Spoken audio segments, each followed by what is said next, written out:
Chapter 1702. The Bailiang cavalry broke into the hinterland of Gangnam-do.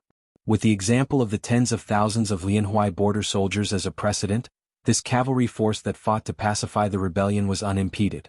In addition, the cavalry force did not violate any of the places they passed, so it could be considered as giving the Zhao imperial court a way out. If one looked at the current Liang territory, Gangnam-do located north of the Guangling River was actually unworthy of its name.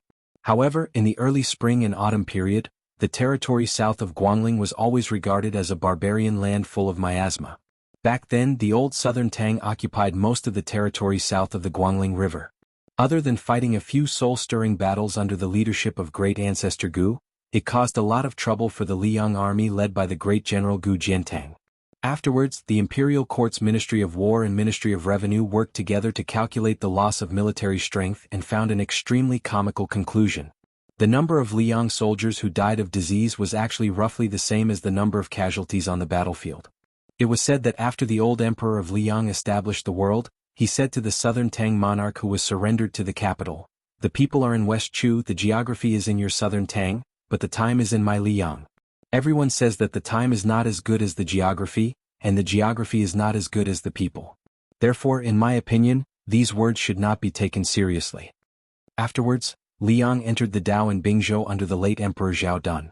When he set up Gangnam-do, it was not that there were no civil officials who objected, saying that the Jiangbei Dao was more appropriate. However, Zhao Dun, who was known as the best of the previous emperors in both political and martial arts, laughed and rejected the idea. The reason was extremely rich in a kind of unofficial legend. Zhao Dun took out a large-scale poetry collection that was recently compiled by the Hanlin Academy at the imperial court meeting. He joked that since ancient times, many scholars and refined scholars had written about Jiangnan's scenery and beauties. Could it be that when the later generations read this book they had to make a turn?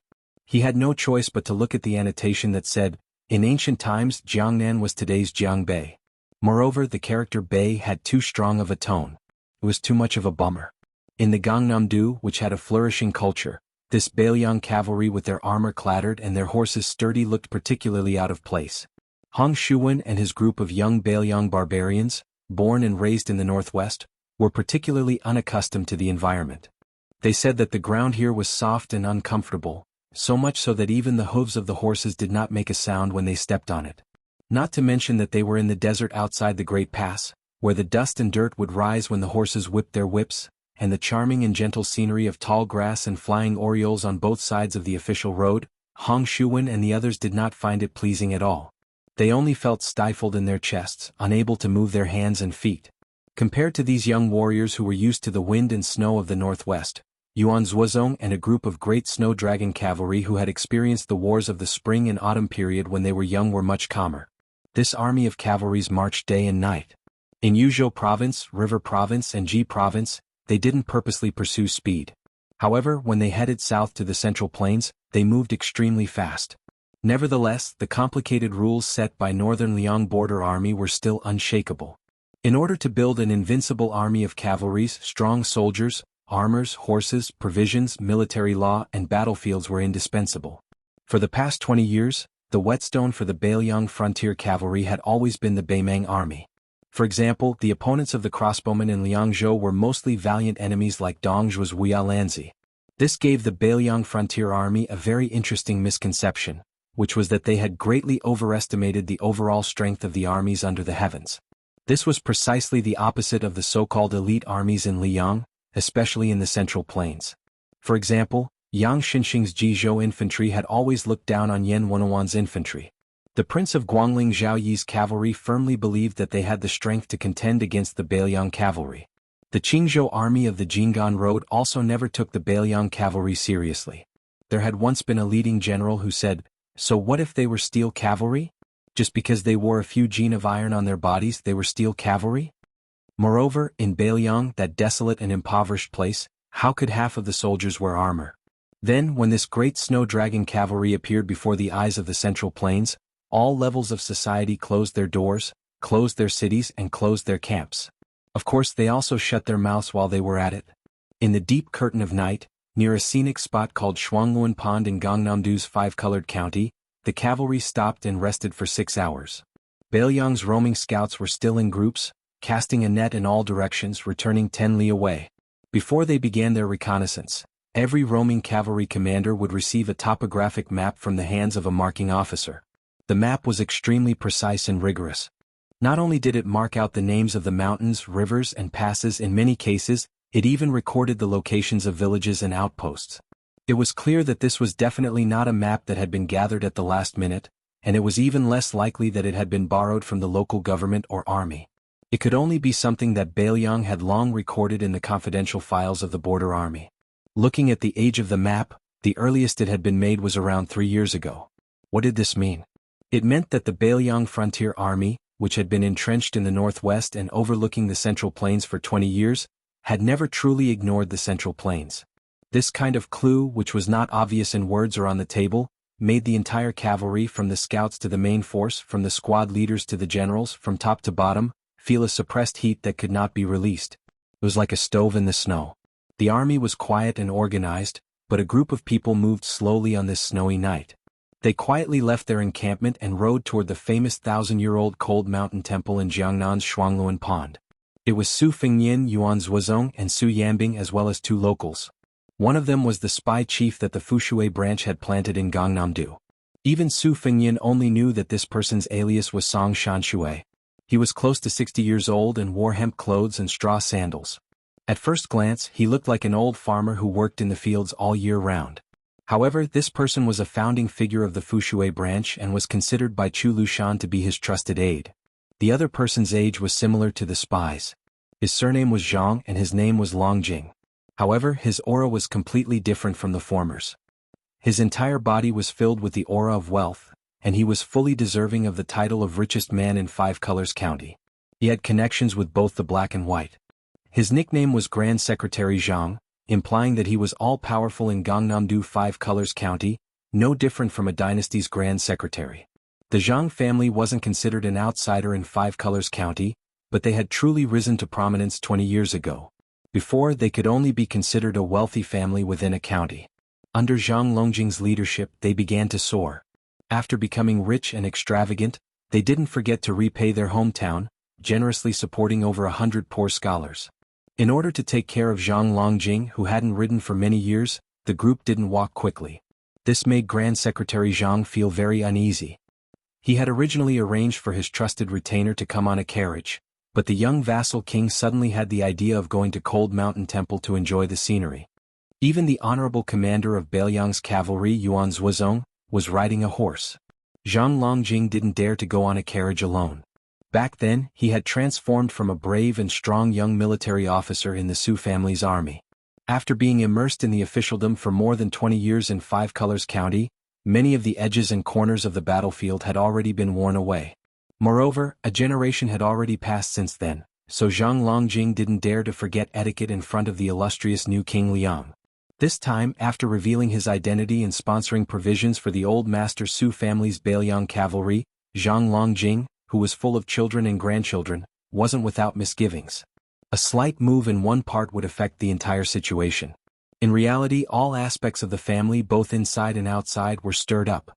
Let's not talk about the recent events, just the Zhang family's humble and concubine-born children who had lent a helping hand in the early years were now officials dressed in green silk.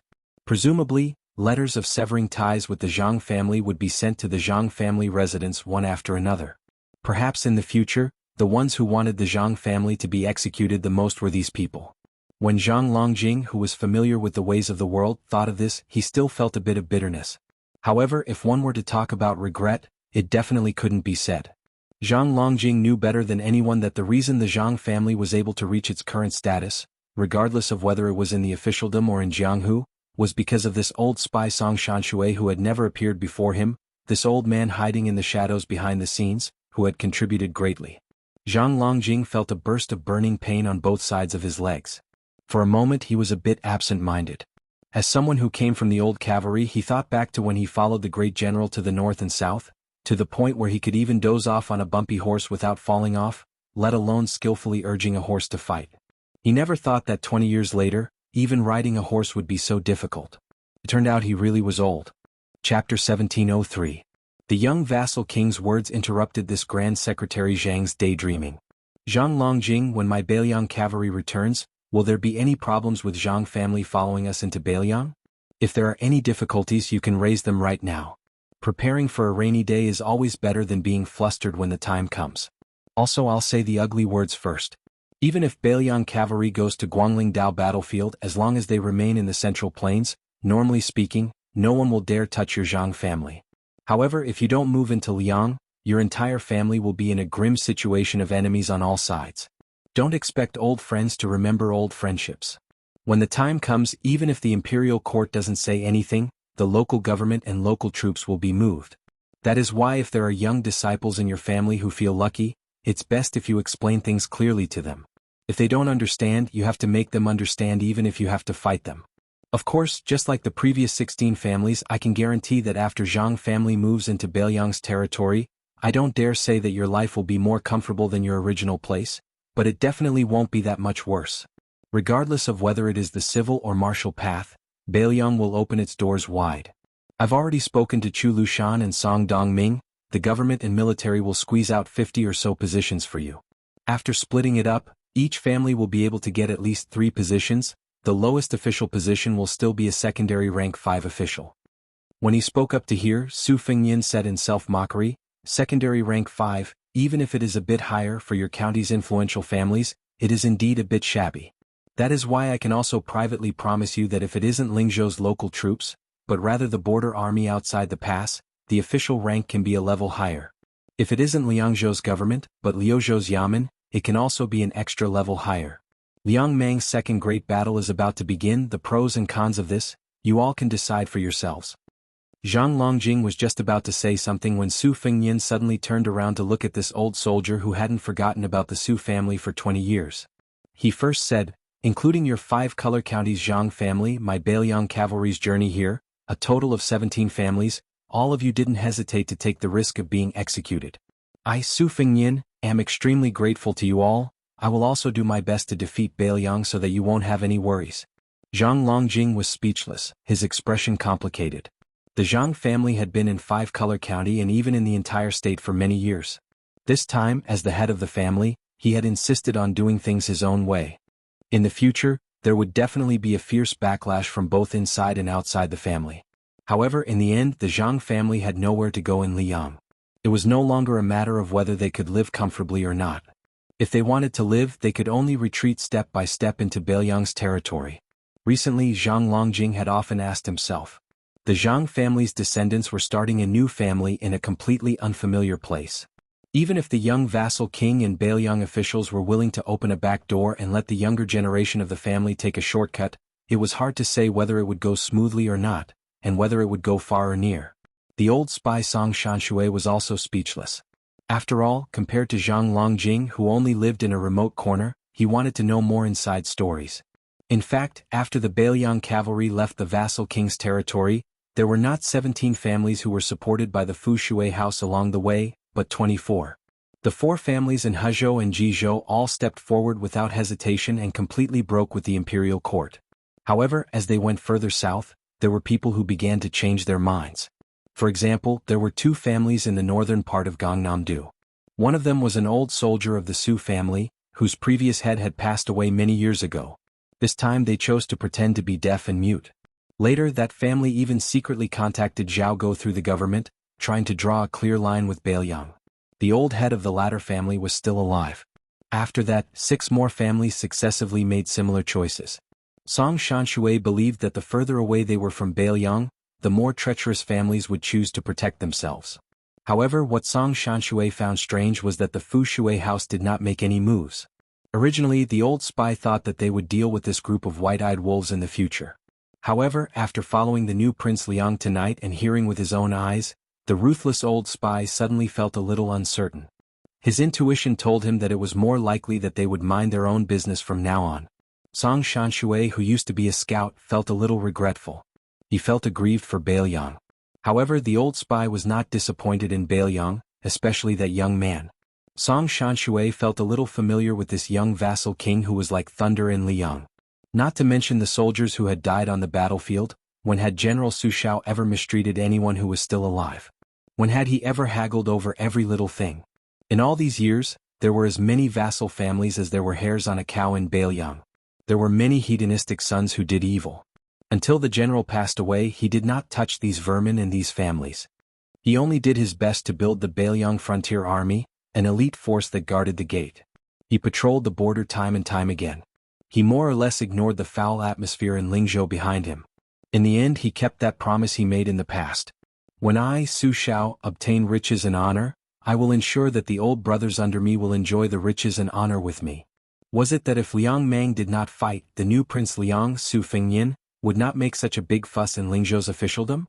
Originally, the old spy was very curious about this matter, but now he could not bring himself to ask. As for whether the Bailiang cavalry would go south to the Central Plains next time, and whether the new Prince Liang had any thoughts of sitting on the dragon throne. For some reason, the old spy did not even want to think about it. In the following conversation between the new Prince Liang and Commander Yuan, the two old men learned that not only did the Jizhou army go south to stop them, the 20,000 Shu elites also left Shu to chase east. Moreover, the Jinggan road in the Central Plains seemed to be ready to make a move. Once a battle broke out, the person who was truly responsible for stopping the Bailiang cavalry, the Assistant Minister of the Ministry of War, Su Gong, would definitely choose a place that was not conducive to the formation of the cavalry. In Zhang Longjing's eyes, the Liang imperial court was inviting him into a trap. Zhang Longjing could not help but be worried. After all, he had been far away from the Su family for 20 years. He had not even seen Liangzhou's Huda city, Yozhou's Gourd city, or Liuzhou's Qingcang city.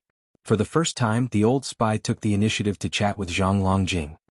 He lowered his voice and asked, "Are you afraid?" Zhang Longjing, whose thoughts were exposed, did not become angry. He only sighed and said, "I'm not afraid, I'm just worried. I'm worried that the tiger will fall to the plains." The old spy sneered and said, "The tiger will be bullied by dogs? When the tiger roars in the Central Plains, how can dogs bark?" Zhang Longjing was resentful.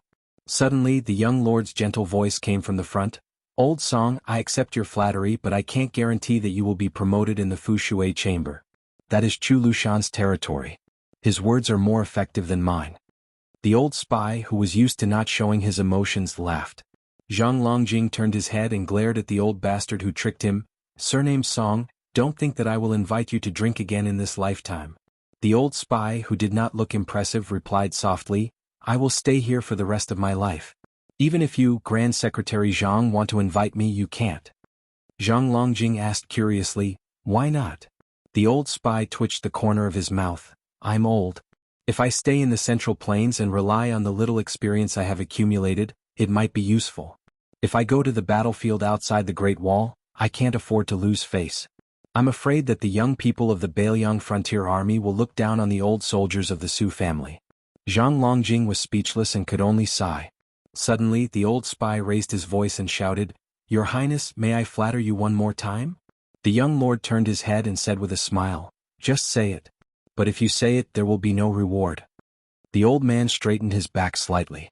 The spy, who hadn't used his real name for 20 years, reported the 3 words that he had almost forgotten.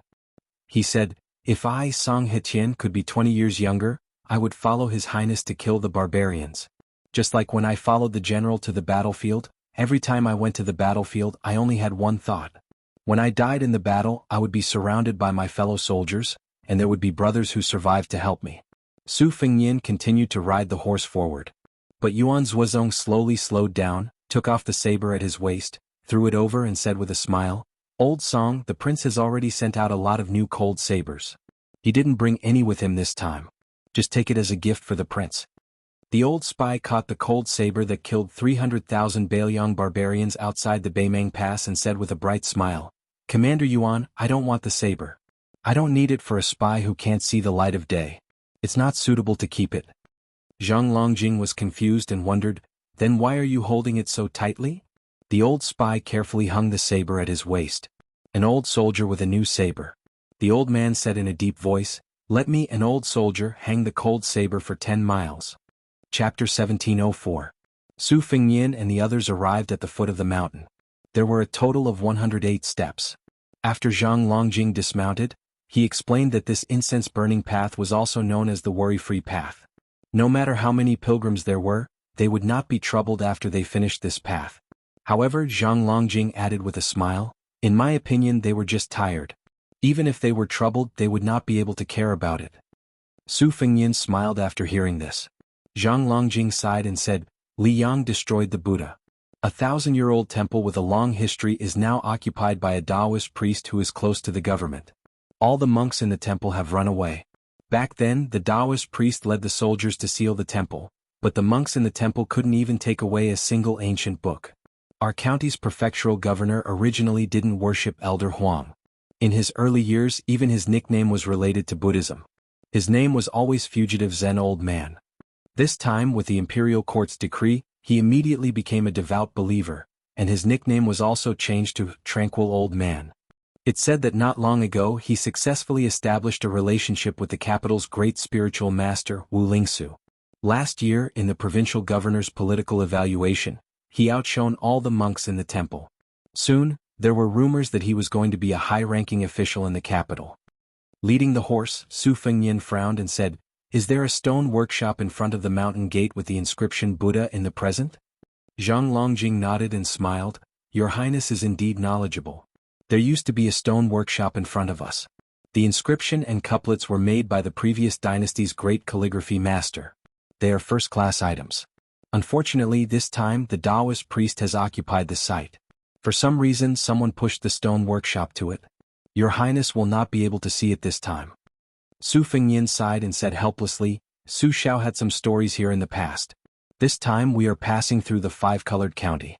Since it is on the way, we want to try our luck and see the old monk who once asked Su Xiao to lay down the butcher's knife. Forget it, let's go back. Zhang Longjing lamented, There is such a thing? What a pity. If I had known earlier, I would have added tens of thousands of taels of incense money to the Cold Mountain Temple. Su Fengyin dismissed it with a smile. He mounted his horse and went back the way he had come. However, he could vaguely see lights flickering on the side of the road in the distance. This was not a sight he had seen when he had passed by earlier. The old spy, Song Shanshui, instinctively became vigilant. However, he soon felt relieved. Putting aside the fact that the prince was one of the 4 great grandmasters of Wushu, who would dare to provoke Commander Yuan and his personal retainer, Su Yanbing? Even if these 2 experts were to be singled out, your imperial court would probably not have the face to come and greet them without mobilizing 700 to 800 troops, right? Su Fengyin had always been gifted with a photographic memory. He had glanced at the place where the lights flickered. It was a dilapidated local temple at the junction of the road. As he slowed down his horse, he saw an old man in shabby clothes and a hat standing on the side of the road with an oil lamp in his hand. Beside him was a sleepy child who was also wearing a cheap leather hat. Yuan Zhuozong was relieved. Originally he thought that the old man was a hidden master. Now, he looked at the old man carefully and found that the old man was just an ordinary old man. However, the old man's physique was slightly stronger than his peers. Su Fengyin did not get off the horse. He leaned forward and asked in a gentle tone, Sir, is there anything I can help you with? After all, the old man was old and his eyesight was not very good. In addition, it was night. So, he raised the oil lamp and smiled, Is your surname Su? Su Fengyin was stunned and asked back, Are you an old member of the Cold Mountain Temple? The old man nodded with a smile. Su Fengyin quickly got off the horse in the surprise of Zhang Longjing and Song Shanshui. He came to the old man and the child and took out a carefully wrapped Buddhist scripture from his arms. He said, Master lent this Buddhist scripture to my father. Now he has been borrowing it for nearly 20 years. It's time to return it to its owner. The old man did not refuse. He took the Buddhist scripture and said a common saying that disappointed Zhang Longjing. The old man held the lamp in one hand and touched the child's hat with the other. He asked with a smile, Donor Su, can you give me a few taels of silver? There is no rice left in the rice jar today. Su Fengyin suddenly felt a little embarrassed. The Bailiang cavalry did not lack anything on their way to the south except for these insignificant things. Zhang Longjing, the god of wealth in the 5-colored county, was even more stunned. He was not the kind of nouveau riche who wanted to wear gold and silver when he went out. Even if he played with jade, it would not be worth at least 1,000 taels of silver. Of course, he would not bring gold and silver with him on this trip. Fortunately, the old spy found a few taels of silver. Su Fengyin took it and gave it to the old monk of the Cold Mountain Temple who wore a leather hat for warmth. To be precise, it was the monk Fa Xian, the old abbot of the famous temple in Jiangnan. The old monk did not have the misgivings of ordinary monks who did not touch money. He openly put it in his sleeve and did not hide his smile. The little monk beside the old man was beaming with joy. With silver there would be firewood, rice, oil, and salt. He would not have to starve. How could he not be happy?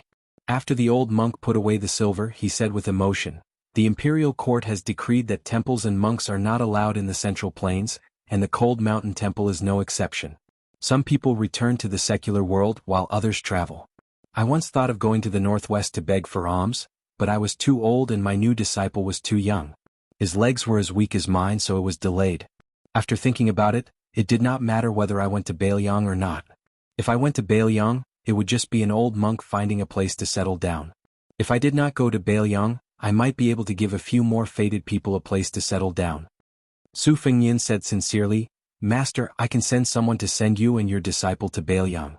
When the world is peaceful, as long as you still want to return to the Central Plains, Bailiang will definitely escort you." The old monk smiled and shook his head. "Donor Su, you don't have to go through so much trouble. Where is the fate of Buddhism? Don't force it." Su Fengyin did not force it. He also knew that he could not force it. He could only smile and say, "My father often talks about you, master. He says that you are an eminent monk who really has great Buddhist teachings. He admires you very much." The old monk laughed. "Young Donor Su, you are lying. Although we have only met once, how can I not know old Donor Su's temper? It's good enough that you don't scold me as an untactful old monk." Chapter 1705. Su Fengyin was speechless. Not to mention what he thought, Su Xiao did call the old monk bald donkey every time he mentioned the old monk of the Cold Mountain Temple. He even gave the old abbot a nickname of the butcher knife monk in private. Su Fengyin heard the general process of the incident from his mother when he was young. The monk Fa Xian was born in a rich and powerful family. He used to be the vice director of the Ministry of Personnel in West Chu. After he resigned, he entered Taoism. However, he didn't cultivate in the famous temple on the big mountain. Instead, he chose a remote mountain and lived in seclusion for many years. Later, for some unknown reason, he converted to Buddhism. It was said that he had a debate with the previous abbot of the Cold Mountain Temple.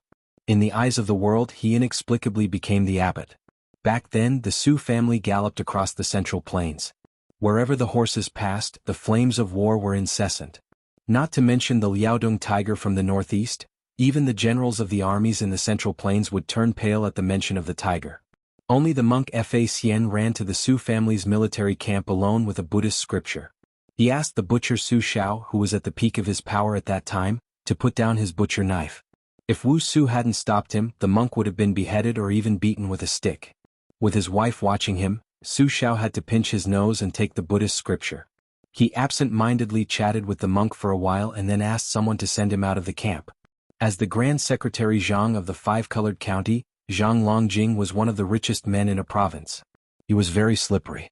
He seized the opportunity and said, "Master, many people in my family are vegetarian and recite Buddhist scriptures. Recently, we need to do some Buddhist things." After patiently waiting for Zhang Longjing to finish his flawless speech, the old monk slowly opened his mouth and said, "Benefactor, this poor monk appreciates your kindness. It's a pity that what we're doing in your house is not Buddhist." Just when Zhang Longjing thought this matter was completely over, the old monk unexpectedly changed the topic and said with a smile, "But we still have to go. What if we meet the destined person?" Yuan Zuozong and Su Yambing looked at each other. Su Fengyin was not surprised by this. He said with sincere regret, "The reason for the imperial court's annihilation of Buddhism is complicated. I won't talk about it, but I really hope that you can teach more people about Buddhism." The old monk who was struggling to carry the oil lamp switched his other hand and said calmly, "It's one thing if I don't talk about the Dharma. It's another how many people I talk about it to, and it's another how many people listen to the Dharma. Whether there are Buddhist temples, Buddhist statues, Buddhist scriptures, monks and even Buddhas and Western heaven in this world is actually not the most important thing." The old monk paused for a moment and looked at the young man in front of him. "It depends on whether there is a space in the hearts of all living beings to place the Buddhist Dharma. As long as the Buddhist Dharma exists, the temple exists. As long as the monks exist, Buddha exists. Without Dharma, even if everyone in the world is a monk, what's the point?" Su Fengyin nodded. What the old monk said was a bit big. But as long as there was a place for people to settle down, it was the truth. The Buddhist Dharma in the heart of the old monk was the habitat between the very big and the very small. In the past, Su Fengyin hated boastful scholars and was tired of those fortune-tellers. Now that he thought about it, it was probably because he couldn't stand those kinds of unrealistic words, especially the former. They knew the truth but didn't know the reason, as if they had already told you the truth. What to do next was up to you. When he was still in His Royal Highness, Su Fengnian had a lot of opinions about the so-called literati and civil officials. But before and after the hereditary succession, even though he had two unpleasant experiences in the capital, his impression of the scholars in Liyang changed more and more. Among them were Chancellor Wang, Huangshang, Han Guzi, Qianglong and so on. These were important figures who didn't blindly view Beiliang as an enemy. Of course, there were also pillars of the imperial court like Zhang Julu and Huan Wen who had always had the intention of removing the vassals from Beiliang. Then Su Fengnian began to think about a question. Could it be that when the young scholars grew older and had more experience, they could also grow into pillars of the imperial court worthy of anyone's admiration and the backbone of the country? The monk Fa Xian glanced at the people around Su Fengnian and withdrew his warm smile. He asked indifferently, "Benefactor Su, Beiliang has already started an uprising. Are they determined to rebel?" Su Fengnian shook his head and said, "They are not rebelling." The old monk who wore a leather hat and didn't wear a kasaya, so he didn't show his identity as a monk. He was a little surprised and continued to ask, "Is the prince receiving an imperial edict to quell the rebellion?" Su Fengnian still shook his head and said, "There is an imperial edict from Great Peace City, but I definitely can't see it. Probably the Jidushi Kai Nan and the administrator Han Lin who are now bedridden have already received the imperial edict." The old monk frowned and asked, "Then does Guangling Road need the Beiliang cavalry to help the imperial court army quell the rebellion?" Su Fengnian continued to shake his head and said, "No need. If there is a need, behind me is not 10,000 Beiliang cavalry, but at least 20,000 Yuzhou infantry." At this point, Yuan Zhuozong narrowed his eyes and was filled with murderous intent. After the old monk made an "oh" sound, he asked 3 questions in a row expressionlessly. Is Beiliang in the territory of Liyang? Are the people of Beiliang the people of Liyang? Is the Beiliang frontier army the army of Liyang? Su Fengnian also nodded expressionlessly and said, "Yes." The old monk who held the oil lamp stood in the darkness and was silent for a long time. He asked, "King of Beiliang, were there any immoral and fatuous emperors among the 3 emperors of Liyang?" Su Fengnian smiled and said, "Not only were there no such emperors, but regardless of the personal grudges between the Su and Zhao families, to be fair, the 3 emperors of Liyang were all wise emperors in the history books. Zhao Li was talented and wise, even better than the founding emperor of Liyang. Zhao Dun was diligent and tolerant, which was rarely seen in thousands of years. Zhao Zhuan was ambitious, but he didn't have high standards. Give him 10 years of peace and the world will be peaceful." The old monk sneered and then his smile suddenly disappeared. He said heavily, "What a strange thing." Su Fengnian put his hands in his sleeves and said slowly, "Master, you must be wondering why you, as a remnant of West Chu and a monk who had to live in a temple at the foot of the mountain, can look at the world calmly. Why would I, Su Fengnian, the northwest vassal king, lead an army to the south for my own selfish reasons?" The old monk stared at the young man, looking at his eyes instead of his face. "Does your highness have something to hide?" Su Fengnian said self-mockingly, "Yes, but for everyone it's not worth mentioning." The old monk gently lifted the oil lamp in his hand and said, "Really not worth mentioning? I'm old and muddle-headed. If I don't lift the lamp, I can't recognize the road, can't see people and can't see you. Isn't that also not worth mentioning? Maybe everyone in the world is, but I'm not at this moment." Su Fengnian wanted to say something but he hesitated. The old monk seemed to be talking to himself and said, "This world is very strange. Beiliang, a barren land, had to be defended by the fierce army under the Su family. Su Shao had to be in charge to deter Beimang. Otherwise, not to mention others, even Gu Jiantang would not be able to defend it. At the same time, removing the vassal state was an irresistible trend. If the Su family was lucky enough to defeat Beimang, removing the vassal state would be as difficult as ascending to heaven. No matter what the 2 successive kings of Beiliang thought, it was hard to guarantee that their trusted subordinates would add fuel to the fire and wholeheartedly want to become the emperor's minister and support the emperor. Therefore, the emperor of Liyang and the Su family were very difficult for Beiliang and the Su family. As the son of heaven, he could only let the civil and military officials and scholars scold him, but the Beiliang cavalry could only be surnamed Su. Later, a scholar surnamed Zhang became a high-ranking official and came up with a way to make Beiliang and Beimang wear each other out. It would be best if the fish dies and the net splits. Su Fengnian said with a smile, "Yes, in the eyes of the imperial court, it was a dog-eat-dog situation." The old monk glanced at the young king. Su Fengnian said frankly, "If the Su family implicated the imperial court to not treat the people of Beiliang as the people of Liyang, I'll admit it, and so will Su Shao." The old monk became silent. Su Fengnian stood there lost in thought. To say the least, the Su family caused the Bailiang frontier army to die generously, but couldn't show their bravery. I'll admit it. A young lord and an old monk.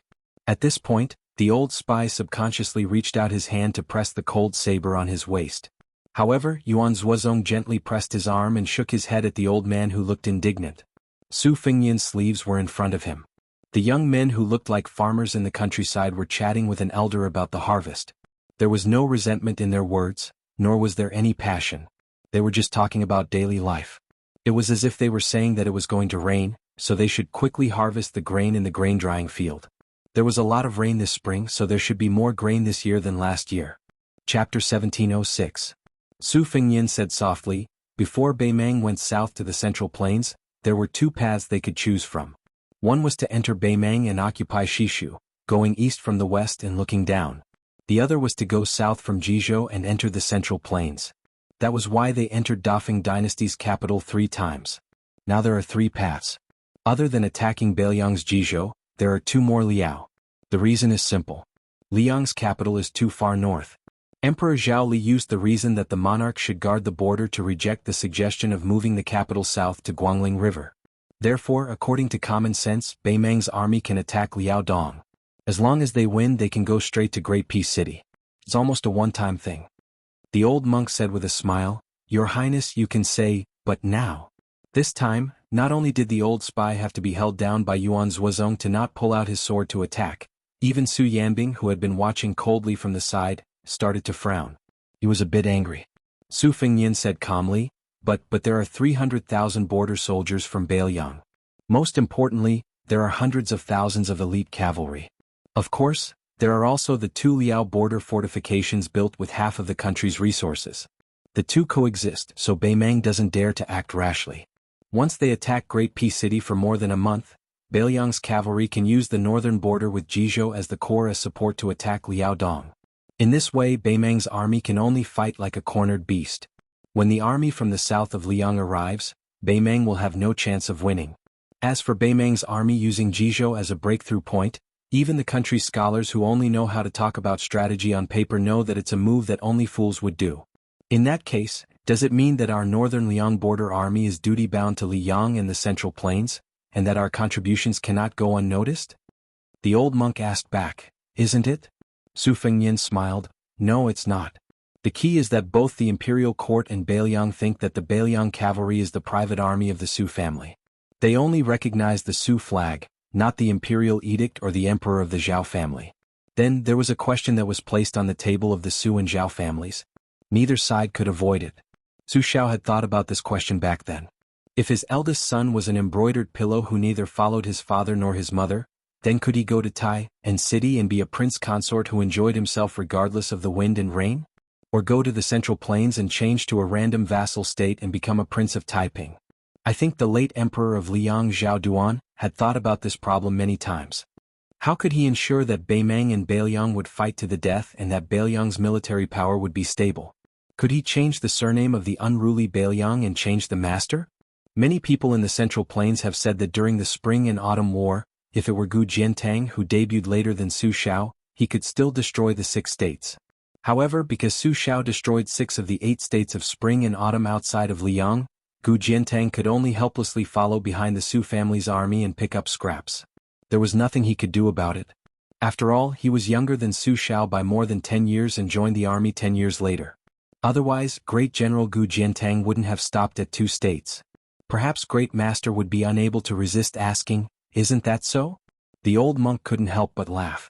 Even the little monk, who was confused from the beginning to the end, felt amused. Yuan Zhuozong smiled knowingly.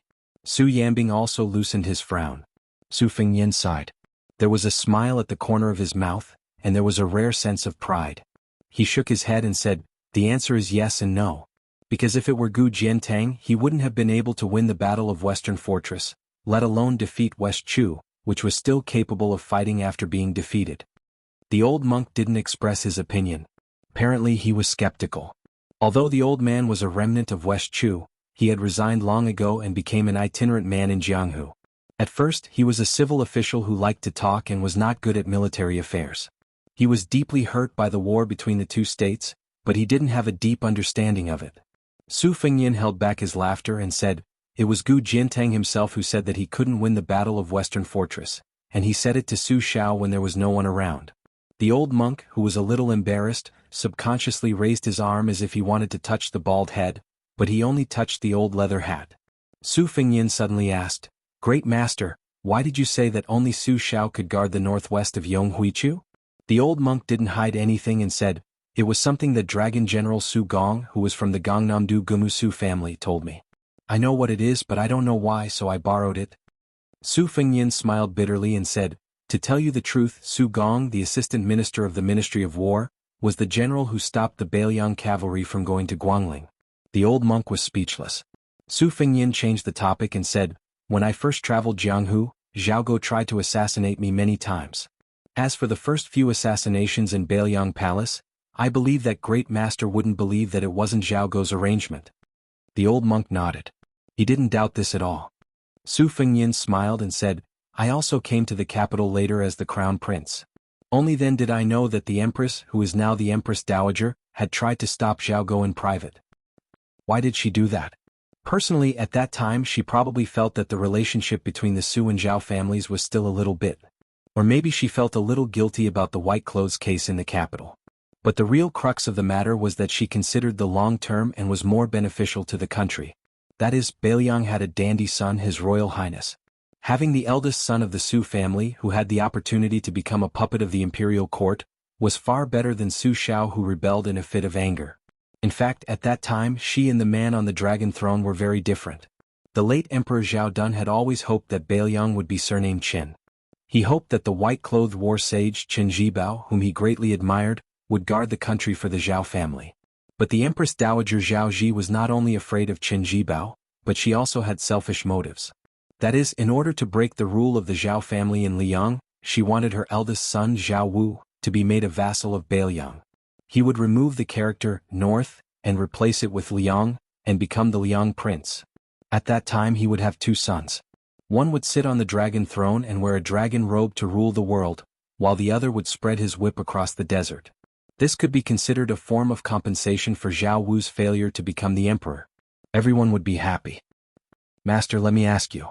If I suddenly died and Su Xiao also died, or if something similar happened, and I didn't want to suffer outside the border, I just wanted to go to the capital and live a peaceful life in the Central Plains.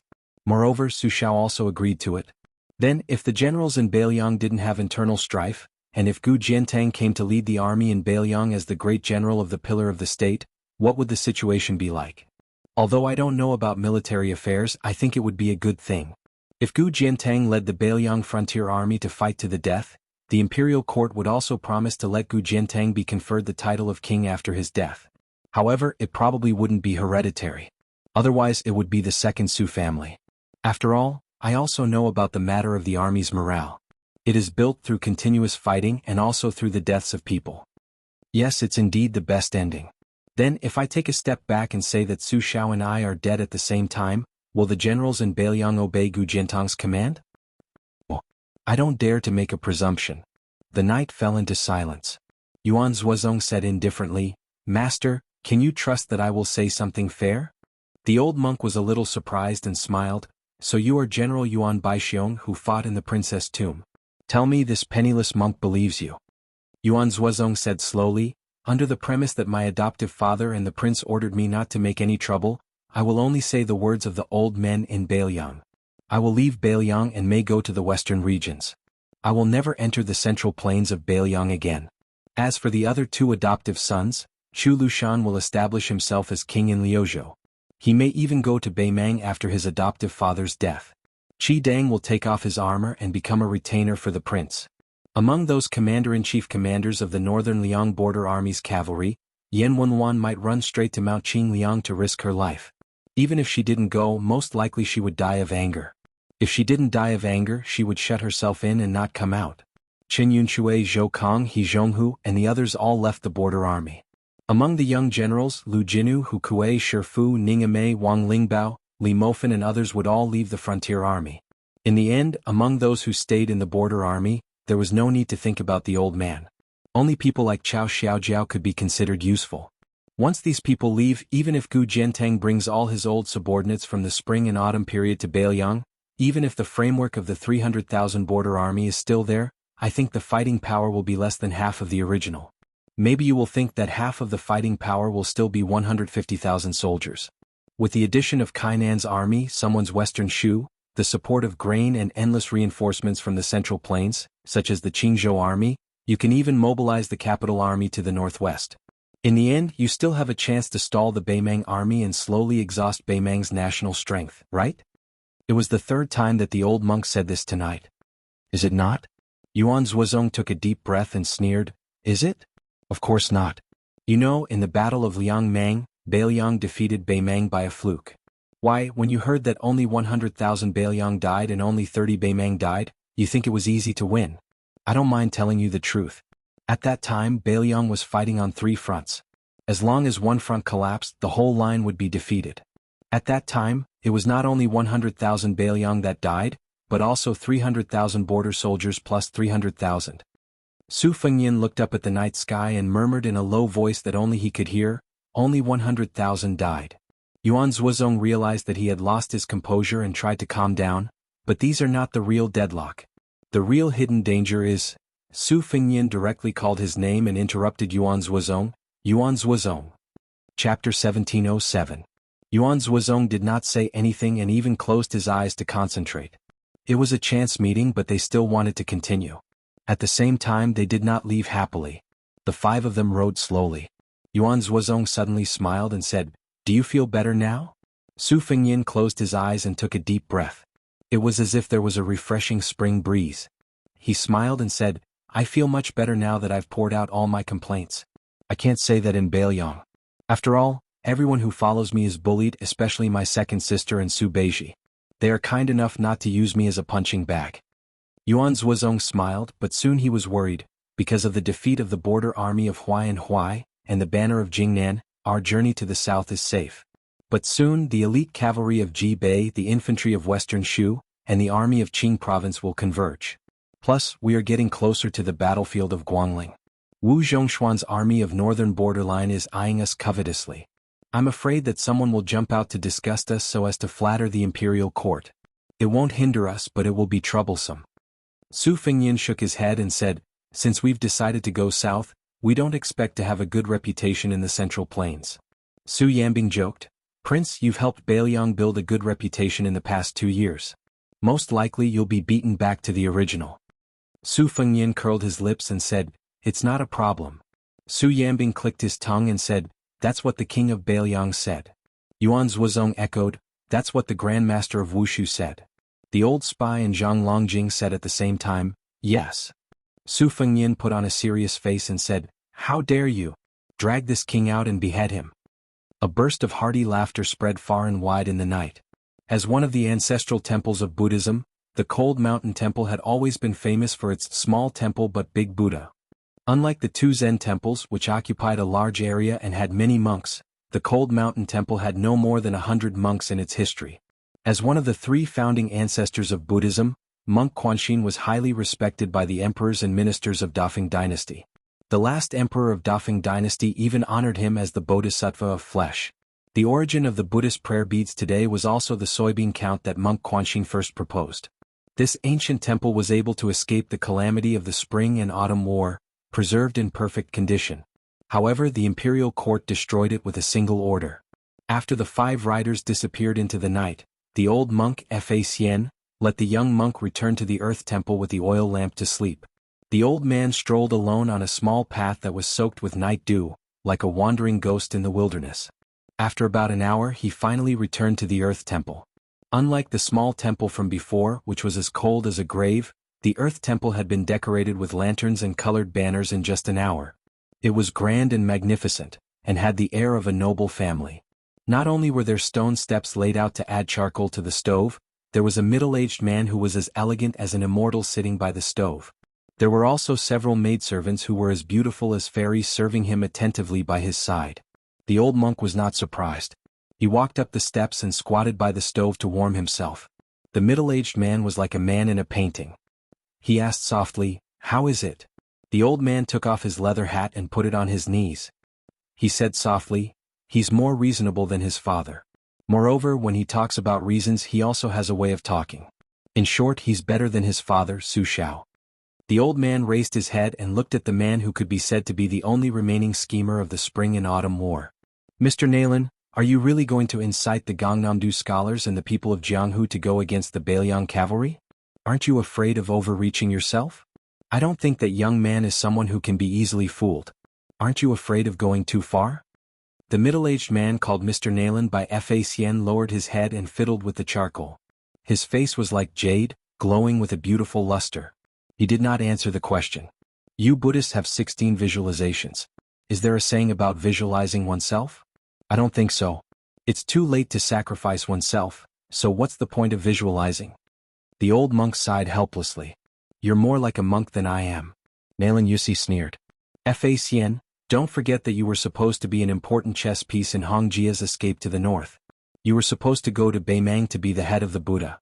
You nodded and agreed at that time, but you went back on your words. That person can forget about this, but I'm not as narrow-minded as him. The old monk touched his bald head.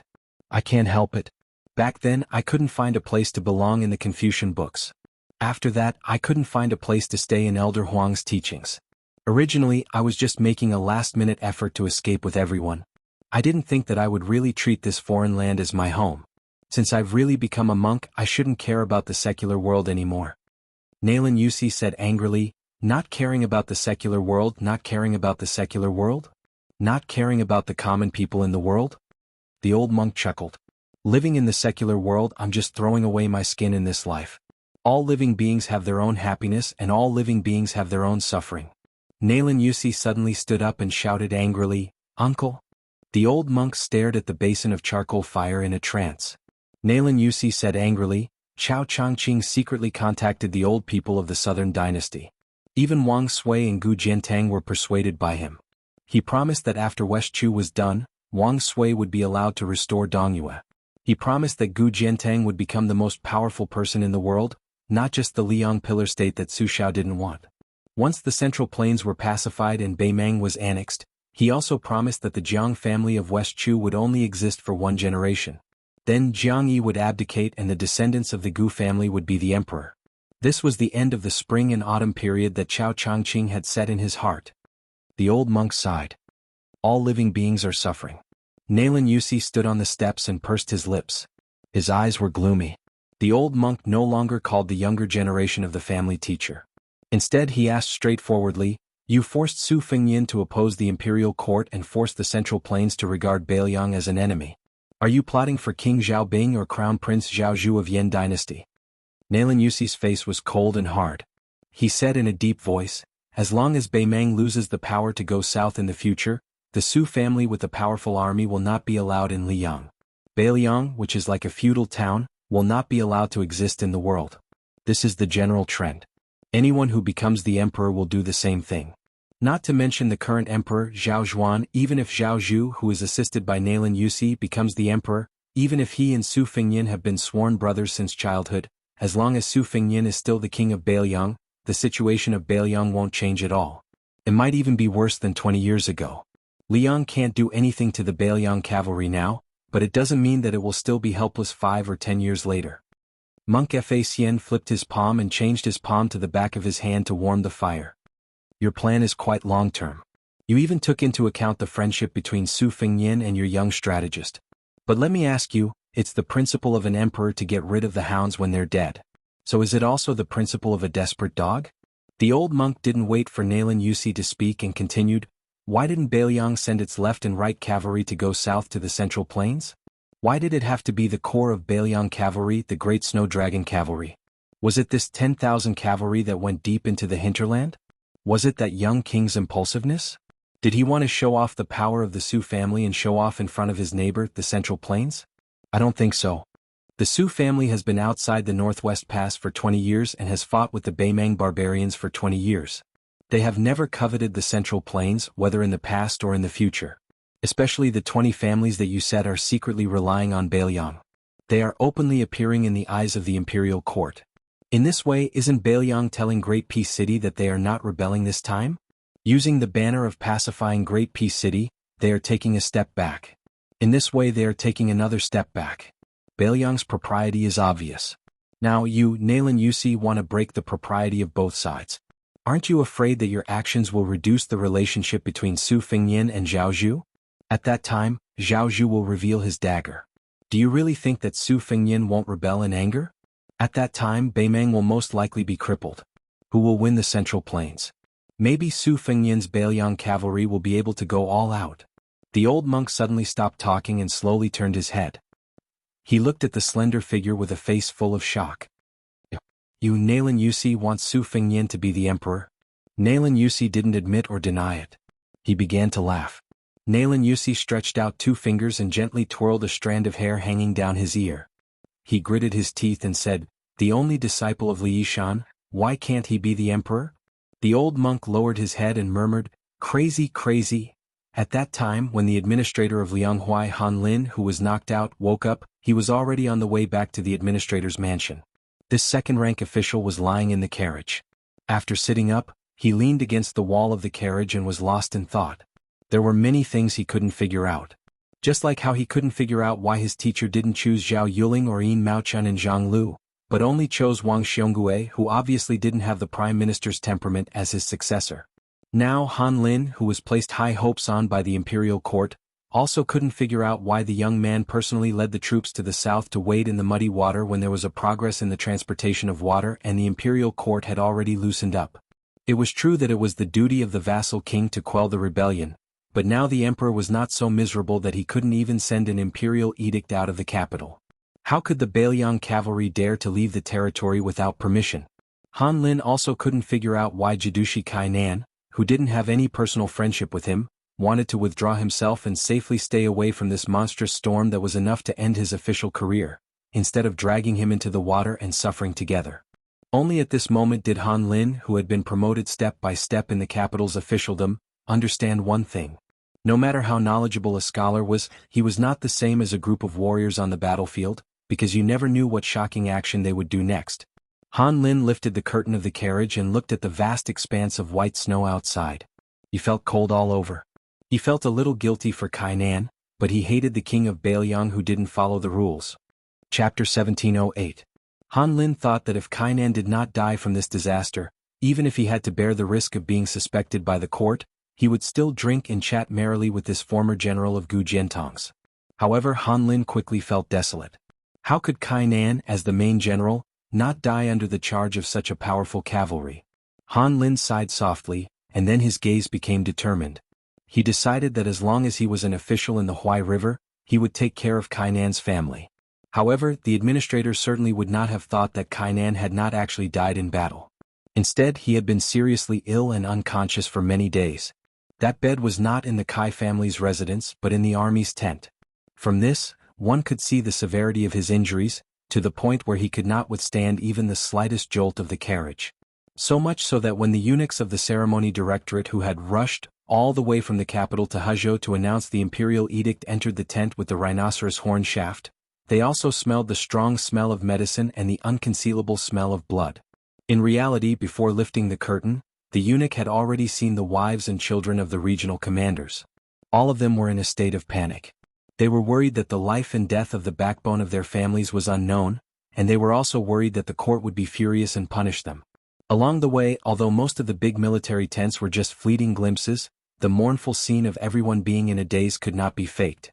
It was the kind of mournful army that had suffered a great defeat, and it must have been a crushing defeat. As one of the 8 eunuchs of the ceremony directorate, whose seniority could not be considered the oldest in the imperial palace of Great Peace City, it was far from his turn to announce the edicts of a major second-rank border official. However, this time, the announcement of the edict was clearly an evil task that all the important figures in red python robes had tacitly agreed upon. The head of the ceremony directorate, Song Tonglu, could not leave the Son of Heaven's side. As the second-in-command eunuch, according to the law, he could only hold up the white jade scroll edicts. Otherwise it would be too shameful. Next was the official eunuch. Of the 8 eunuchs, he was the one with the least seniority and backing. If he did not come, who would? The self-pitying middle-aged eunuch had a stern face and narrowed his eyes. He first looked around and then slowly cast his gaze on the sickbed. Beside the bed stood a pale-faced young general. He could not even stand straight and leaned on a cane. The eunuch frowned. Before he came, Jianghu had given a general description of the situation of Kainan's army. Some of the main generals had described it in detail. The tall and sturdy young man in front of him should be Kainan's only adopted son. He was the orphan of a comrade who had died in southern Tang early on. He had taken Kainan's surname from a long time ago and was called Kai Bai. In the Kai family, Kai Bai's status was not lower than Kainan's 3 sons. It was said that Kai Bai had personally taken care of many matters that could not be shown in public. Jianghu, who was responsible for keeping an eye on Kainan, had also given some good comments. He believed that Kainan was worth the imperial court trying to rope him in and nurture him. Once he succeeded, the tens of thousands of troops trained by Kainan in the future would naturally become soldiers that the imperial court could use. Originally, the middle-aged eunuch would have absolutely no access to this kind of inside information. However, on this journey of 1,000 li to announce the edict, there were just too many things outside the imperial edict. From the very beginning there were many mysteries. First, the powerful eunuch who held the writing brush found him and had a heart-to-heart talk. He repeatedly warned him that this trip to the Lianghuai path to announce the imperial edict had to be done in secret. Even stranger was that the edict that was handed to him was not 1, but 2. Only the boxes were slightly different. When the writing brush eunuch handed over the 2 boxes, he used his fingernail to scratch a hidden mark on one of the boxes. He said that if Kainan's army stopped the Bailiang cavalry, he would announce the imperial edict in this box. If they lost and it had to be a crushing defeat, then the other box would be opened. If they dealt with it carelessly and put on a show of great battle array, but in reality, they were secretly allowing the Bailiang cavalry to swagger across the border, then there was no need to open either of the boxes. You could just take it as you had left the capital to patrol the border. You could return as you went, say nothing and see no one. But it was important to remember that no matter which imperial edict it was, it had to be announced after the dust had settled and the situation was clear. It could not be too late and it could even be delayed by a few days. If the timing was not right, then there would be someone to help advise. Therefore, after this eunuch from the ceremony directorate received a hint from Jianghu, he came to Kainan's tent in a daze. Kai Bai limped forward a few steps and bowed with cupped fists. He said in a low voice, "General Kai Bai greets eunuch." The eunuch nodded and said in a shrill voice, "General Kai, has the regional commander not woken up yet? If so, then it will be difficult to receive the imperial edict." Kai Bai did his best to hide his sadness and said softly, reporting to eunuch, "Foster father woke up once yesterday, but he quickly fell unconscious again."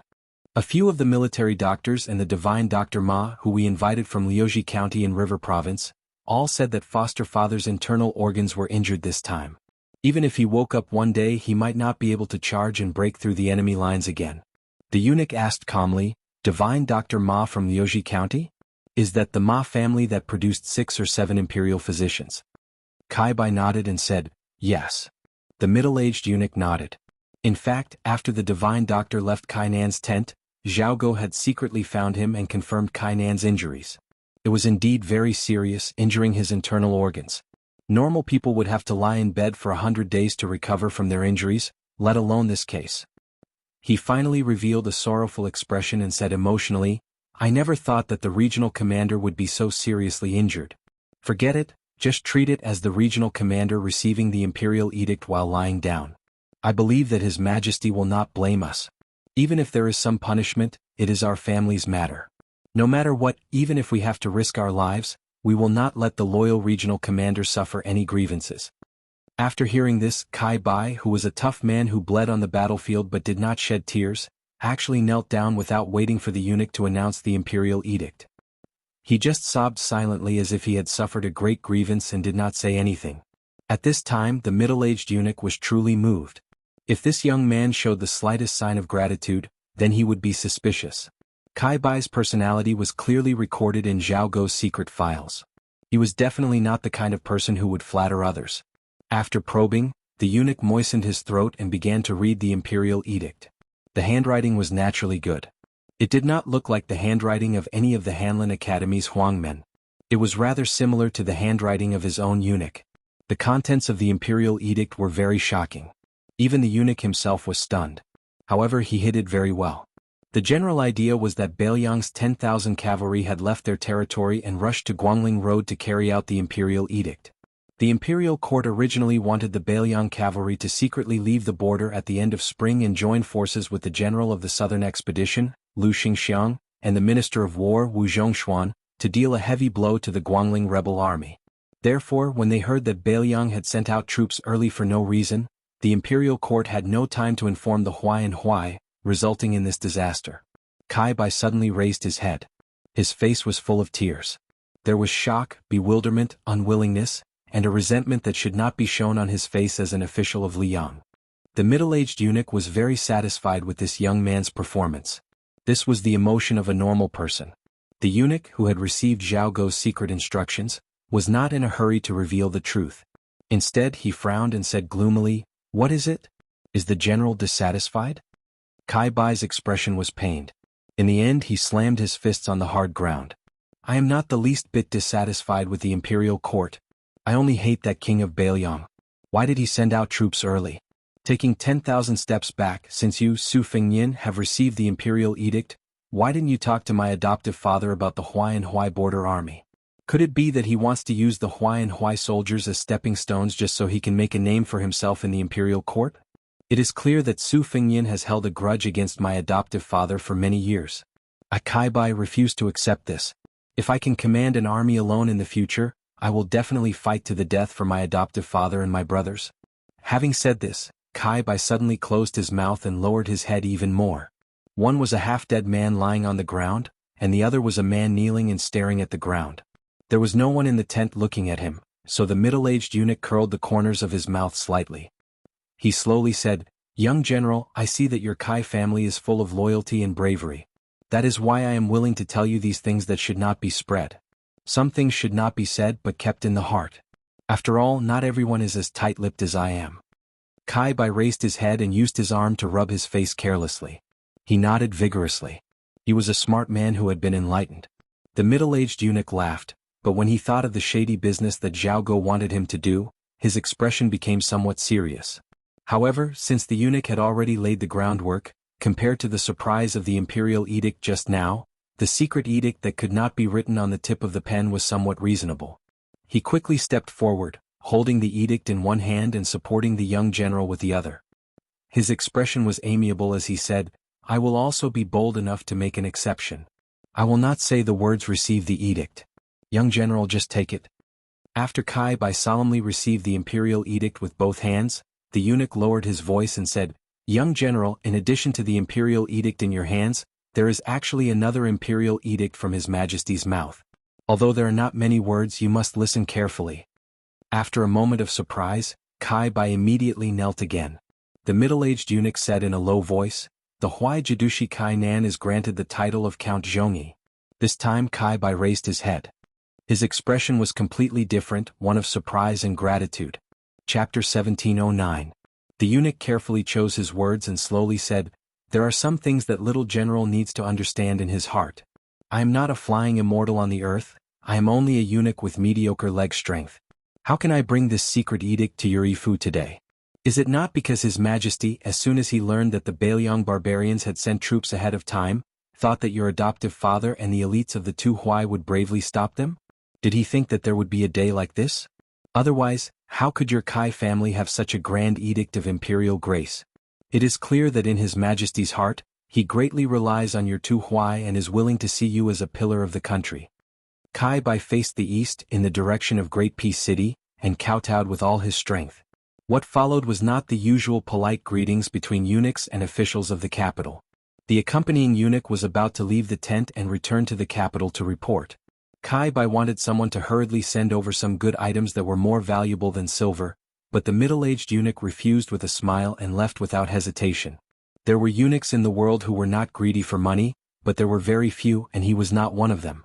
He was only able to become an accompanying eunuch, especially when the first two head eunuchs were Han Xingxian and Song Tonglu. He should understand that sometimes, when dealing with people, not taking money would not only be able to sleep soundly, but it was actually more valuable than taking money. After Kai Bai carefully put down the imperial edict, he limped and insisted on sending the middle-aged eunuch to the gate of the camp.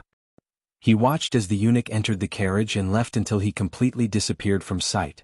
Only then did he return to the lifeless tent and sit on the little stool by the bed. He did not say a word, and his eyes were dark and gloomy. A hoarse voice that should not have appeared entered his ears. "Buyer, that eunuch has left?" Kai was not shocked. He nodded and said, "Adoptive father has gone far." Kainan's body did not move at all, only his lips moved slightly. He originally wanted to laugh coldly, but it was too difficult. In the end, the root of the illness had been planted. It was absolutely true. However, that young king had acted with great propriety and care. Just like the actions of the 10,000 Bailiang cavalry. It was to open the formation. It was not to break the formation. Did anyone from the Hui border army die? Of course, those who died were mostly Kainan's direct subordinates. However, this situation was very interesting. It looked like there were heavy casualties, but in reality there weren't many dead people. On the contrary, there were countless injured people. If one wasn't an old soldier who had experienced hundreds of battles, he wouldn't be able to understand the mystery behind it. But if one were to say that Kainan had a tacit understanding with the Bailiang cavalry from the very beginning, and that she had wronged him, the Jidushi, from the very beginning, Kainan did indeed have the heart to block the way, otherwise she would not have placed the elite troops under her command at the front line. Her body was far from fully recovered, but Kainan, who had recovered quickly, said smoothly, It's been hard for a rough person like you to act." Kai Bai smiled bitterly and said, "Foster father, this concerns the life and death of our Kai family, how can Kai Bai not be concerned? But to be honest, it's much more difficult than going into battle." Kainan asked, "After hearing the 2 imperial edicts, what are your thoughts?"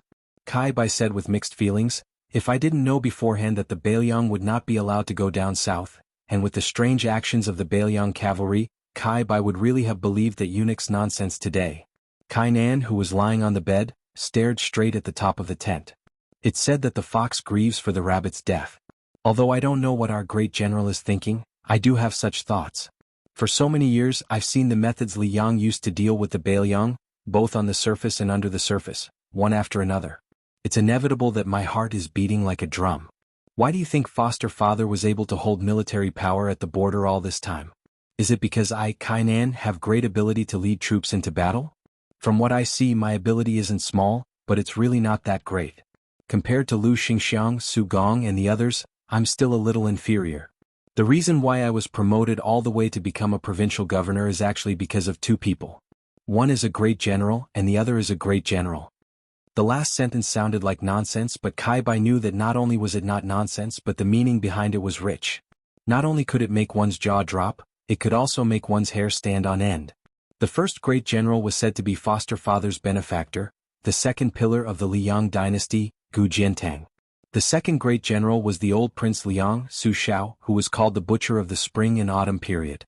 Kainan said in a low voice, "But even if I feel sorrow in my heart, I, Kainan, only have reverence for the old Emperor Zhao Li and the late Emperor Zhao Dun. I don't have the slightest bit of rebellious thoughts. What? It's simple because they're powerful." Regardless of the internal reasons, they were still able to suppress the 2 great generals, suppress the civil and military officials of the imperial court. Zhao Li was able to make Su Shao willingly help him conquer the world, and even helped Li Yang fight Bei Mang to defend the world until his death. After his death, he was able to make our great General Gu wear an official's robe instead of armor, and sit on a bench in that cramped Ministry of War's Yamen for no less than 20 years. Zhao Dun wasn't bad either. He wanted that Grand Secretary Zhang, who had the power to overturn the world, to die, and Bai Yan'er obediently died. After Zhao Dun died, he similarly left behind a large amount of property for the current emperor. It's just a pity that although Zhao Dun had his personal grudges, they were generally harmless to national affairs. In Zhao Zhuan's hands he couldn't control the scale. However, you can't say that the young emperor is really wrong in this kind of matter. The affairs of the world are like this, we can only explain it as fate making fools of people. That being said, I also believe that if Zhao Li was the emperor, Bailiang might not even have the thought of sending troops to Guangling. As for Zhao Dun, he would have delivered the imperial edict to our hands much earlier, and definitely wouldn't be so hesitant. Kai Bai said hesitantly, "Although I don't have a good impression of the young emperor, if it were me, I'm afraid I would have done even worse." Kainan made a sound of agreement. "Zhao Zhuan isn't bad. As long as he's given time, he might have done even better than his father and grandfather. However, in the end he's still a bit inexperienced. In addition to the current imperial court, with Bai Yan'er's death and Tantanan seemingly unchanged, I reckon he's more or less disheartened. Although there's still Qi Yanglong, who was left to our Liang by the previous emperor, compared to this Shangyin Academy Grand Chancellor who came out of seclusion halfway, especially Yuan Binshi's benefactor, Zhao Zhuan naturally trusts Chen Wang, who he personally promoted. Unfortunately, at the same time, he won't place too much importance on Chen Wang's opinion at crucial moments. This is because Chen Wang is young and the emperor is also young. Without Su Shao in the northwest, Bei Meng immediately attacked. Without Yuan Binshi and Zhang Julu in the imperial court, problems also arose. I'm guessing that if Zhao Zhuan could be more magnanimous in the matter of the water transport, then Su Fengyan would have at least done some superficial work for this inexplicable dispatch of troops, such as sending someone to Great Peace City to request an imperial edict. However, in the bottom of the young emperor's heart, he still hopes to use our Huai and Huai border armies to weigh the weight of the Beiliang cavalry, to see how much of an exaggeration there is. Now, it's a mess, and the imperial court doesn't have a tinker like Bai Yan. As long as I think of this in the past 2 days, the bit of anger in my heart will lessen. Then Kainan sighed and said, if Qi Yanglong and Huan Wen don't say a few words of justice at this time, Liang, which has a great situation, will probably really be in big trouble. Kai Bai didn't understand. Kainan didn't explain anything. His hoarse and deep voice became even more vague. This time, adoptive father barely escaped death. After thinking about it, there's something I should tell you, but adoptive father hasn't really thought it through. You can think about it yourself. Kai Bai leaned forward and said in a low voice, adoptive father, speak, I'm listening. Kainan's tone was calm. Openly guard against the Beiliang Su family, secretly guard against Chen Jibao. Be a good general on the border, great things can be expected. This is the only secret letter that the general has given me in all these years. It's a message not written on paper. Kai Bai's pale face became even paler, but it quickly turned a sickly red. Kainan closed his eyes and said tiredly, after dying once, I found that now, looking at it, that young man surnamed Su is still the most interesting, the others are just like that. That's right, when I really receive the imperial edict of being conferred the title of Count Zhongyi, you can lead the army. As for whether you can become a Jidushi, that will depend on your own ability. Adoptive father can't help much. Don't try to persuade me. Maybe I feel that there's no meaning in it. Kainan didn't say anything and just kept his eyes open. His ears could vaguely hear the drums of the War of the Spring and Autumn period, his eyes could vaguely see the smoke of the War of the Spring and Autumn period, and his heart could vaguely see the bravery of his youth. During the reign of Yonghui, the world only knew that there was a Zhang Lugulu in the imperial court, but they didn't know that there was a strategist who lived at the edge of the palace. Until now, in the year of the auspicious talisman, the civil and military officials still didn't know that there was a blind guest in a secluded house not far from Yuan Binshi's residence. His surname was Lu and his name was Su. He only had a personal maid to serve him. On this day, a young man with a special identity came to Lu Su's residence. The former was both the guest and the host, because although the one surnamed Zhao was the guest of this small courtyard, he was the host of the entire Liang. The current emperor Zhao Zhuan didn't wear a dragon robe but a jade belt and green robe. He sat opposite Lu Su, who had secretly become the imperial court's great spy. Chapter 1710. There was only a box of chess pieces on the table and no chessboard. This was a small habit of Lu Su. Regardless of whether he was flipping through a book or thinking, he would always have a box of chess pieces by his hand. If he had nothing to do, he would grab a handful of chess pieces and slowly rub them in his palm. Zhao Zhuan's tone was indifferent, but there was a hint of blame in his words. Sir, why did you not only order Zhao Go to bide his time along the way? You even strictly ordered the local Jianghu people not to show their faces and not to obstruct the Beiliang cavalry? Lu Su, who was holding a handful of cool chess pieces, moved his fingers slightly and made a squeaking sound. In the face of the angry reproach of the ruler of a country, this blind young man who had risen to the center of the dynasty overnight was expressionless. He slowly said, Liang's face is not on such trivial matters. His Majesty's face is on the border battles between the Liao, Beiliang and the Huai River. If His Majesty felt that he could tolerate anyone in the world except for Su Fengyan, so he wanted Lu Su to act on impulse, then it's very simple. Although Zhaogo people have died, they are still a huge force that can call the wind and summon the rain.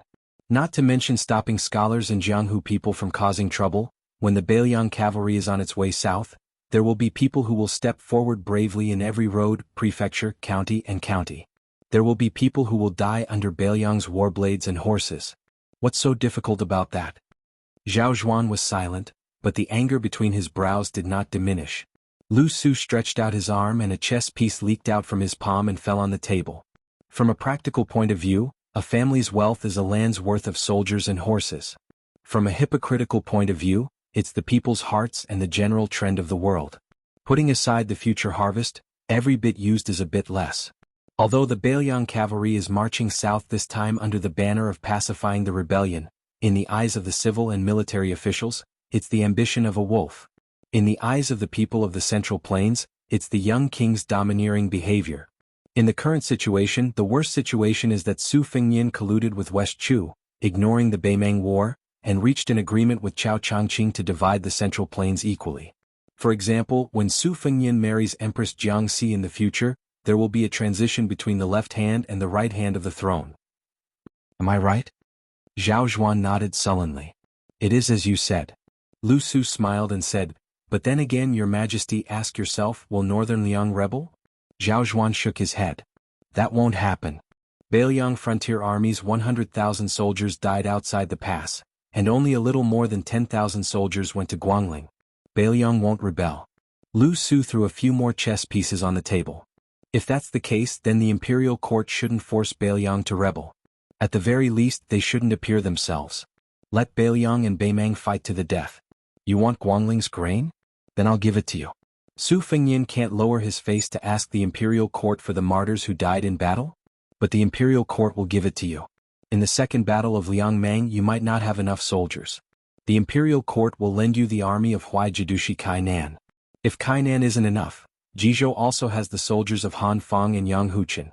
Zhao Zhuan's brows furrowed tightly. Lu Su calmly said, the imperial court shouldn't be thinking about how to guard against Bailiang, but how to separate Bailiang from the Su family. Don't hope that the second generation of the Su family will still be disloyal to the imperial court. Instead, think about how to make the young and strong generals of Bailiang not have the slightest disloyalty. Make them and the entire Bailiang Taoism sincerely believe that Bailiang is a Bailiang within the territory of Liang, and that the Su family is only helping the imperial court manage and govern Bailiang. Even if one day Bailiang doesn't have the cavalry of the Su family, even if the Battle of Liangmang isn't going well, everyone in Bailiang from the officials to the common people, will have a way out. If Bailiang doesn't have a foothold, then the imperial court will let them retreat to Jianghu, to Shuzhou, and even all the way to Jiangnan. Zhao Zhuan's brows loosened slightly. If that's really the case, then it doesn't matter whether the Su family rebels or not. Lu Su laughed involuntarily. Your Majesty, you must remember that if you want the Bailiang Su family to become water without a source, it's still too early. First, you have to rely on the imperial court's careful operation. If you're willing, you have to give something to Bailiang first. Second, you have to rely on the following Battle of Liangmang. Third, you have to rely on the people of Bailiang slanting toward the imperial court. The imperial court can no longer regard them as uncivilized Bailiang barbarians, and can no longer restrict the scholars of Liangdi in the imperial examinations. Fourth, you have to rely on the officials of Bailiang who have a foothold in the imperial court. You can't do without Sun Yin Yao Baifeng, and you can't only have people like Jin Lanting. Fifth, you have to rely on Liang to quickly let Su Gong, Lu Xing and Song Li, who have clean backgrounds and can be of great use, stand out and quickly end the Battle of Guangling. Don't think about reducing the power of the local generals. When the water is too clear, there will be no fish. Once the generals in Liang are completely speechless, and the Beimang army is still in the north and hasn't suffered any damage to its foundation, don't tell me that in the end, you can only rely on the Su family's iron cavalry to fight the war? In that case, won't the previous fourth become a joke?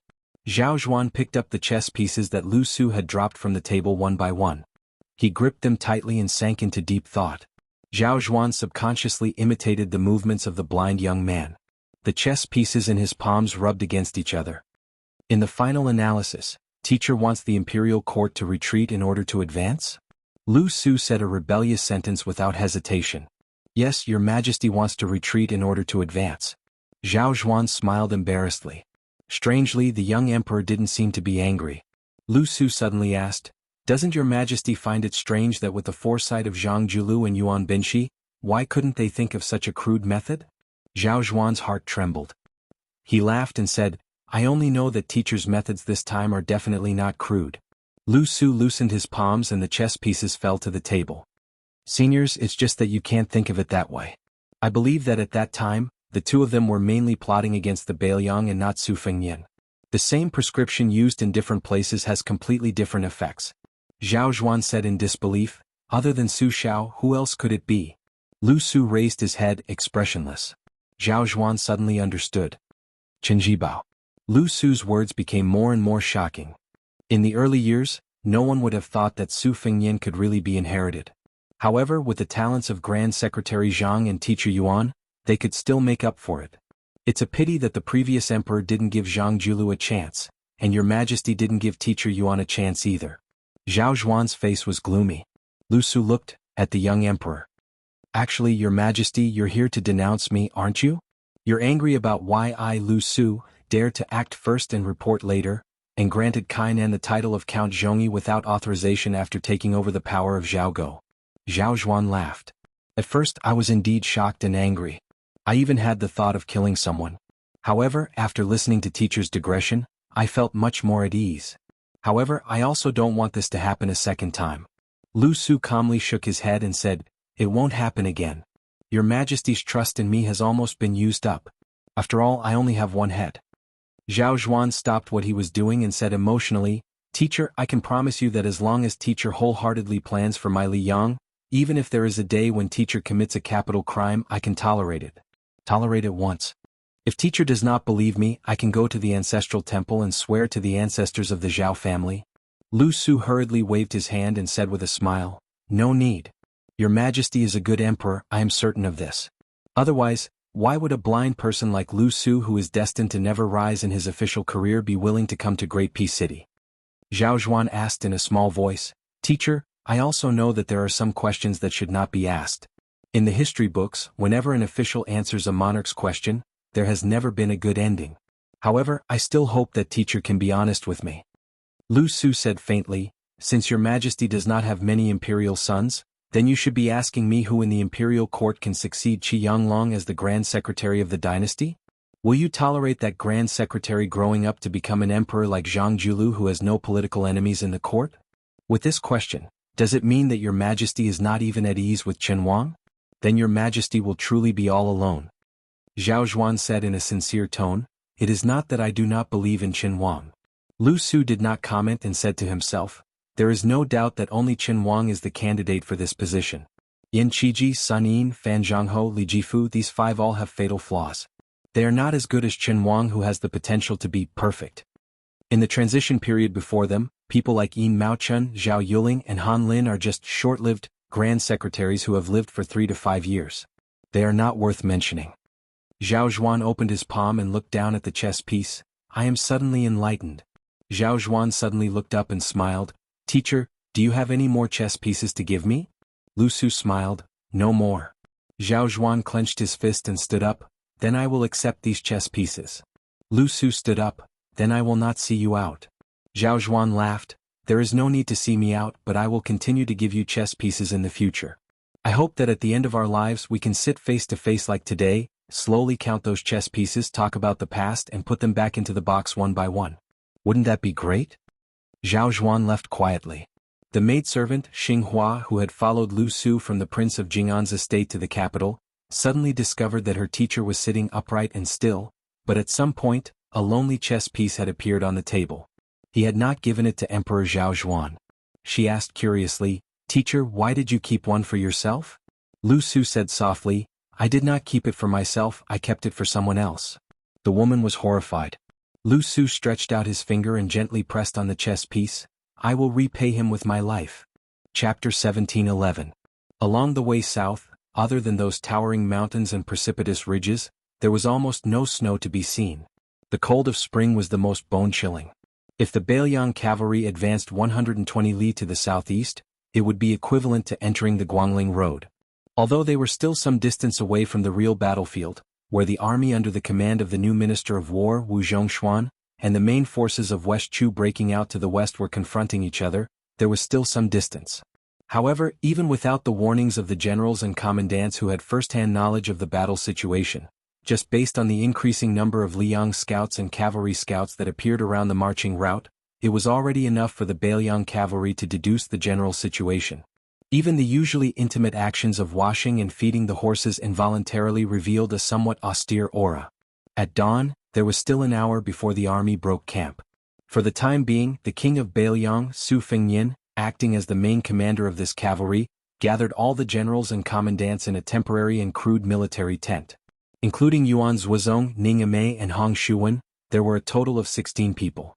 There was no table in the large tent. The 5-zhang wide and high map of the Guangling Road was hung on the wall. The main passes and cities had long been clearly recorded. Even the number of troops stationed at each place was meticulously marked in vermilion small characters, accurately down to 100 people. Su Fengyin stood sideways under the map, still wearing the famous saber that he snatched from Jiang Fuding's hand that year, the crossing the river soldier, only he took off the cold saber. Su Fengyin looked at the various cavalry officers standing in an arc, raised his saber, and drew a route on the map that was enough to shock the yamen of the Ministry of War. He laughed and said, "Next we will pass through Luhua County, pass through Weishui and Merqi, 2 counties, and officially enter Guangling Road. Perhaps we moved too slowly through Huai and Bei provinces, and then moved too quickly through Huainan Road, causing the imperial army to be caught off guard. Therefore they were unable to keep up with our pace. Otherwise, the Ji province cavalry should have arrived 2 days ago in the area of Shanin County, where there are many mountain paths. They would have first intercepted us, using Wufang and Free Cloud cities as a base to wait for reinforcements. When Su Gong from the Ministry of War arrives, he would have allied with the local troops to defend this natural defensive line. This would have forced our army to advance more than 80 li to the south, and take a detour to the east to enter Guangling. However, in this way we would have to collide with the Qing province troops that are rushing north. As long as there is a slight delay, the 20,000-strong army from western Shu would arrive." Su Fengyin paused here, and the corners of his mouth curled up. It is a pity that the hairy son-in-law of the Gu family is still a bit too slow. Therefore, I estimate that Assistant Minister Su is already pointing at the Ji province general and spitting in his nose. However, if I have the chance to stand in front of Assistant Minister Su, I would definitely say a few words on behalf of the Ji province general. Motherf *Ker, Su Gong is hiding in the right wing of Ji province, slowly wandering about. Why should our tired Ji province cavalry rush up to the Bailiang cavalry and be beaten up? Who doesn't know that the great snow dragon can ride a horse and wear Bailiang armor, and when he dismounts his horse he does not lose to the Yuzhou infantry in the slightest? This daddy came to the Central Plains to gain merits, not to be in a hurry to reincarnate. Apart from the serious Yuan Zhuozong, the other generals in the tent roared with laughter. This was especially the case for the old cavalry generals who had fought in the spring and autumn war. Their grins were even wider. Even though most of these people had obtained their positions at the Bailiang border, when they were still small soldiers, most of them had heard the bragging of the old officers in their respective armies. They said that the great generals would always make fun of the enemy before the battle. It was rumored that even at the most difficult time of the Battle of the Western Wall, the West Chuyi Baikue, who was known as the Spring and Autumn War Armor, could not escape this calamity. When the laughter stopped, Su Fengyin restrained his relaxed expression and said in a low voice, "Our great snow dragon cavalry still has more than 10,000 soldiers. However, as for our true strength, we all know our own matters. In the battle at the Calabash Mouth where we wiped out Yang Yuanzhan's army, our great snow dragon cavalry had the greatest merit, but our casualties were not small either. There were 3,400 people who died on the battlefield. As for the soldiers who had to withdraw from the border army because of their injuries, there were also 1,200 people. Out of 10,000 people, in the end, only half of them were old soldiers. I might as well say something to offend those 2 heavy cavalry armies. Their casualties were also disastrous, but comparatively speaking, I dared to have these 2 cavalry armies choose from Liangzhou's left and right cavalry armies, even from Yozhou's elite cavalry army and Lingzhou's few local garrisons. However, as for the great snow dragon cavalry, forget about Lingzhou, I did not even choose a single one from Yuzhou.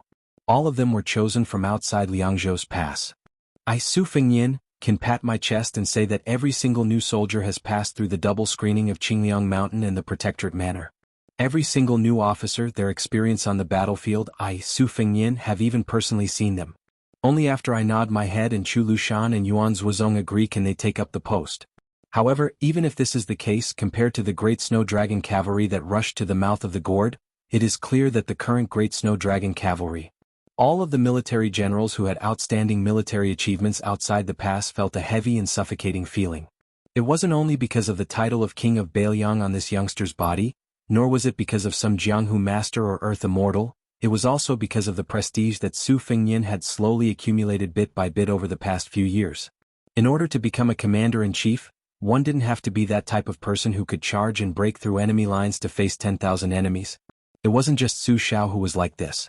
Even the great Grandmaster Gu Jiantang in his early years in the Spring and Autumn War actually didn't take the lead that often. Qin Jiba was even more so. Being able to win battles and being able to afford to lose battles was actually enough. Meanwhile, this young vassal king in front of everyone seemed to have never lost on the battlefield in the imperial court or in Jianghu. Of course, it was rumored that on a certain battlefield, their king of Bailiang had suffered a great defeat. Even Yan Wenwan and Chen Yunshui, these meritorious great generals, when they occasionally heard their subordinates mention this matter, they would never berate them, instead revealing a knowing smile that only great men would understand.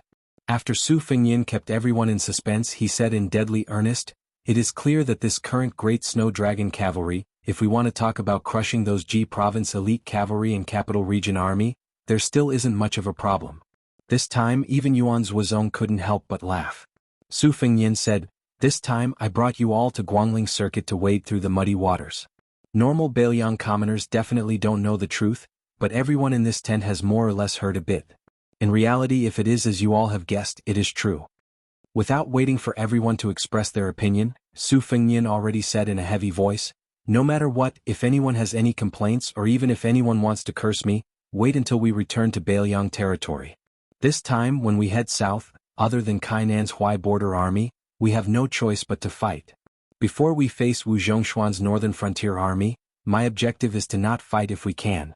Even if my great snow dragon cavalry can wipe out 100 imperial soldiers, it will still be a losing business. Of course, if Su Gong and Yuan Tingshan insist on blocking us to the end, then we will fight. We will beat them until they are scared. Before this, I still have something I want to make clear to everyone. The true vicious battle is still the contest with Wu Zhongshuan. Because on this trip to Guangling Road, apart from me needing to pick up a person, you all also need to take in a certain amount of West Chu's routed army. The initial estimate is between 200 to 300, most of them young and strong. On the battlefield, they will appear as small groups of fleeing cavalry. When the time comes, we will provide them with Bailiang war horses and light armor. Of course, there will also be cold blades, quickly breaking up these troops and merging them into our army. Afterwards, Yuan Tong will lead you all away from the western battlefield. I will at most meet up with you all a day later." Su Fengyin's cold blade pointed heavily on the map. If nothing unexpected happens, Su Gong's Jingji troops and Yuan Tingshan's Jizhou cavalry will meet up here. Su Gong will use the Chaisang County town, which has a higher city wall, as a stronghold. Che Ye's Western Shu infantry and Qingzhou army will respectively be behind and to the south of our army, each with a city pass to rely on. The enemy's entire battle line presents a semicircle. Although the terrain on both sides of the Chaisang County town is flat, the net of water is crisscrossing, making it unsuitable for large cavalry to gallop through. This is because the only wide official road has already been destroyed by the Chaisang County magistrate under the command of the common people. Every 200 paces, a gully more than a zhang wide is dug out. If there is also a rather large spring rain, it will be even more disadvantageous for our advance. Reportedly, Su Gong's army is carrying a large amount of heavy crossbows from the Ministry of War's stockpile, as well as 1,700 sets of heavy armor. Among them there are a total of 4,000 archers and divine arms. Naturally, they want to force us to dismount and fight while defending the Chaisang County town to the death. If we choose to go around the Chaisang County town and stagnate on that official road, it is very likely that we will completely lose our original initiative as a cavalry. In that case, we will be surrounded and have no place to advance or retreat. Against more than 60,000 soldiers who can freely retract their battle line, and the enemy's commander-in-chief is one of the few famous generals in Liang, Su Gong. Therefore, to us, whether or not we attack the Chaisang County town is just a bad plan. Chapter 17:12. Hong Shuwen said cautiously, "Your Highness, based on the geographical situation near Chaisang, if we take a detour to the north, we will have to take a big detour. Also, there is a city similar to Chaisang, Beigu City. However, if we change our route and go south quickly, we can kill the Qingzhou troops that have not yet arrived at Chaisang, and then pretend that we are at Jinggan Road. It will be more interesting." Now, everyone knows that Jinggan Road, from the King of Jing and Zhao Sun to the Minister of Economy, all three of them have a big gap with us in Bailiang. Even if Su Gong knows that our original intention is to change the battlefield, he can't bear the risk of chaos in Jinggan Road. He can only be led by the nose by us. As long as they leave Chaisang, especially when the Jizhou cavalry and the capital army are separated, then our chance will come. The only thing we need to pay attention to is the crossbowmen behind us. We need to kill more of the enemy scouts that are hanging on the tail. Su Fengnian said innocently, do I look like the kind of person who will not hesitate to go to war for revenge? Hong Shuwen did not say anything. Yuan Zuozong was the first to laugh strangely, you don't? The generals looked at each other in dismay, and then burst into laughter without giving any face. Su Fengnian had expected this, so he quickly smiled and said, if so, then we will do it to the end. Niu Qianzhu, you lead 1,000 cavalry to intercept the Western Shu army. Along the way you can spread the news under the banner of reminiscing. After all, no one in the army believes that we are here to quell the rebellion. This will confirm their wild imagination. A tanned and burly man asked in a muffled voice, Your Highness, is 1,000 cavalry too little? Su Fengnian thought for a moment and nodded. Then let Pang Jianrui lead another 1,000 cavalry to support them and strengthen their momentum. The charcoal-like man hurriedly waved his hand and said, Your Highness, that's not what I meant. I'm just a lowly lieutenant. I've never led more than 2,000 soldiers in my entire life. I'm just using this opportunity to follow Your Highness around the Central Plains to pretend to be a general. I don't dare to compare myself with Your Highness. 2,000 is enough. If that doesn't work, I can ask old Pang to lend me 500. The more the man spoke, the lower his voice became. It was obvious that he was feeling guilty. Su Fengnian lifted his foot and was about to kick. The captain of the Great Snow Dragon Cavalry, Niu Qianzhu, hurriedly hid behind Pang Jianrui. Su Fengnian pointed his scabbard at Lieutenant Niu and said angrily, Fine, I'll give you 2,000 cavalry and I'll also lend you my Phoenix Battalion. How about it? If you're still not satisfied, I can lend you Commander Yuan as well.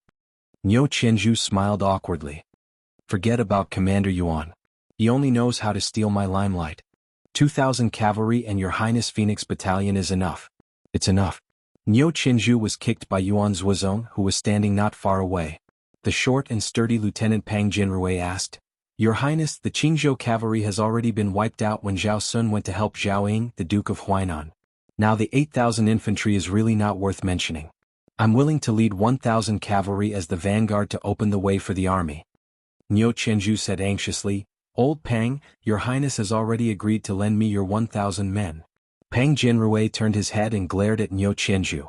Niu Qianzhu shrunk his neck in fear. Niu Qianzhu's body looked like two Pang Jianrui. But in the Great Snow Dragon Cavalry he was also a captain of 1,000 cavalry. In front of Pang Jianrui, Niu Qianzhu was like a little wife meeting an evil mother-in-law. At this time Yuan Zuozong suddenly said, I'll be the vanguard. 500 cavalry is enough. Pang Jianrui scratched his head. Even if he had 10 times the courage he wouldn't dare to compete with the commander. Moreover, as long as one was a veteran of the Great Snow Dragon Cavalry, they all knew about the 10-year siege of Xiangfan City in Qingzhou. Yuan Zuozong was the second commander of the Su family's cavalry after Wuxia and Su Pu. That year, under Xiangfan City, the battle was so bitter that his cavalry had to be used as infantry. In the end, only 3 out of 10 remained. This was how Chu Lushan managed to conquer Shu. It wasn't that the Su family didn't want to transfer more cavalry, but that they had no cavalry available, whether it was cavalry or horses. Su Fengnian nodded. Then he raised his cold blade and pointed at the 2 battlefields of Guangling Road where the 2 armies were in a deadlock. After passing Su Gong's troops, the West Chu cavalry that we are going to support will break through here. It is located 30 li south of Guazi Island. The Wu general in charge of this battlefield is called Zhou Ran. His total strength reaches 20,000 and cannot be underestimated. Zhou Ran is experienced in using troops and is good at positional warfare. He has 2,000 cavalry under his command. At that time, our main force will be about 20 li northwest of Guazi Island. Here, near Xiangwei River, we will temporarily stop and station our troops. Zhou Ran will definitely send a large number of scouts to keep an eye on our movements. Not only that, because of our arrival, Wu Zhongshuan will definitely order the northern Lai County battle line to be moderately tilted to the south. Although the main general, Yuan Jiada, has less than 10,000 troops, his cavalry accounts for almost half of the total, more than 4,500 cavalry. This unit was once the vanguard of the southern Jiang army going north to quell the rebellion. Their combat power is obviously not weak. Yuan Zuozong, you lead the main force to Guazi Island and push 30 li east along Xiangwei River until you reach Zhou Ran Station. Wang Buyuan, you will lead 2,000 cavalry directly between Lai County and Xiangwei River to cut off Yuan Jiada's main force's reinforcement route to the south. Cooperate with the main force and show that we are going to swallow Zhou Ran's 20,000 troops in one go. Song Jinshan, You will lead 1,000 cavalry and maintain a distance of 3 to 4 li from the middle army's right wing. Your main duty is to keep an eye on Zhou Ran's 2,000 cavalry and clean up Zhou Ran's scouts in the south. Once the Phoenix Battalion's whereabouts are leaked, or there are Wu troops chasing after them in the front line, if Zhou Ran's 2,000 cavalry get the news and go south to intercept them, you will bite them. Yuan Zuozong and the 2 cavalry generals cupped their fists and accepted the order. Suddenly, a crossbowman came to report the military situation. Then Su Fengyin and the generals did not know whether to laugh or cry. They intercepted the military order that Su Gong's scouts passed to Qingzhou. They were ordered to follow the original route back to the big town of Huangwei City at the northern border of Jinggan Road. They were not allowed to go north without permission. Su Fengyin said helplessly, "If there is no accident, Shishu's side is almost the same. It seems that Su Gong is not willing to give us a chance to bluff." Su Fengyin did not think that he had succeeded just because he intercepted a secret letter. This kind of military order was not afraid of being leaked. Naturally, he would not send a single cavalry to deliver it. It was not too much to say that the more the better. However, Su Fengyin quickly ridiculed, "It is hard to say for Shishu. They may listen to the order and retreat. Then they will retreat and wait for an opportunity. However, the words of the great king of Jing should be more effective than the words of a vice minister. The Qingzhou troops may not listen to Su Gong's unreasonable orders. When Zhao Sun uses troops on the battlefield, he does not care about winning or losing. He only wants to show his loyalty." The commander of this troop was a trusted aide of the Prince of Jing'an's estate. Before they set out, they must have received Zhao Sun's secret order. Even if they were to be suspected of being greedy and advancing prematurely, they absolutely couldn't leave behind the impression that they were afraid of death in the imperial court. This young king of Jing'an deserves to be the most praised and virtuous vassal king in the imperial court. Niu Qianzhu and the other generals were a little confused. After all, the situation in the Central Plains did not concern these Bailiang generals who had been fighting outside the Great Wall for a long time.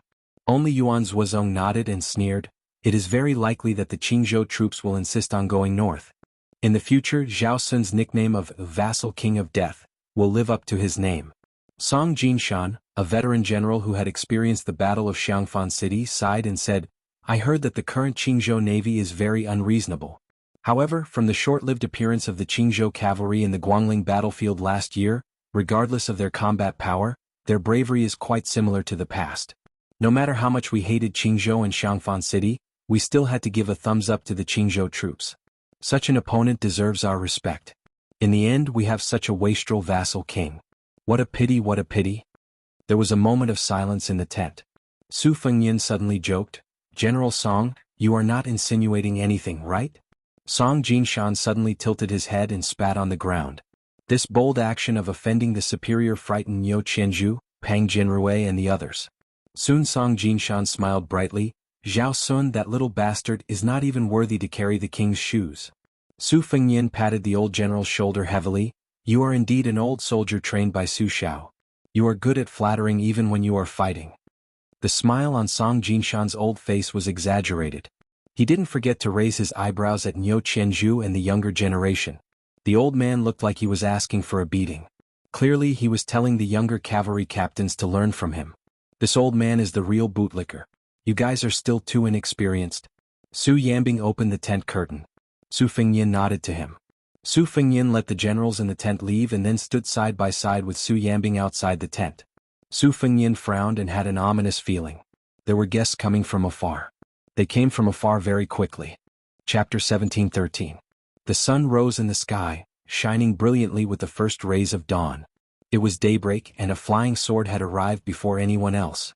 Su Yambing gazed into the distance and sneered, "It seems like they don't come with good intentions." For the first time, Su Fengyin felt somewhat absent-minded. Logically speaking, he shouldn't have such a feeling of homesickness. It would be a joke to say that the other party's menacing approach made Su Fengyin feel apprehensive. Su Fengyin had experienced this kind of preemptive display of strength through the use of sword chi and sword intent. In fact, Su Fengyin had seen quite a few of the grandmasters who used the sword Dao in the world. From the earliest old Huang and the old man in the sheepskin fur coat, to Dong Tai who killed a celestial with a flying sword on the shore of the East Sea, to Song Yanqing who led his horse into the city to meet his death, to the ancestor of the Wu family sword tomb and so on. Su Fengyin had long reached the point where he was used to seeing such things. But for some reason, Su Fengnian felt somewhat uneasy when he saw the sword that flew 100 li across the sky and visited the army camp. It was the time when the sky and earth were white, and the hazy sky was like a sheet of Shen paper. That sword seemed to have written an extremely straight horizontal line on the Shen paper. Su Yanbing asked, "Your Highness, do you want me to go and stop it? Although the sword chi is strong, it's still slightly inferior to Dong Tai's. At most it's on par with Chai Qingshan's. It certainly won't delay the advance of our army." Su Fengnian said something irrelevant. It's West Chu's only remaining grandmaster of the sword Dao, Lu Dantian. Su Yanbing couldn't figure out what Su Fengnian was thinking, so he didn't act on his own. Since he had confirmed the other's identity, Su Yanbing didn't feel that Lu Dantian of West Chu could pose any threat. Even if the great Snow Dragon cavalry didn't have him and the young feudal lord, they still had Yuan Zhuozong, who had been hiding his strength for many years, and the Wu family's hundreds of swords. If they really wanted to force their way in, even 10 Lu Dantians wouldn't be able to do anything.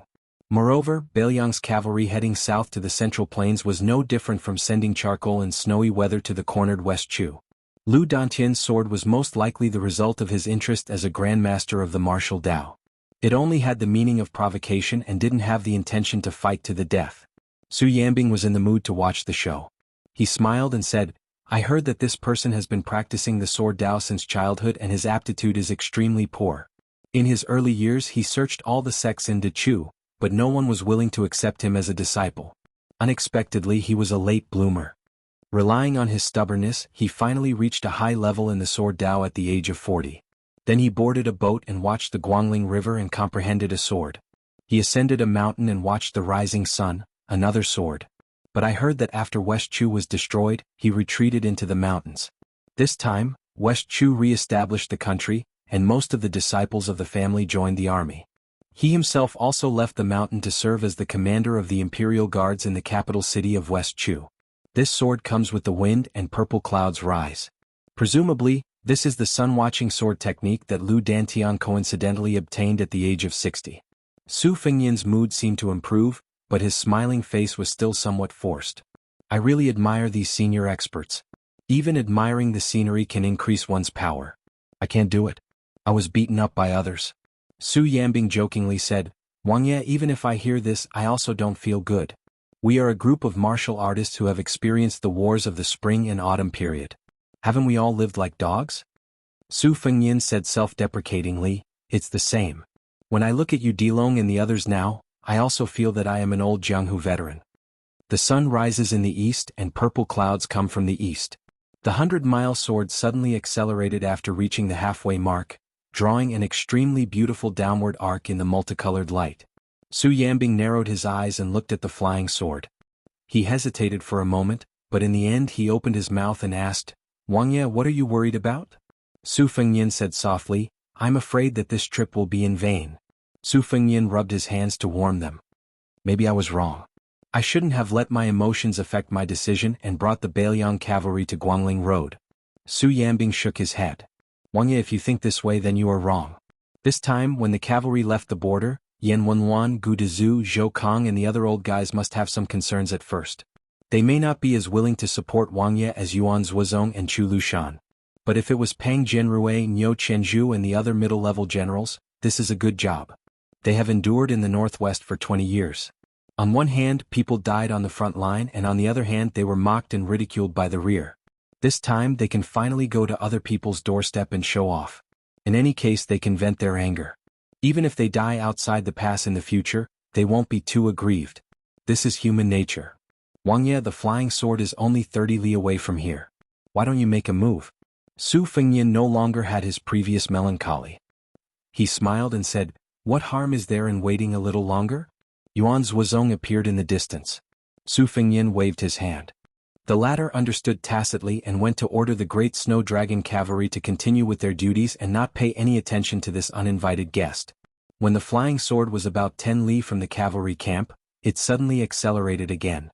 It was as fast as a young dragon crossing the river for the first time. The momentum was great. At first, there was the sound of firecrackers at the end of the street. It was only faintly audible, but very quickly the sound became more and more ear-piercing. In the end, it was like thunder beside one's ear. Su Fengnian reached out with both hands, pressing down on the Bailiang's saber and the crossing the river pawn at his waist. At the moment of mutual hostility, Su Fengnian suddenly let go of the saber hilt. At the same time, the tip of the flying sword that was originally heading straight for the camp was pressed down slightly and nailed into the ground. This half of the sword that was left in the ground was less than 10 steps away from Su Fengnian. The sword did not move at all, but there was still a purple sword chi lingering around the sword, flowing with brilliant colors. After a while, a tall old man in cotton clothes strode into the camp. The old man carried a long object wrapped in cotton cloth on his back. He stopped 50 steps away from Su Fengnian and Su Yanbing and looked around. The old man was clearly somewhat surprised. There was not a single soldier coming to entertain him. This made the old man, who originally wanted to fight, feel somewhat disappointed and resentful. The old man had white hair, white eyebrows and white beard. His appearance had the elegance of a southerner, and his figure was like that of a northern athlete. He had the demeanor of a grandmaster. He glanced at the young vassal king whom he had heard so many times in the past 2 years and then snorted coldly. With a wave of his hand, the long sword that was nailed into the ground was immediately pulled out of the ground and returned to the black scabbard hanging at his waist. From the beginning to the end, Su Fengnian's gaze had been fixed on the object on the old man's back. This grandmaster of swordsmanship in West Chu had a status in Jianghu and Dechu. He was similar to Liang Qijiaj, who later dominated Tai and city with one sword. He was a figure of the same generation as the state preceptor Li Mi and the grand preceptor Sun Shiji. When Chao Changqing met this old man, he should also show some respect as a junior. Lu Dantian was full of qi. He asked in a deep voice, even though he already knew the answer, "You are Su Fengnian, the king of Bailiang?" Su Fengnian slightly retracted his gaze and looked at the old man, who seemed to be a bit questioning. He said in a gentle tone, "I am." Lu Dantian untied the rope and took off the object covered with cotton cloth. He erected it in front of him and sneered, "Surname Su, you don't even dare to take one sword from this old man. How can you be one of the 4 martial arts judges? What? Is it because you have 100 lackeys of the Wu family behind you, plus the 10,000 that Su Shao left for you?" Chapter 17:14. "Liang Qi, how dare you come to our central plains to show off?" Su Fengnian asked back, "Where is she?" LV Dantian, who did not get an answer, was furious. He suppressed his anger and said loudly, "It's none of your business, coward." After the old man's words, there were only occasional neighs of horses in the barracks. It was particularly quiet here. But the sword on LV Dantian's waist was trembling. The old man stared at the middle-aged man next to the young king as if he was facing a great enemy. Su Fengnian stretched out his arm in front of Su Yanbing and continued to ask, "If she wants to return the things, let her come by herself. Please take the things back." Lu Dantian very rudely interrupted him and sneered, "You little brat, are you even qualified to give orders to this old man? Are you qualified to give orders to His Majesty?" Su Fengnian said in all seriousness, "Senior, please return home." He emphasized the word, please. LV Dantian seemed to have heard a big joke. He gently rubbed the sword hilt with his thumb. "Do you know this old man's sword?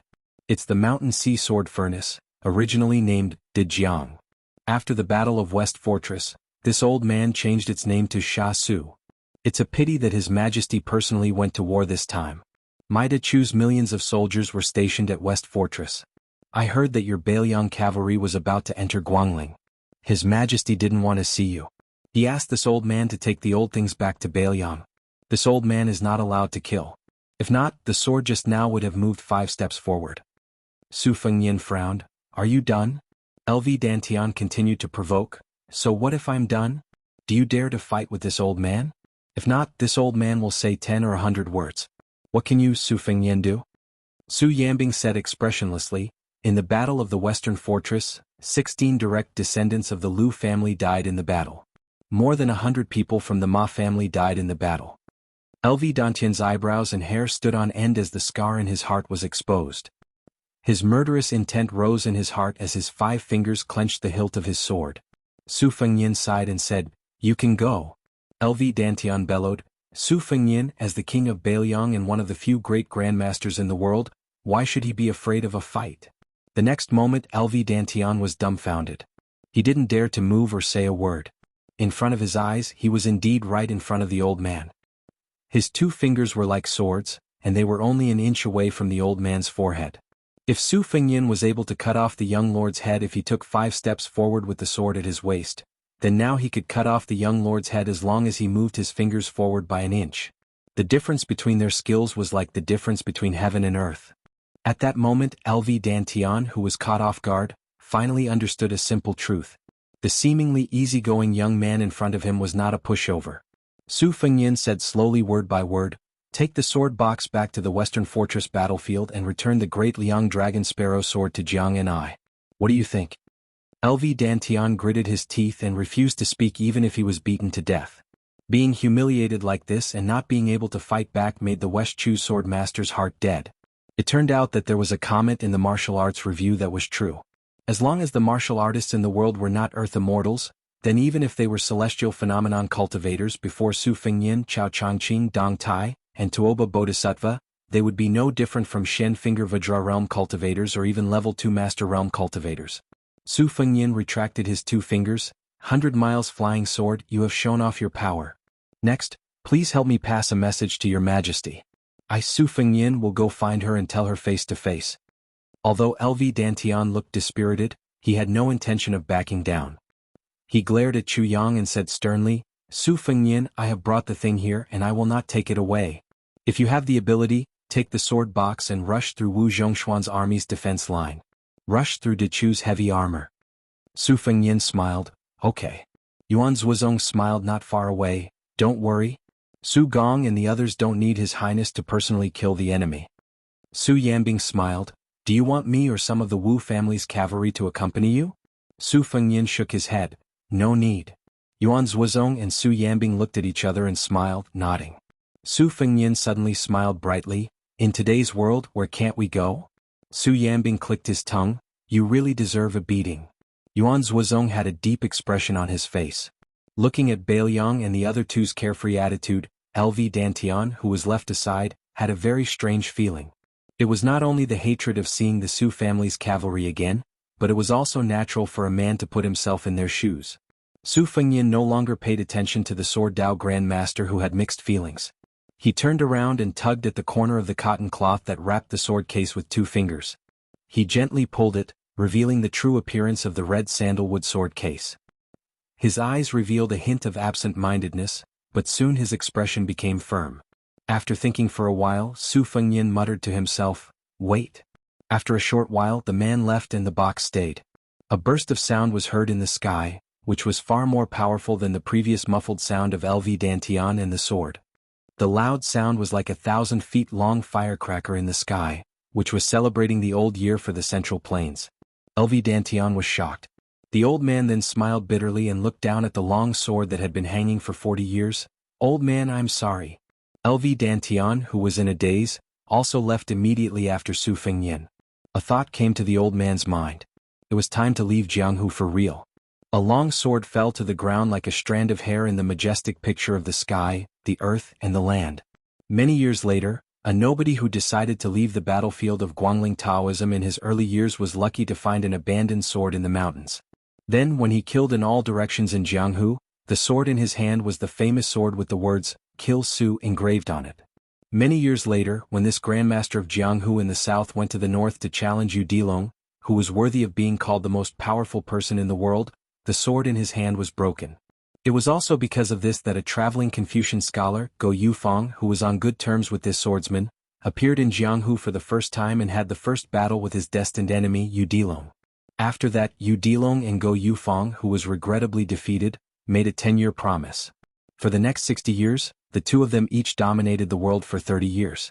However, in the current Jianghu, Yu Dilong was only a scout of Yuzhou cavalry and Go Yufeng was still a teenager who sold soup dumplings in Martial Emperor City. There were also the 4 peaks of Su Fengyin, Chao Changqing, and the 10 peaks of Jianghu, including Su Yanbing, Gu Jiantang, standing in front of the younger generation of Jianghu. At this time Yuan Zhuozong said worriedly, "Do you think His Highness will take a detour to Guangling River?" Su Yanbing nodded, "You mean to find Chen Zhibao first?" "I think he will." Then Su Yanbing patted Yuan Zhuozong's shoulder, "Shouldn't Chen Zhibao be the one who should worry about his own situation?" Yuan Zhuozong smiled knowingly, "That's true." The mountains and rivers of the Central Plains were magnificent. On the Guangling River, tall buildings and ships were flying in the wind. In the middle of the river, on a flagship that stood out like a crane among chickens, a man in white walked out of the cabin with a long spear in his hand. Plum wine. At this time the river was surging. It was windy in the sky. Immortals were traveling south. Chapter 17:15. The third chapter will come later. A group of over 50 elite cavalrymen galloped northward, each with strong and sturdy horses. This cavalryman was equipped with the best standard sabers of Liang imperial court. Judging from the dense white color of their quivers, one could easily tell that this cavalryman was an elite cavalryman. Every single arrow used on a horse bow was made from hard and dense eagle plumes. It was widely acknowledged by military experts that using eagle plumes as arrow plumes could provide the arrows with better wind resistance, thus making them more accurate. At the same time, in order to make up for the loss of shooting range, the archers were required to have a stronger pulling force. Therefore, only the best soldiers in the army were allowed to draw the bow with eagle plumes. Among the few cavalrymen who were most familiar with archery and horse riding, Bailiang used heavy crossbows and light bows, while Liang Liao and Ji Bei used a mix of bows and crossbows. Among them, Ji Bei cavalry, who was famous for producing a lot of archers, used bows more than crossbows. This cavalryman who was advancing northward was the disciple of Ji Bei border army. Half of the cavalrymen were born outside of Ji Bei border army. General Yang Xinxing, who had been the local tyrant in Ji province for more than 10 years, had always placed more emphasis on infantry. As a result, many of these cavalrymen who were good at archery had left their hometown through connections, and were now working in the army of Central Plains. When he left the border with his father, he was still a teenager. Now he had already gotten used to the local customs of Qing province. Because his father had been promoted to a lieutenant in the Qing province army, he had never lacked wine, delicacies, rouge, and beauties. However, compared to the soldiers who were born and raised in Qing province, he had a father who was constantly watching over him.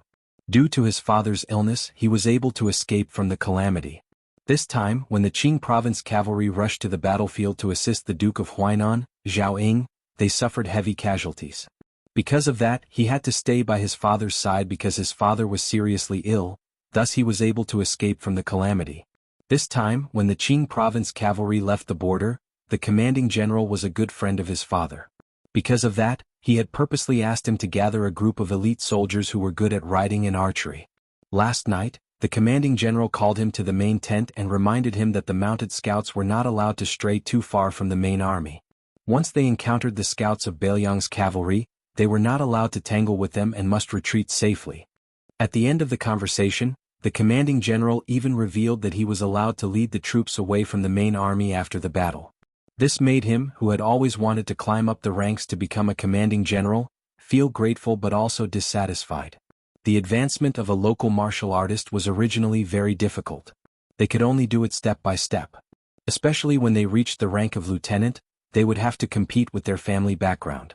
With his family background, if there were no accidents, after 10 or 20 years of hard work, he would be able to become a lieutenant with a small amount of military power in Qing province like his father's generation in the past.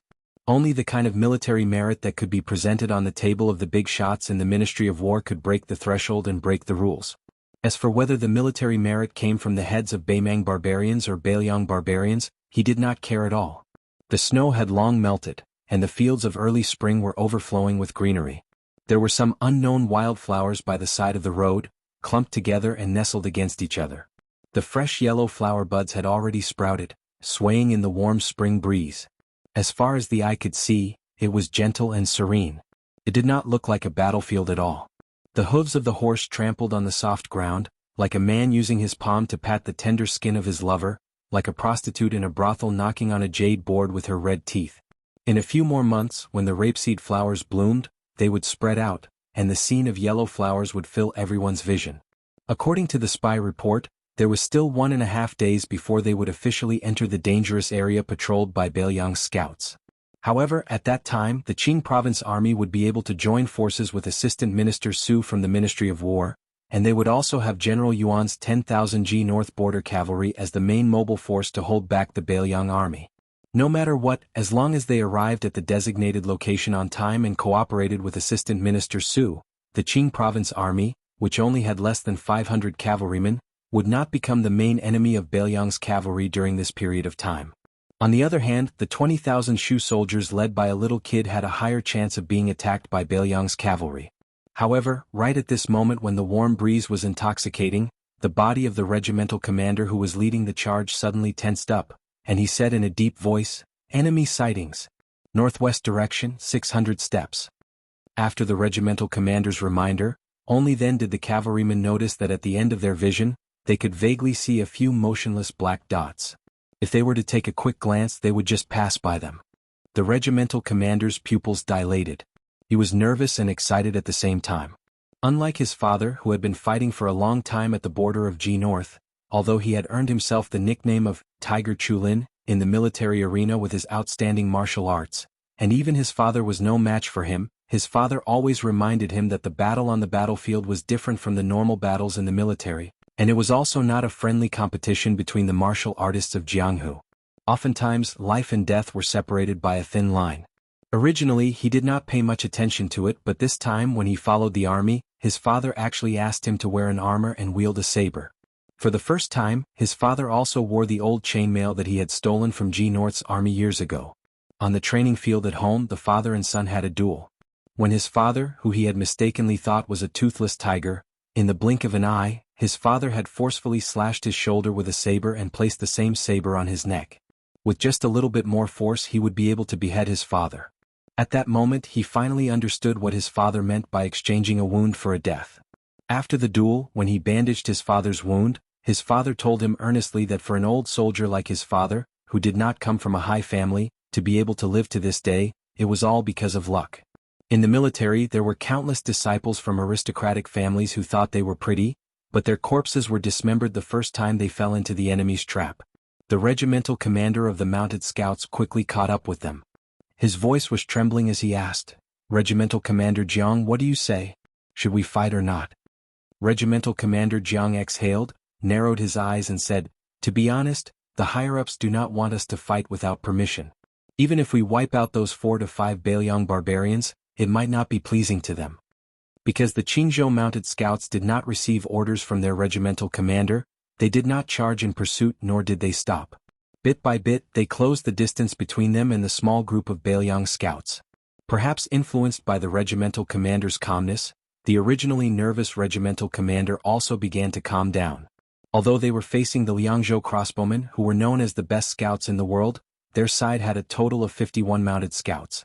Almost all of them were top-notch elites in the Qingzhou army. Previously, the regimental commander had complained that as a mounted scout, he had been strictly ordered by his superiors to majestically investigate the enemy's situation. It was truly unreasonable. However, on the one hand, the Bailiang cavalry was their imaginary enemy, and on the other hand, this was not the barbarians' territory. He believed that the Bailiang crossbowmen would not dare to penetrate too deep into the enemy's territory. Therefore, since they could not truly take on the role of mounted scouts, it did not matter whether or not they were able to display the full potential of their role as scouts. Now, it seemed that by accident, their superiors' excessive caution had instead become their fortune. 4 to 5 enemy heads, if divided up, would still be a considerable amount of merit, especially since the enemy was the Bailiang cavalry that had been boasting about being invincible for 20 years. He believed that no matter how stingy his superiors were, they would at least move up a rank or two, including him, up a rank or two. As a result, the regimental commander's face was ferocious as he looked 350 paces away. He did not know why, but there was still no movement from the riders. Could it be that they were scared silly? However, he could already see the enemy clearly. After the regimental commander confirmed that the enemy was only 5 riders and that there were no other hidden enemy troops nearby, he could not help but grin and say, "Commander Jiang Biao, a total of 5 Bailiang barbarian heads. Although it is not enough to fill the gaps between our teeth, a mosquito's leg is still meat. 3 heads are yours. Lao He and I will take 1 each." Commander Jiang Biao shook his head and said, "This is a good start. There will definitely be even greater merits in the future. For the time being, I do not lack this bit of merit and I am still young. However, Lao Song, you and Lao He are different. If you do not obtain enough merits in this expedition to the north, you can only retire from your pitiful position of deputy commander. Even if you guys don't complain, I will still stand up for you guys. Therefore this time each of you can only take 1 head." Commander Jiang Biao, who was nearing 40 years old, cupped his fists and said, "Lao Song is not pretentious. I will definitely remember this." The 2 groups of scouts were about 300 paces apart. They met on a narrow path. However, just as Commander Jiang Biao of Qingzhou gave the order to draw his bow, the 5 Bailiang scouts actually began to turn their horses around and began to retreat. They were not in a rush, not too slow, and they were moving with ease. Chapter 17:16. Deputy Old He's temperament was the most irritable out of all the scouts in Qingzhou. If it wasn't for the many times he drank and messed things up, he would have long been promoted to the position of lieutenant. Only then could he be considered to have entered the ranks of an official. Otherwise, no matter how valiant and good at fighting, he would not be treated well by the group of civil officials in Qingzhou. Therefore, in this battle, Old He was even more jealous than Jiang Biaozhang and Old Song of the same age. He wished that the warhorse under him could grow 4 more legs. Although Old He was no longer young, he was still strong with age. His arm strength was still astonishing. That bow was one of the rare 300 gene strong bows in the Qingzhou army. For an ordinary archer, shooting 20 times in a row on the battlefield was already the double limit of their arms and longbow. However, Old He's exaggerated arm strength and that high-quality longbow made by the craftsmen of Old Shu were enough to support Old He to shoot 30 times in a row with plenty of strength. The Bailiang crossbowman's voluntary retreat gave the Qingzhou scouts a boost of courage. Old He clamped his horse's belly and roared, "Kill the enemy!" The 5 Bailiang scouts did not appear to be in a hurry. However, no matter how the Qingzhou scouts urged their warhorses to gallop forward, the distance between the two sides always remained about 150 paces, far out of the range of the horse bows. It was unknown who among the Qingzhou scouts was the first to shout, "Kill the barbarians!" Very quickly, shouts similar to "Kill the Bailiang barbarians!" rose and fell from the horse troop. The 5 Liangzhou crossbowmen turned their heads almost at the same time. Jiang Biaozhang felt an inexplicable sense of unease. The following scene quickly made this Biaozhang, who had been attacked by mounted archers on the border, feel both worried and relieved. He was worried that this battle would break out at any moment. He was relieved that the enemy, who was already at an absolute disadvantage in terms of military strength, had sped up and left, leaving behind only 4 riders to delay their pursuit. The 4 Liangzhou crossbowmen began to turn their horses around. It was a fact that the range of a horse bow was not as long as a foot bow. It was not that the Qingzhou army did not have light crossbows, it was just that there were not many of them. The hinterland of the Central Plains had been peaceful for more than a decade. With the Qing party, who was famous for their unity, controlling the military and politics of Jinggan Road, and with Wentai and the others speaking in court, Jinggan Road, especially Qingzhou and Xiangfan City, had always had comfortable days. Outside powers did not enter, and the entire Qingzhou was generally living a comfortable life behind closed doors. For a long time in Qingzhou, where there were no wars and Qingzhou relied more heavily on naval battle power, the few good crossbows in the military inventory had gradually become the toys of the children of officials. To the Qingzhou cavalry who had come into contact with light crossbows, those things were not bad and were valuable items. However, they were too rare and troublesome to maintain. Furthermore, in terms of range, they were slightly inferior to a horse bow. When the Qingzhou mounted scouts were about 100 paces away, they drew their bows. They were shocked to find that the 4 riders had raised their arms and raised their crossbows at about the same time as them. In reality, if a horse bow was immediately fired from this distance, the accuracy was already rather difficult. If one wanted to break through the armor and injure the enemy, it would be even more difficult. Unless the arrow hit the face of the enemy, the effect would be very small. Thus, it had always been the military law of the Qingzhou cavalry to only shoot at about 70 paces. Deputy Lao He, who had the greatest strength among the mounted scouts, became the first powerful figure to shoot an arrow. Both sides took 85 steps. Lao He, who had drawn his bow like a full moon, shot an arrow with a bang and swiftly pierced through the air. It was a straight line that completely defied common sense. It was enough to show the terrifying strength of this scout. The Liangzhou crossbowman unconsciously bent his waist and moved his shoulder. The carving feather arrow that had shot through his chest almost brushed past his metal armor. Lao He, who had been full of confidence, was shocked. At 80 paces, the 4 Bailiang riders had not only raised their arms and raised their crossbows, they had already begun to shoot at the enemy riders. With a muffled pu sound, a Qingzhou mounted scout who had been preparing his bow suddenly fell backwards. A crossbow arrow nailed into his forehead, piercing through his skull. A young mounted scout who had hurriedly released a soft arrow because he was too nervous only saw a grain-sized black dot suddenly appear before his eyes. In the next moment, his throat was pierced. He threw away his horse bow, his hands covering his neck as he fell off the back of his horse. Deputy Jiang tilted his head slightly. A Bailiang arrow drew a line of blood on his cheek. However, the hands of this well-known member of the Qingzhou cavalry didn't tremble in the slightest. Even though a Bailiang barbarian in the distance made a dodging stance, his entire shoulder was still pierced through the armor and into the flesh. Deputy Old Song of Qingzhou not only dodged the crossbow arrow, the first arrow's accuracy was also extremely accurate. It was just that the Bailiang rider facing him had bent over his horse's back, barely dodging it.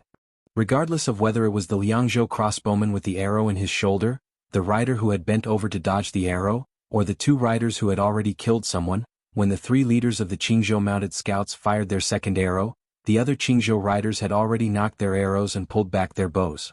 Their crossbow arrows had already been shot out. None of these four riders continued to target Deputy Jiang Biaozhang. As a result, four Qingzhou riders responded and fell off their horses.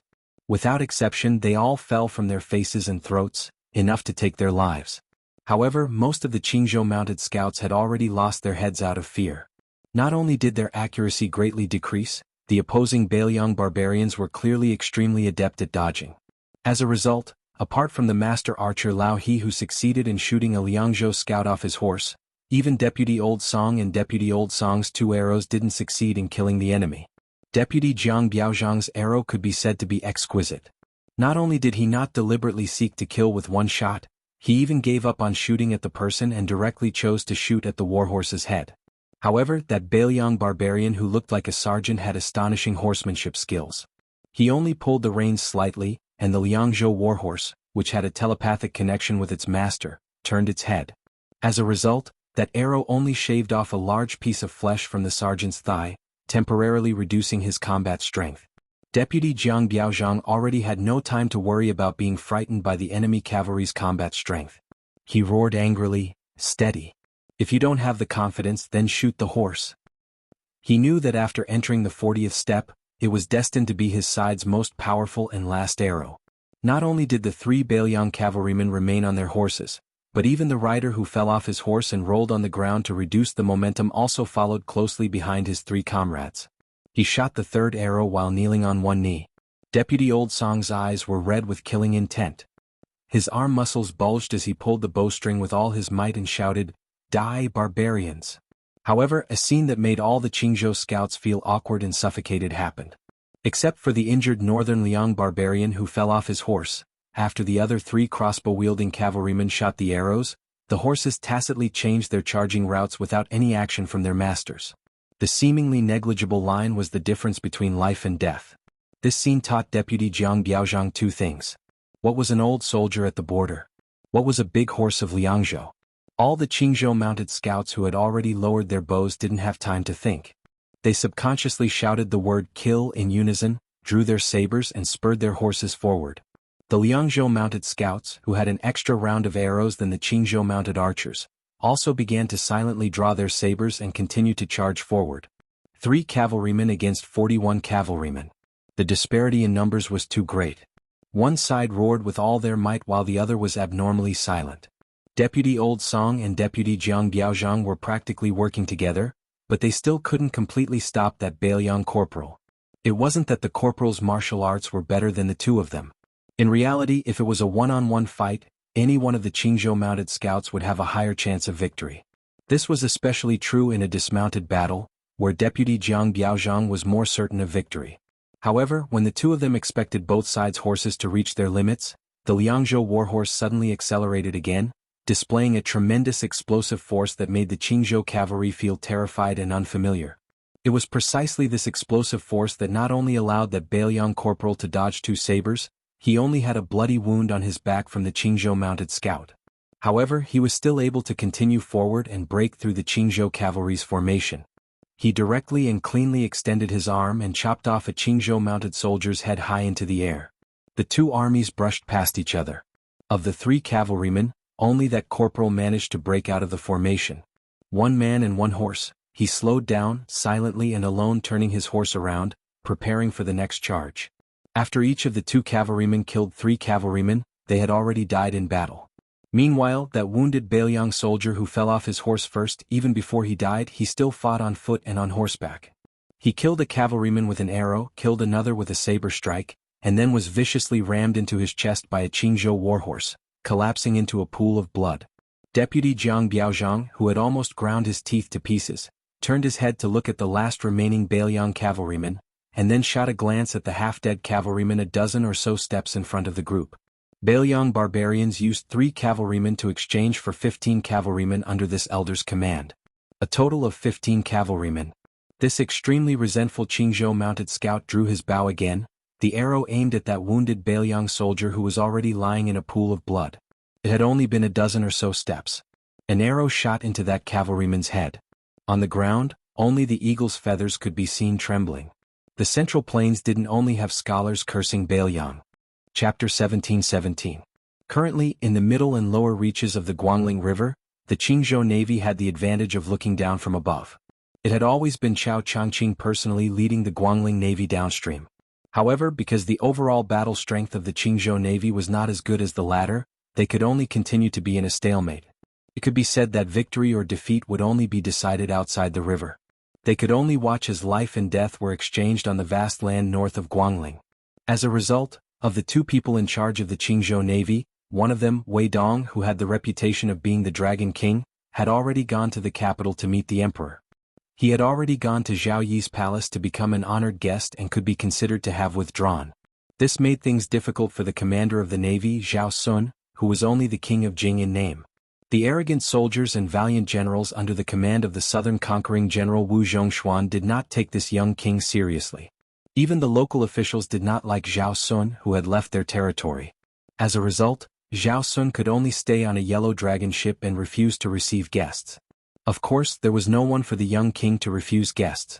It was said that every day the fine wine that was bought from both sides of the river and sent to the ship had never stopped. Most likely he was hiding to drown his sorrows. But in reality, not only was Zhao Sun not depressed, he was in high spirits. Other than having the beautiful woman who resembled the old Princess Jingyan by his side, Zhao Sun had a map of the Liangmang Pass and a map of the situation in Guangling hanging on the 2 walls of the cabin. Every day he would move a chair to sit upright and still, pondering the future trends of the 2 battlefields. Although Zhao Sun knew that in the short term he was destined to be a ridiculous king of Jing with no soldiers, Zhao Sun had learned a skill from the old king of Jing, Zhao Heng, and that was to endure and lie dormant. And the advisor that the old king of Jing had left for him had taught Zhao Sun the second thing, which was to retreat in order to advance. The loss of the Qingzhou cavalry was equivalent to cutting off one of his own arms, but this allowed him to sit firmly on the throne of king of Jingyan and even have a slight surplus. After all, he had taken charge of the Qingzhou Navy. The following sacrifice of the 10,000-strong Jinggan youths was the first time he had acted on his own initiative without the blind young man by his side. Zhao Sun was rather pleased. If the court had not sent Wen Tai and Ma Zhongxian, the 2 new border officials, to his territory, then it would have been even more perfect. Especially Wen Tai, this old Qingzhou official who was familiar with the Jinggan officialdom. After Hong Lingshu entered the capital, Assistant Minister Wen suddenly made a comeback after many years and returned to his hometown with the illustrious identity of the Jinggan king of Jing'an. As for Ma Zhongxian, after all, he was an outsider. The Qingzhou officialdom was famous for being xenophobic. Furthermore, it was a big taboo for the local military and political bosses to flirt with each other.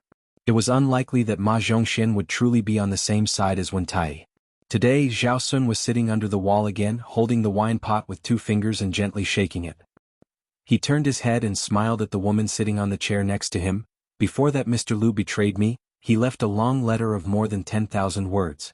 In it, he mentioned the situation of Qingzhou in the middle and later stages of the Guangling War. He said that the next Jinggan Jingdao administrator might be Yuan Guo, who was abandoned by Zhang Lu in his early years, and the Jidushi would be Hong Lingshu, the local snake. As a result, you see, our Mr. Liu also has times when he sees wrong. The woman frowned. She didn't blindly agree with the young king to hit the counselor when he was down, but she didn't hide her lecturing tone. Mr. Liu worked hard for the prince 2 years ago. Even if he didn't finish well, he didn't do anything bad to you. So you shouldn't be so sarcastic to him. As the lord of a region, you should have the tolerance to match it. Zhao Sun wasn't angry. He smiled and said, I was wrong.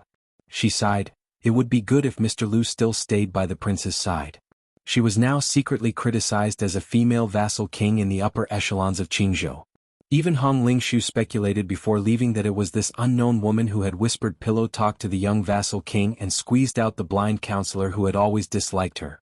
But whether it was her or Zhao Sun, they both knew that this wasn't the case. The person who really wanted Lu Su to leave Qingzhou was the young emperor sitting on the dragon throne in Tian City. They were about the same age and had the same surname. One was a young king wearing a python robe, while the other was a young emperor wearing a dragon robe. The difference was like heaven and earth. Zhao Sun knew that Lu Su didn't have a choice, but his feelings for Lu Su had always been very complicated and dark. There was both admiration and fear. He wanted to be a good friend, but he also wanted to convince this person. Zhao Sun raised the exquisite wine jug and took a sip. His smile deepened. The world doesn't know why Mr. Su is marching south, but I know. He loves beauties and not the country. In the past, I was indeed very jealous of him. Now that I think about it, why did he have to be like this? The woman he liked was the monarch of a country that controlled half of the Central Plains. But in the end, she was first coveted by the handsome disciple of the Song family. There were also countless officials in the court who helped to create momentum. When the situation was not good, Chao Changqing had to leave the navy. When the civil and military officials finally calmed down, she was put on the stove and had to personally lead the army. I just received a few spy reports. The great scholars raised by De Chu actually took the initiative to leak secret information to the outside world. That woman actually didn't go to the ancient battlefield of the Western Wall at the first line of defense. Instead, she was secretly imprisoned in the imperial palace. Each one of them was sanctimonious, saying that the ruler could not be in danger just in case. But in reality, wasn't it because they were thinking that when the West Chu capital was breached, they could push their emperor out as a scapegoat for the civil officials? If they didn't have this priceless proof of allegiance, when West Chu's generals were all dead, as civil officials who rebelled with Chao Changqing, they wouldn't have any bargaining chips to make a deal with the Liang imperial court. At that time, would they have a way out? Zhao Sun sneered. I heard that a few of Wu Zhongshuan's valiant generals had all made a military pledge. Wu Zhongshuan also promised his confidants that whoever breached West Chu's capital city first, he, Wu Zhongshuan, would be able to ask His Majesty to punish the fallen Empress Jianghu on her own. The one who breached the city would get the beauty. What a great bonus. No wonder almost everyone in the Nanjiang army on the Western Front is fighting like crazy. They don't care about the consequences. Other than the pitiful He Mao, who was beaten half to death by Su Yambing in Tai and City, no one else has such luck. From the #1 halberd user in the world, Wang Tongshan, to Tang He and Li Chunyu, all of them have spent all their money on their subordinates. There were even some who didn't hesitate to take risks and secretly borrow large amounts of money from local officials. Wu Zhongshuan naturally turned a blind eye to this. Zhao Sun rubbed his chin and gloated. Wang Tongshan, who was heavily relied on by King Xiaobing in the past, actually left the old Du Mountain battlefield that he was in charge of when he heard that Jiangxi was personally leading the troops to the front line of the Western Wall. He only led 18 elite cavalrymen and charged 300 li to the north. He even broke through the formation of the two armies by himself and unexpectedly broke through the formation by 200 steps. There were no less than 100 West Chu generals who died under his halberd, and all of them died miserably. Tiske, it's a pity that Wang Tongshan only found out afterwards that the woman was not the Empress of West Chu. But after this battle, I'm sure you've heard of Wang Tongshan's famous words. Although it's a little vulgar and indecent, it did express the thoughts of many men in the world. Haha, little Jiang girl, I'm General Wang Tongshan. I have a large halberd in my hand and a small halberd in my crotch. I've heard that your swordsmanship is not bad. Do you dare to fight with me, Wang Tongshan? I'll make you admit defeat on and off the bed. When Zhao Sun said this, he couldn't help but laugh so hard that he almost cried. But his eyes were gloomy as if he was saying, so what if Su Fengyin is the leader of 300,000 cavalrymen? So what if you're one of the 4 grandmasters of martial arts evaluation? Can you really break through several Liang battlefronts to save your woman? Unlike the king of Jing'an who was overjoyed, Zhao Sun's eyes were gloomy. She was also a woman, so she naturally felt sad. In this chaotic world, how many women, especially beautiful women, could escape from calamity by sheer luck? Zhao Sun considerately leaned forward and patted the back of her hand. His eyes were gentle as he said, "Don't worry. I, Zhao Sun, will not let you down in this life." Just as she was about to speak, she suddenly stood up and dragged Zhao Sun up from the chair in an almost unreasonable manner. Then she shielded him behind her. Chapter 17-18. When she saw the familiar yet strange back, she felt as if she had been struck by lightning. Her face turned pale, and her body began to tremble violently. So much so that her 5 fingers clenched the young lord tightly. Zhao Sun's face was full of pain because of the pain, but just like her, when he saw the back, he forgot the pain in an instant and only felt fear. Like fish, insects, and mayflies suddenly saw a flood dragon crossing the river. It was a tall and slender figure, 2 blades hanging from his waist. He was currently standing under the opposite wall, one hand resting on the edge of the chair, his head raised as he looked at the somewhat crude map of Liangmeng Pass. She bit her lips so hard that blood oozed out, but she didn't realize it. King of Jing'an and Zhao Sun's backs were instantly soaked with cold sweat. The uninvited guest who shouldn't have appeared here didn't turn around. He just continued to stare at the map and slowly said, "We are all acquaintances. Seeing that you are chatting happily, I didn't want to disturb you." Zhao Sun really hoped that he could straighten his back at this moment, even if he could say a few words of courage. But even he himself found that his teeth were chattering when he spoke. "Why are you here?" The man's tone didn't change at all. "I was originally looking for Chen Jibao. I just found that you were nearby, so I came to say hello.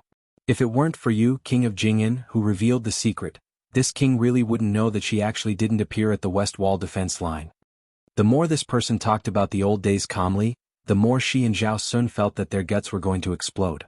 This person even dared to kill the heavy cavalry that appeared in the capital. He even dared to kill the celestial immortals that the imperial astronomer respectfully worshipped for hundreds of years. He came to visit silently, so how could he kill two people silently? Zhao Sun didn't know where his courage came from. His eyes were red and he suddenly shouted at the back of the figure, "Su Fengyan, you dare to kill me?" Su Fengyan turned around and pulled the corner of his mouth into a faint smile. That kind of look made the young king of Jing'an feel even more indignant and humiliated. "Are you really going to kill the vassal of Liang and publicly declare a rebellion?" Su Fengyan asked. "Is the vassal King Zhao of Liang very valuable?" Zhao Sun's expression was uncertain. Su Fengyan added, "The first two Jing and palace consecrators to arrive are dead just now. As for those death warriors and retainers from the prince's mansion, even if the yellow dragon warship is packed with people and stacked into a human pyramid, will it really be enough for this king to kill?" Zhao Sun finally broke down and staggered back a step. The young vassal king of Liang, who was the first to succeed in inheriting the throne, tried to take another step forward, but he just couldn't do it. When Su Fengyan appeared in front of Zhao Sun in an instant, the woman was still trembling and didn't have the courage to make a move. She didn't even have the courage to slightly raise her arm. Su Fengyan reached out and grabbed the dignified king of Jing'an by the neck and lifted him off the ground. "The reason why I didn't kill you today is because a good-for-nothing like you would be more useful to the Zhao family of Liang than dead. Zhao Sun, tell me, Zhao Heng used his old life to help you fight for your inheritance. Isn't that a loss?" Zhao Sun, whose eyes were bloodshot, grabbed that arm with both hands, but his hands were powerless and his efforts were in vain. Su Fengyan carried Zhao Sun out of the cabin and came to the railing. He lifted him up high and smashed the king of Jing'an into the water. The strength of the throw was so great that it created a large splash on the surface of the Guangling River. This was already the second time Zhao Sun had become a drowned rat. The last time was when the king of Jing'an was His Royal Highness at the Lake of the Spring Deity. This time he was already a vassal king and it was at the Guangling River. The woman, whose real name was supposed to be Xu Xiu, was wearing the root-shaped face that she had painstakingly made. She stood not far away with blood flowing from the corner of her mouth. She didn't dare to look at Su Fengyan and said in a trembling voice, "His Royal Highness." Suddenly realizing that this young man was no longer His Royal Highness, Xu Xiu hurriedly whispered, "Prince, Xu Xiu didn't let down Bailiang all these years." The news of Lu Su leaving Qingzhou was also passed to the Fu Shui room by this servant. This servant just didn't. Speaking to this point, she couldn't say another word. She waited for a moment, but the king of Bailiang didn't make a killing move. She then raised her head and saw him looking into the distance, his gaze focused on a particularly majestic yellow dragon ship. She gritted her teeth and jumped into the river. Su Fengyan didn't pay any attention to Xu Xiu's actions and disappeared in a flash. The ship under his feet suddenly sank more than 10 feet.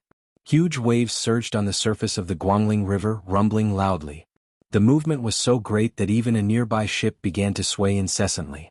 On the ship about 2,000 feet away, the white-clothed man who rarely appeared in the Navy's field of vision, the famous King of Shu, stood at the bow of the ship. In his hand he held the world's second most famous spear, the plum wine. Above the river, a figure appeared in the air that was still higher than the ship. Chen Jibao's wrist shook. Although the plum wine spear used the end of the spear as the spearhead to stab into the air, the spearhead that was temporarily held in Chen Jibao's hand had already turned from green to purple. With the ship as the center, the river surface within 100 feet was like hundreds of flood dragons rolling together. Today's Guangling River, which didn't have much wind, suddenly had giant waves that reached the heavens appear out of nowhere. And in the sky that Chen Jibao's spear point was pointed at, A hole was opened in the clouds.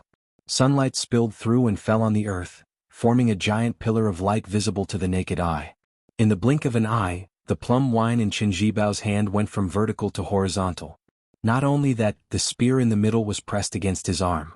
A spear that crossed the river chopped down on the plum wine. After a brief moment of silence, the giant ship that Qin Jibao was on had no more buildings. All of the buildings on the deck had been smashed to smithereens by the boundless qi that was sent flying in all directions. The spear that crossed the river pressed down. Qin Jibao and the plum wine didn't move at all. However, the already broken ship sank even further, like a sinking ship that was rapidly leaking water. Very quickly there was no trace of the ship on the Guangling River. Qin Jibao seemed to be standing on the surface of the water, holding the spear horizontally. The yellow dragon warships of the Qingzhou Navy all around swayed and slid backwards. The few warships that were the main force of the Navy, the Swan and I, showed signs of capsizing, not to mention the smaller ships that showed their diameters. They were directly upside down on the surface of the Guangling River. Qin Jibao's expression was as usual. Looking at the empty river surface 100 steps away, he twisted his wrist. Finally, for the first time, he was facing an enemy with a spear. Plum wine's spear body was surrounded by green and purple qi. Under the sunlight, the spearhead was like a rainbow glass. The sleeves of the white-clothed war saint were already in tatters. Moreover, under the mountain-like impact of the spear that crossed the river, the arm that was blocking the plum wine was already slightly bleeding. In Qin Jibao's line of sight, Su Fengnian was standing on the surface of the river. The Bailiang blade hanging from the right side of his waist was still sheathed. The present Jianghu already knew that the new Liang King Su Fengnian's true trump card was the blade in his left hand. So when his right hand pulled out the blade hanging from the left side of his waist, it signified that the true difference between life and death was in the next moment. Qin Jibao calmly said, "I didn't expect this." He was far from being injured to the core, and Su Fengnian was even more so. But even so, in the first exchange of blows between the two martial grandmasters, that yellow dragon ship had been easily pressed into the water by Su Fengnian with a single strike. Just how much power did it take to completely push a giant ship floating on the river surface into the water? To watch the battle from the side? To watch the fire from across the river? To clap and cheer a few times and give some pointers? The battered and exhausted Qingzhou Navy did not lose their minds. They scattered in all directions, not even caring about saving people. Qin Jibao, his white robes fluttering, laughed. "When you return to your peak, when I become a saint, it won't be too late to fight. Of course, if you can get there first, I won't run. If I am faster than you, you won't be able to escape either." Su Fengnian did not speak. This new Liang King only used the unsheathed blade in his left hand to tell the white-clothed war saint that there were some things that you, Qin Jibao, could not decide. On this day, the great Guangling River, the 100 li of river surface, was like two celestial giants striking the water with hammers. The sky was dim and the earth was dark. There were unofficial records in later generations that the Guangling River's water flowed backwards on this day. A white-clothed king of Shu sat cross-legged on a broken ship that undulated with the waves. The plum wine casually rested on his knees. The river surface was calm and the sleeves of his robes fluttered, making this king of Shu, who commanded troops like a god, seem even more like an immortal. His heart was slightly shifted to the left, dripping with blood. Qin Jibao gently placed his hands on the plum wine, neither sad nor happy. He looked up at the sky in silence.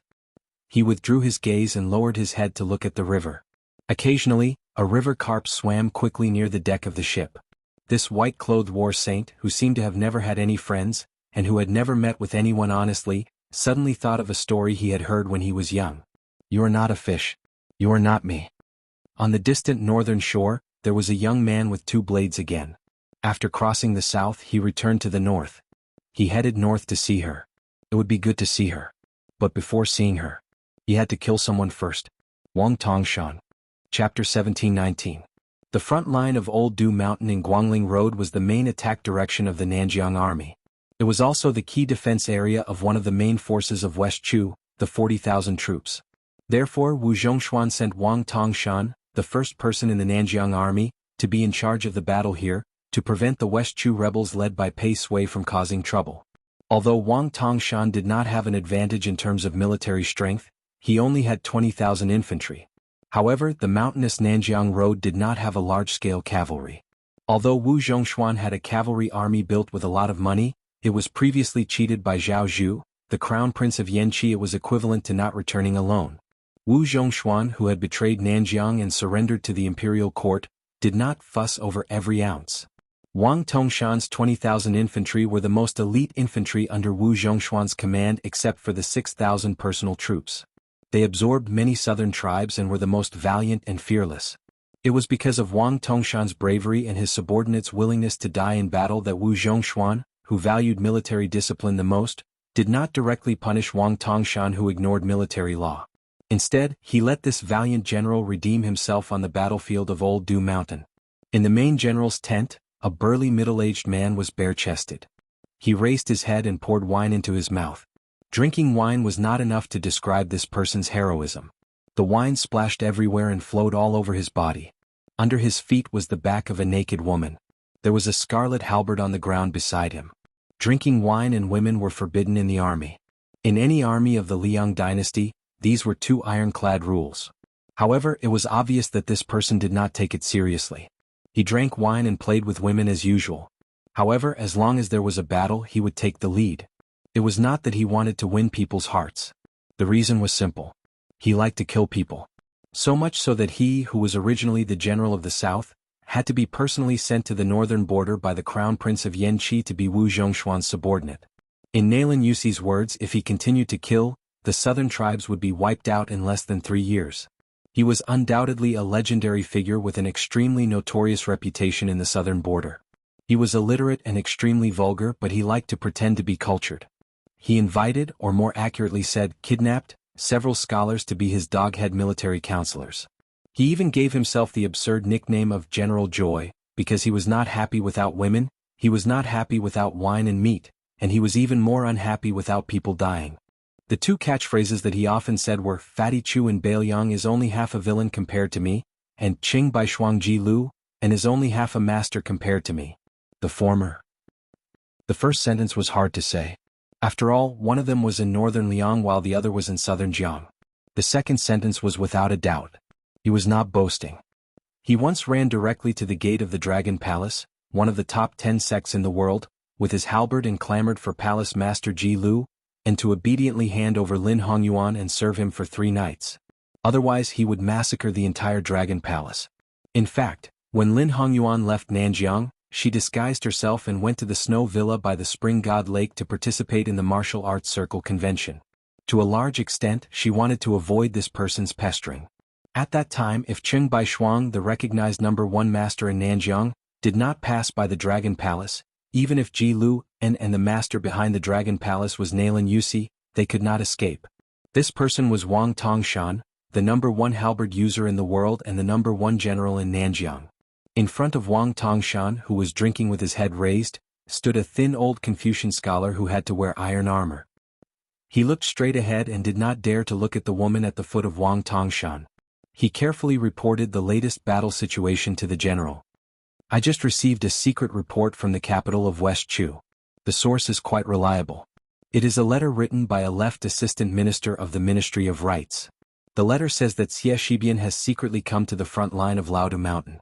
But it seems that he only brought 200 or 300 cavalry. I guess that he came to stabilize the morale of the army. After all, he still needs to show up at the west wall to control the situation. With the general here, it is only a matter of time before West Chu loses Laodu Mountain. Xie Shibian would rather defend the west wall battlefield than waste his troops here. Wang Tongshan was indifferent to Xie Shibian's movements and the advisor's flattery. He lifted his foot and stepped on the poor woman's snow-white back. He asked with a smile, Old Zhang, if I say that I will give this beautiful woman to you, will you accept her? The old Confucian scholar hurriedly bowed. I don't dare to. Wang Tongshan grinned and said, Oh, I didn't know that old Zhang was a gentleman. Don't you scholars often say that a gentleman doesn't take what others like? I think you are a genuine gentleman. I am very pleased to have an advisor like you. The counselor surnamed Zhang's face turned pale. He bent down even lower and muttered in fear, General, I'm not a gentleman. I'm just an old man with a bad reputation. I've ruined your reputation. I deserve to die. I deserve to die. Wang Tongshan laughed heartily. Good. What a good old man. Compared to my General Huan, you are thousands of miles away. But as an official under my banner, you are barely qualified. Speaking of which, you don't even let your own daughter-in-law go. You deserve to die, but you are lucky to have met a general who treats his subordinates the most. Although the old advisor lowered his head and continued to flatter, there was no resentment or indignation on his face. It was Wang Tongshan who forced him to be the infamous old man who had ruined his reputation in Nanjiang. Otherwise, his family of 60 people would all become targets on the martial arts field. He did not dare to die. Even his daughter-in-law with a miserable background did not dare to commit suicide. That woman eventually became a lunatic. She was the one who drove herself crazy. Wang Tongshan's eyes were gloomy and showed a hint of killing intent. But after hesitating for a moment, he curled his lips and said with a smile, "Since you don't want her and I am tired of playing with this woman, she can die." Wang Tongshan's words were understated. It seemed that he stepped lightly, but he broke the woman's spine. Her body fell limp to the ground. For the woman who had a cloth skirt and a wooden hairpin as well as a wife and children, it was probably better to be dead than alive. Wang Tongshan didn't even look at the corpse. He stared at the back of the old Confucian scholar whose clothes were soaked. This made Wang Tongshan feel satisfied, so he fiercely gulped down another mouthful of liquor and then shook the wine bag. It turned out that he had unknowingly drunk all of it. Wang Tongshan casually waved his hand and the goatskin wine bag heavily smashed onto the old man's head. Seeing the pitiful person still dizzy and disoriented sitting on the ground, Wang Tongshan sneered in his heart. "Aren't you scholars the leaders of the southern border's literary world? Aren't you unyielding? Didn't you point fingers at me, Wang Tongshan, behind my back? Didn't you think that you could scold me after escaping to Jianghu in the north of Nanjiang? I just want to let you know that our Nanjiang is not the Bailiang Road under the rule of Lame Su. I, Wang Tongshan, am not an old cripple who has no ambition. Scholars who dare to gossip beside my ears will be better off dead. Zhao Zhu, that little bastard, wanted to kill me for a long time. What was the result? Didn't I change places and continue to be a happy general? That kid even dared to assassinate me personally. What was the result? Wasn't it because Nalen Yusi sacrificed more than 20 elite men of sacrifice to protect him and escape?" Wang Tongshan asked the old man who had a more broken spine than the dead woman under his feet to get out. Then he leaned against the big chair alone and narrowed his eyes in contemplation. Wu Zhongshuan joining the imperial court was a good thing. He might be able to rely on this battle of Guangling to shock the world, rising from the barren south border to the court of Great Peace City. In the future, it would not be an extravagant hope for him to become a great general. Cruel and bloodthirsty? Strict in governing the army? Wang Tongshan believed that as long as he had the heaviest halberd in the world in his hand, even if he left the southern border alone without bringing a single soldier with him, not only would the imperial court of Liang try their best to recruit him, any army would also offer him their military power. Wang Tongshan laughed. But the most important thing now was to break through the defense line at Old Du Mountain, drive straight into the hinterland of Guangling Road, and reach the capital of West Chu in one go. I don't care if you, Wu Zhongshuan, will intercede with the son of Zhao family. I, Wang Tongshan, will eat that beauty surnamed Jiang first. Then I will completely stand on my own. You, Wu Zhongshuan, can become the Minister of War through your connections. I'm not stupid. I can also temporarily bow my head and flatter a few words. As long as I make the young son of Emperor happy, and with the foundation of breaking through the rebellion in Guangling Road, the title of Great General will definitely be mine. Wang Tongshan's smile grew wider. Thinking of the gossip, he was even happier. Not only was Jiangxi the Empress of West Chu wearing a dragon robe, but she was also rumored to be the woman the king of Bailiang liked. Wang Tongshan snorted coldly and reached out to grab the halberd beside him. What bullshit, 4 grandmasters. Ji Lu In, who is in the Finger Shen realm, only needs 3 halberds. Awarding you 30 halberds should be enough, right? At this moment an armored lieutenant strode into the tent. Wang Tongshan was furious, but before he could vent, the middle-aged lieutenant who was usually good at observing people's expressions cupped his fists and said, "General, 3 teams of scouts have reported back one after another, saying that a young man is heading towards our army's encampment." Wang Tongshan lazily squinted and said, "Oh? How many soldiers and horses did he bring? Is there 5,000? The lieutenant had a strange expression. "General, there is only one person. Our scouts have already carefully checked the surroundings. There are no ambushes." Wang Tongshan glared and said, "Did water enter the brains of those scouts? One head is not a military merit. Could it be that all of them have become kind-hearted and are starting to care whether that guy is a commoner or not?" The lieutenant's expression became even more strange. He swallowed and said, "General, that young man kept saying that he wants to see you. He even dared to mention your name. Our scouts are afraid that he might be an old acquaintance of yours. After all, this lieutenant was a trusted aide who had worked hard even if he didn't have any merits. Wang Tongshan didn't kill him wantonly. He just laughed and said, "What old acquaintance do I have?" Chapter 17:20. The lieutenant seemed to have remembered something and hurriedly said, "General, it is reported that there are 2 blades hanging from the young man's waist. One of them is very similar to the Bailiang blade, but it is different from the Su Wu Dao that we are familiar with. Our scouts are also not sure." Wang Tongshan was finally interested. He sat up slightly. "Oh, perhaps it is the 6th generation of the Su family's blade. Let me think carefully. Does he have any friends related to the Bailiang? The key point is that he is very young." The lieutenant wanted to add that the scout had said that the person was very handsome, but he hesitated. He really did not dare to draw legs on a snake. Suddenly, a thunderous sound resounded through the army camp. Wang Tongshan. This time it was unknown where and from who had called out the name, but it was enough to make the 6,000 soldiers nearby thunderous in their ears. The most frightening thing was that the person's tone was clearly extremely calm, as if he had met an acquaintance on the street and casually greeted them. But at this moment the person's 3 words actually had a faint echo.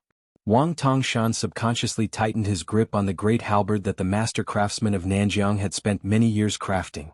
His face had a rare gloominess. Wang Tongshan let go of the great halberd and said calmly, "They are about 2 miles away. Pass down the order. Mobilize 300 elites to probe. The one who beheads them will be rewarded 10,000 taels of silver and promoted by 3 ranks." The lieutenant accepted the order and turned to leave. Just as he was about to reach the curtain of the large tent, he heard Wang Tongshan order again. "The 600 cavalry that will be used in the future to chase down the defeated troops of Old Du Mountain will also be dispatched. They will be placed behind the infantry." The lieutenant cautiously asked, "General, how should we arrange the camp?" Wang Tongshan sneered and asked, "Is there a need?" The lieutenant, who knew that he had provoked a great misfortune, hurriedly left the tent. Wang Tongshan slowly stood up. When he stood up, he was even more like a small mountain. This unparalleled Nanjiang general said to himself, "Those who do not have good intentions do not come." But who is the young man related to Bailiang? Su Yanbing? His age does not seem like it. Yuan Baixiong must be the commander of the great snow dragon cavalry. Could it be that young vassal named Su? There was no reason for that. Why did they ignore Su Gong and Yuan Tingshan's armies? Could it be that this guy is really related to the Empress of Westchu? Was that little girl really brought to Bailiang by the old cripple? Wang Tongshan's face was full of disbelief and he laughed involuntarily. "Or you Su Fengnian have come to make trouble for me alone just because of what I said before the battle?" Wang Tongshan sneered. Very well, it would be a great contribution if he could kill the king of Bailiang who was seeking his own death. He believed that in the heart of the young emperor of Great Peace City, he would feel better than killing 100,000 Westchu rebels. Wang Tongshan pulled out his halberd and strode towards the door. However, he suddenly stopped and turned around to put on the armor. This invincible enemy of 10,000 men on the battlefield told himself that this was nothing more than being careful. About 1.5 miles south of the camp, a young man with 2 sabers on his back was walking unhurriedly from south to north.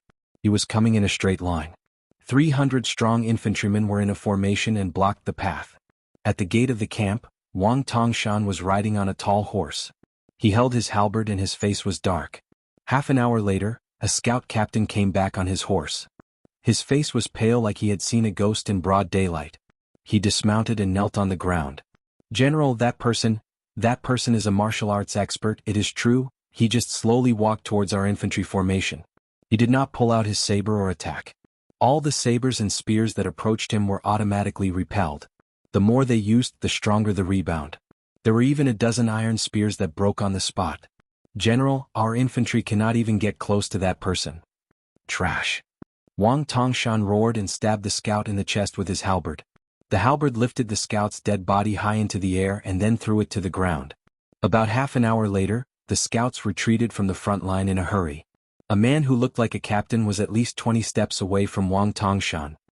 He said in a trembling voice, "General, the 600 cavalrymen couldn't get close to him either. 7 or 8 cavalrymen tried their best to ram into him, but they were all smashed into pieces. After that, the cavalry opened up a distance from 80 to 30 steps away. Arrows rained down, but those arrows seemed to have hit a wall and broke with a bang." Without waiting for this commandant to finish speaking, Wang Tongshan urged his horse forward. That commandant tried to roll and crawl away, but Wang Tongshan just happened to tighten the reins and raise his horse's hooves high before stomping down on that commandant's chest. Wang Tongshan was as strong as a mountain. Coupled with the weight of the horse, the two heavy hooves of Wang Tongshan penetrated the captain's chest. Wang Tongshan was enraged. He was ready to fight. A demonstration. This was a demonstration to Wang Tongshan. The clearest and most efficient method, but it was also the most shocking. Raising his halberd, Wang Tongshan turned his head and pointed at a lieutenant. Let the 2,000-foot soldiers form a formation in front. If you have the ability, let him walk all the way here. I'd like to see how powerful this bastard is. When Wang Tongshan's personal infantry got into formation to resist the enemy was only half a li away from them. The young man had already clearly seen the face of the tall general. Wang Tongshan also clearly saw the appearance of the young man. Almost immediately Wang Tongshan confirmed his identity. The king of Bailiang Su Fengyan. Wang Tongshan's breathing began to quicken. The 2,000 southern border armors had deliberately decreased the width and increased the thickness. Su Fengyan, who had been walking slowly, began to walk faster and faster. Many years ago, Great Peace City's master Luo Hao had used this unique method to break into the city. He had almost seriously injured Luo Yang, who was at the peak of martial arts at that time. In the blink of an eye, Wang Tongshan saw the young king standing less than 10 steps away. Behind him was a ghastly and bloody path. The infantry formation had been split in half, creating a path that was 6 meters wide. It was like an immortal had cut open a mountain. Alone, in a straight line, he had cut open a large formation. There was not even a trace of blood on his body.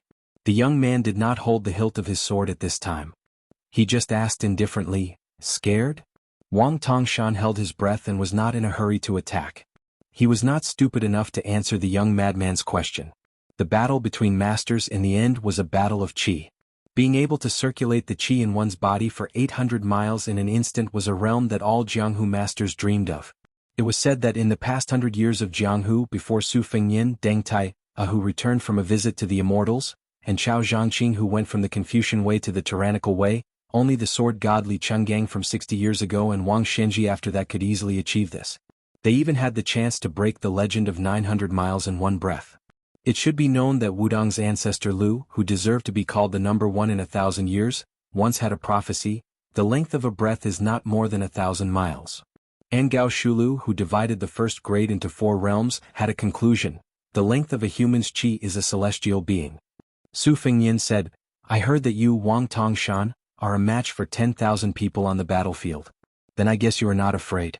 If it was me, it would be difficult for me to kill 10,000 people standing still.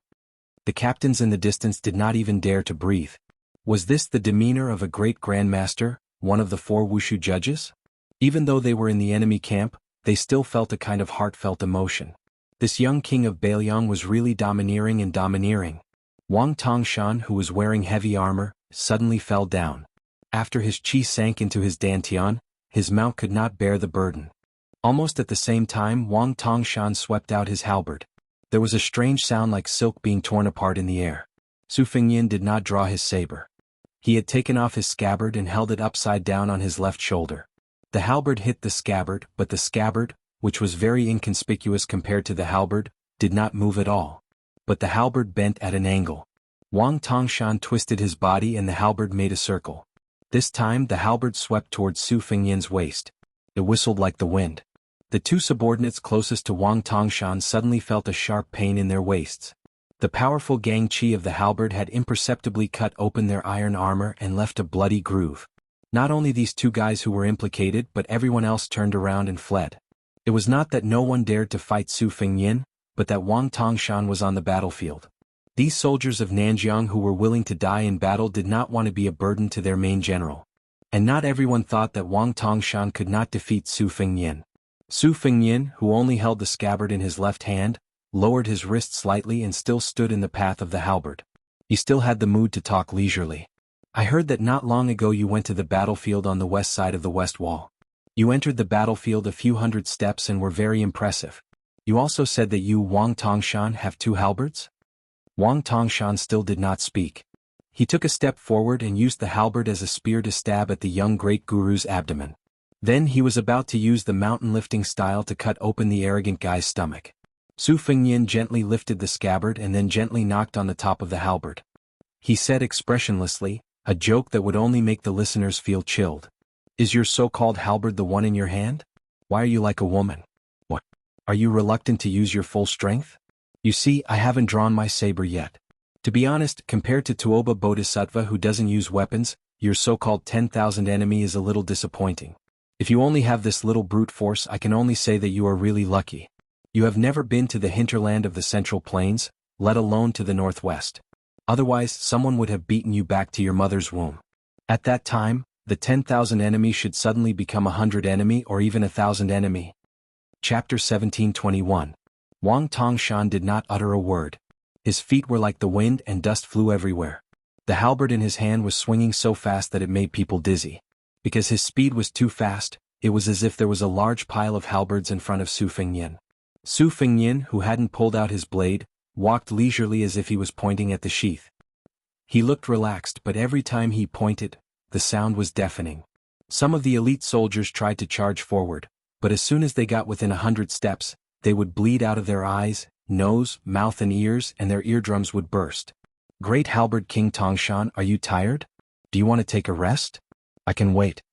After Su Fengnian said this, he took more than 10 steps back, taking advantage of the time when Wang Tongshan was about to take a breath, or he would suffer internal injuries from holding his breath.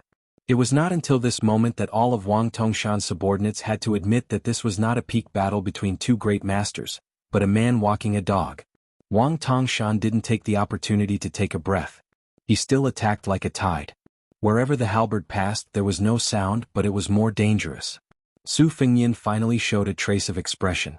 He put his thumb on the hilt of the river-crossing soldier and sneered, "You are indeed the enemy of 10,000 people in southern Jianghu. You really don't need to take a breath. Then I won't be polite." Shocked, Wang Tongshan pulled his halberd back without hesitation. He saw Su Fengnian, who didn't have the slightest ripple of qi, slightly lifted his feet off the ground, turned around and waved his sleeves. A dazzling blade light suddenly exploded in front of him. Wang Tongshan instinctively held the halberd in front of him. Under the collision, Wang Tongshan, who was much stronger than ordinary people, bent his arms to his side and staggered back with the halberd. Without giving Wang Tongshan any chance to change the position of the halberd, Su Fengnian's second strike, which was the same in both trajectory and strength, directly chopped down. Wang Tongshan had to retreat again. He chopped down on the halberd again and again. But Wang Tongshan retreated more and more steps each time. Wang Tongshan's hands were forced to slide to the two ends of the halberd. The blood of Wang Tongshan's palms began to smear on the scarlet-red halberd. Su Fengnian was like a child with brute force chopping wood with a chopper. He didn't feel bored at all. Wang Tongshan, who only had a little bit of strength left to parry, was forced to retreat more than 140 steps. Wang Tongshan, his forehead were covered in sweat. He saw through the dazzling blade light, and then a series of words that didn't fit a young man's identity as a grandmaster. "How dare you bully my woman?" Wang Tongshan's Wang's, "I you and your right use yours of course. Of course you, of A's. Aren't you courting death? Of Wang, S's. I'll smash your face with my halberd." During this time Wang Tongshan's subordinates, who felt that the scene was too horrible to look at, finally couldn't bear it anymore. They wanted to share the damage with their commander even if it meant risking their lives. Under the lead of a sturdy lieutenant, more than 10 people charged forward with spears and swords.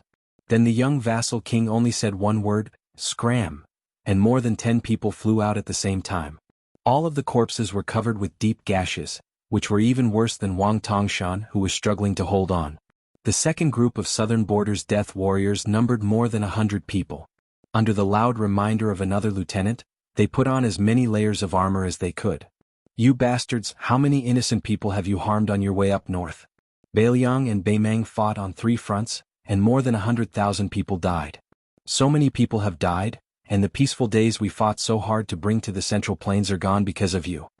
Under Su Fengnian's rage, the 100 men were all chopped in half at the waist. The moment Su Fengnian used the soldier crossing the river to kill others, Wang Tongshan tried to seize this fleeting opportunity. Su Fengnian sneered, "You have 2 halberds, right? Today I'll make you 3 halberds." Just when Wang Tongshan thought that he could breathe again, a saber strike that was countless times fiercer and fiercer than the previous one came crashing down. Wang Tongshan spat out a mouthful of blood as the halberd in his hand was cut in half. Wang Tongshan knelt on one knee, holding a broken halberd in each hand.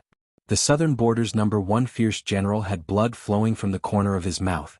He didn't even dare to reach out to wipe it away. Do you guys think that having a strong fist is all that matters? If this is true, then I, Su Fengyin, will explain it to you today.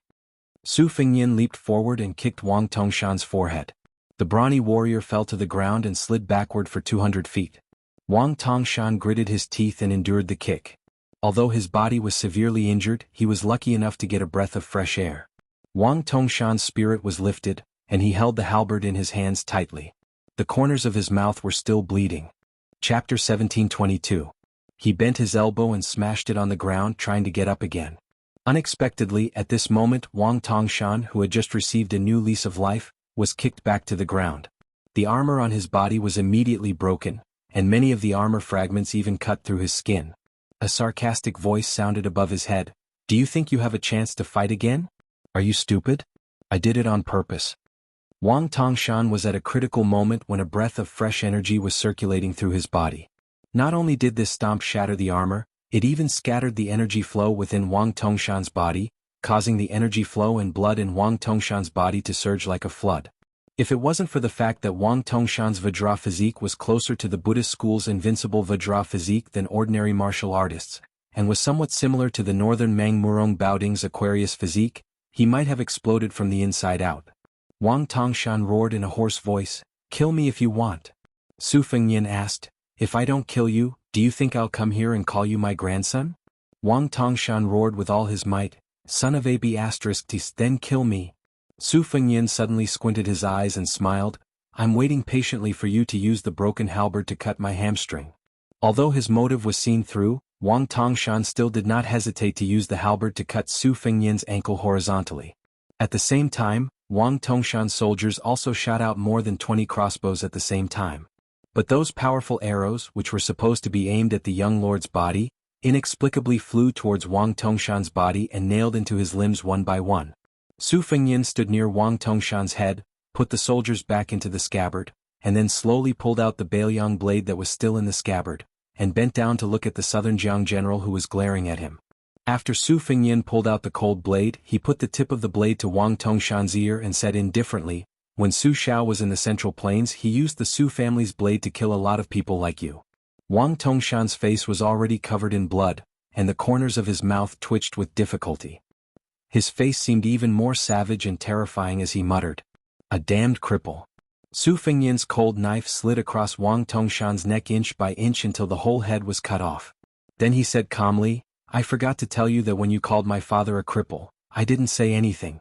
He was a cripple and died in the north of the Central Plains. However, the only person in the world who can call him a dead cripple is me, this unfilial son."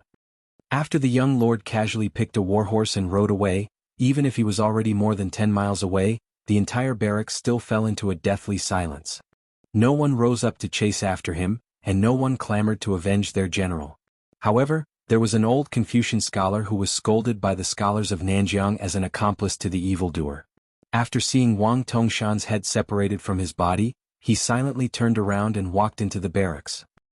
He found himself a large bucket of water and took a bath and changed his clothes. He even had the time to find a sword that he had never touched before and carefully shaved off the stubble on his thin cheeks with it.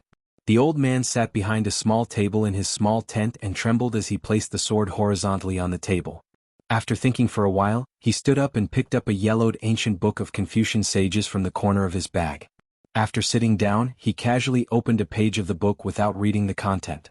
The old man suddenly laughed and said, "In the past, the Su family's cavalry caused my Zhang family to lose 12 official titles, 4,000 mu of fertile land and 46 precious books. Therefore, my Zhang family, from the old to the young, scolded your Baoyang and Su family for more than 20 years. I didn't expect that in the end my Zhang family owes your Su family more." The old man glanced at the book that he had collected for many years and smiled. "What did you read after reading the books of the sages for a lifetime?" The old man asked himself and answered, "I don't know. I'm a little curious. What books did the sages who wrote the books of the sages read? I still don't know." The old man stretched out his withered hand. His wrist trembled when he put down the sword, but this time when he picked up the sword, it didn't shake at all. Since he couldn't live a clean life, he should try to die a clean death. Finally he could die. When a horse appeared and could finally see the city wall of West Chu, the horse finally stopped. After the young man got off the horse, he patted the back of the warhorse, indicating that it should leave on its own. This young man named Su Fengyin squatted by the side of the road and grabbed a handful of soil. From north to south and from south to north. He had been to many places and seen many sights. The young man called Xiaoyan grew up little by little. In the process of his growth, many people around him left. He couldn't keep them. Just like when he was traveling in the Jianghu in the beautiful Gangnam-do, he told his elder sister that he wanted to go home together. Just like when he returned home in the house with loquat trees outside the door, he held the old man's hand and couldn't speak. Su Fengyin released his fingers and stood up. He began to enter the city. He wanted to tell the woman with the dimples in the city, Su Fengyin liked you. He liked you at first sight. He never thought of not liking you. Perhaps you didn't know before. Then I'll come to you and tell you personally. Chapter 1723. Thousands of riders swept across the flat ridge and arrived at the old Du Mountain defensive line. The main commander was surprisingly Wu Zhongshuan, who led the Ministry of War's Minister of War with the military rank of Great General Jinan. This veteran general with meritorious service flipped over and fell off his horse. He stood in the middle of the devastated military camp, gripping his horse whip tightly, narrowing his eyes and not saying anything. The bodies of the dead soldiers had been removed, but the bloodstains on the ground were still shocking. It was enough to see the tragedy of the previous battle. Not far away, 4 or 5 military officers came in a line. The armored man in the middle held the head in his hands and knelt down 5 steps in front of Wu Zhongshuan, sobbing. Wu Zhongshuan saw this scene and his face darkened. Wang Tongshan was a key person that the king of Yan used to control the northern troops. In the end, it was because Zhao Bing and Zhao Zhu did not trust him, Wu Zhongshuan, in the northern border. Wu Zhongshuan was recruited by the imperial court. It seemed glorious, but in reality, a tall tree attracts the wind. The notorious Wang Tongshan was originally going to be an important chess piece for Wu Zhongshuan, used to attract the attention of the Liang officials, especially the civil officials. For this reason, Wu Zhongshuan purposely suggested to the young emperor a generous condition that even Wang Tongshan himself did not expect. That was to give Wang Tongshan an official title. Although he was not given the title of Marquis, once the Battle of Guangling ended, Wang Tongshan would be able to control the Jianzhou region south of the Guangling River with the dual identity of Marquis and General of the South to suppress the King of Yan's southern troops and prevent Zhao Bing from going north. Now that Wang Tongshan had died, not only did the imperial court lose an unparalleled valiant general on the western front, it had a great impact on the Battle of Guangling. It also had a profound impact on Wu Zhongshuan's future plans in the imperial court. How could Wu Zhongshuan not grit his teeth and want to skin the young king? Wu Zhongshuan looked at the head that had died with remaining grievances. His eyes were wide open and his face was ferocious. Even at this moment, seeing Wang Tongshan's head with his own eyes, Wu Zhongshuan could not help but feel a little dazed. Wang Tongshan, who was invincible in the southern border with his military achievements and military power, the valiant general who could overturn an entire tribe with his halberd, died just like that? To be honest, not only did Wu Zhongshuan dislike this person from the bottom of his heart, even Zhao Bing and Nalin Yusi disliked Wang Tongshan, not to mention Crown Prince Zhao Zhu who had personally assassinated Wang Tongshan. However, this was the reality of the world. No matter how tyrannical and cruel Wang Tongshan was, his ability to lead troops into battle was not an exaggeration. The barbarians of the southern border were extremely difficult to tame, and they often changed sides. Today they would pledge allegiance to him and tomorrow they would rebel. Only Wang Tongshan, the god of slaughter, had the highest prestige among the barbarians. Every time the barbarians rebelled, as long as they raised Wang Tongshan's flag, it could be said that they would surrender at the sight of the wind. This led to a big joke in the early years. There was a general who specially spent 200,000 taels of silver to send someone to borrow Wang Tongshan's flag to quell the rebellion in the barren hills and turbulent rivers. Because of this, Zhao Bing, the king of Yan, had no choice but to transfer Wang Tongshan to the northern border. Therefore, the officials of the southern border all regarded the unruly Wang Tongshan as the Su Shao of Liang. He was dead and the matter had come to this. Wu Zhongshuan sighed and bent down to help the infantry officer who was loyal to Wang Tongshan up. He comforted him, "Officer Situ, I will definitely avenge General Wang. Even if I have to take the risk of being reprimanded and demoted by the imperial court, I will transfer 5,000 infantry and cavalry to intercept and kill Su Fengyin." The officer who was holding the head and covered in blood said in a deep voice, "General, I beg you to let me serve as your vanguard." The rest of the officers in Wang Tongshan's army also cupped their fists and asked, "General, please let us take revenge." Wu Zhongshuan's face was expressionless, but his mind was racing. The officers in front of him and the soldiers under their command totaled more than 10,000. They were all direct subordinates that Wang Tongshan had brought from the southern border to the northern border. Wang Tongshan was bloodthirsty, but he had never been greedy for money. He was willing to give away all rewards, especially when it came to military merits that were reported to the king of Yen. He never deducted anything. Wang Tongshan even gave many of the merits of personally killing the enemy chieftain to his subordinates. Therefore, fighting under Wang Tongshan's command was much faster than fighting under other commands. Ordinary generals used people, dogs and not wolves. Unless they were fierce tigers themselves, they had to worry about their own safety. Wang Tongshan was famous for his ferocity, so he had many fierce generals under his command. In fact, Wu Zhongshuan had been paying attention to this group of captains who were good at war. Originally he thought that with Wang Tongshan's death, the group would be leaderless. He would push the boat with the current and follow the southern expedition general to fight for a future. But now it seemed that he might not be able to use them. Wu Zhongshuan patted the shoulder of the infantry officer and pointed his horsewhip at the front line of Laodu Mountain. "As long as you take Laodu Mountain, you can do as you please in Guangling. Not only that, as long as there is news of Su Fengnian's whereabouts, I will immediately inform you. Also, the cavalry of Tanghe and Li Chunyu will do their best to assist you in stopping Su Fengnian." Wu Zhongshuan glanced at Wang Tongshan's head. "As for General Wang, after you take Laodu Mountain, I will submit a memorial to the imperial court. I will only say that your main general died in battle at Laodu Mountain. I will definitely ask the imperial court for a posthumous title." The group of officers accepted the order and thanked him. When Wu Zhongshuan left with his troops, he turned his head back to take a look at that military camp, and then said to the personal army commander beside him indifferently, "Pass on a secret order to Li Chunyu. When Old Du Mountain celebrates their victory, let him lead the troops in a night attack. None of the captains with real authority, including Sita Yushan, will be left alive. As for how many soldiers he can gather, it will depend on his own ability. At the same time, tell Li Chunyu that if he does not do his job well, and there is any rebellion among Wang Tongshan's old subordinates, Tanghe will take over." The personal guard commander led a group of elite cavalry and left quickly. At this time Wu Zhongshuan deliberately slowed down the speed of his horse.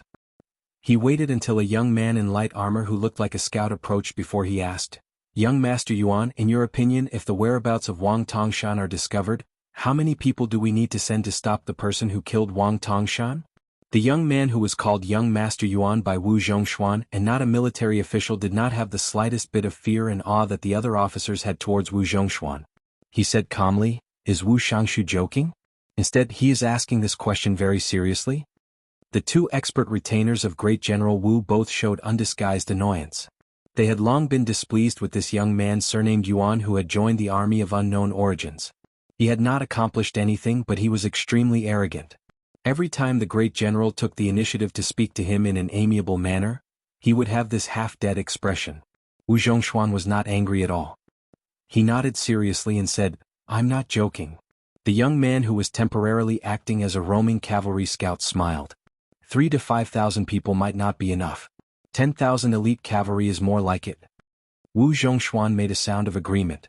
Then he said doubtfully, "Didn't you say that after Li Chungang returned to the realm of immortals on Earth, he only managed to break 2,600 people's armor with one sword at the banks of the Guangling River? Could it be that the battle strength of the current 4 great grandmasters of martial arts has increased explosively compared to the top grandmasters of 60 years ago? Does he actually need 10,000 people to kill him?" However, the young man's words were full of sarcasm. Some things can't be calculated like this.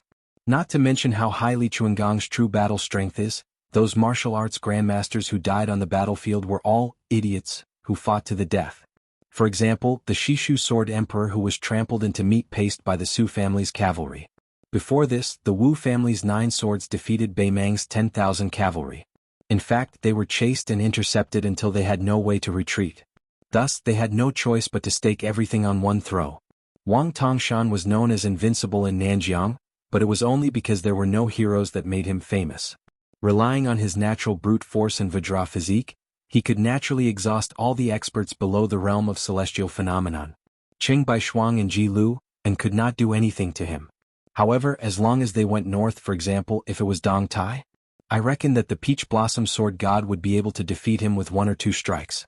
To put it bluntly, even if I were to fight against Wang Tongshan and he had the upper hand within 50 moves, Wang Tongshan would definitely die after 100 moves. As soon as he said this, the Southern Expedition General was still considered calm. However, the expressions of the 2 arrogant and conceited retainers changed greatly. The young man said indifferently, "Nanjiang? There's no Jianghu there. The sky is high and the land is vast. It's not the scenery of a small well."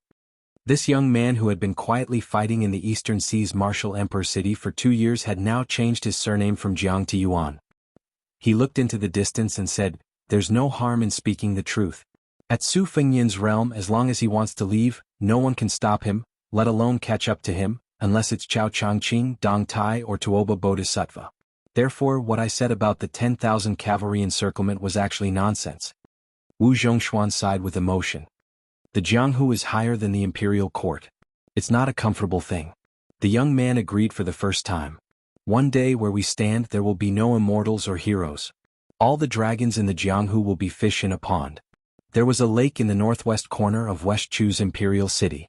The lake wasn't big, but it was quite famous. Its name was even more interesting. It was called Jianghu.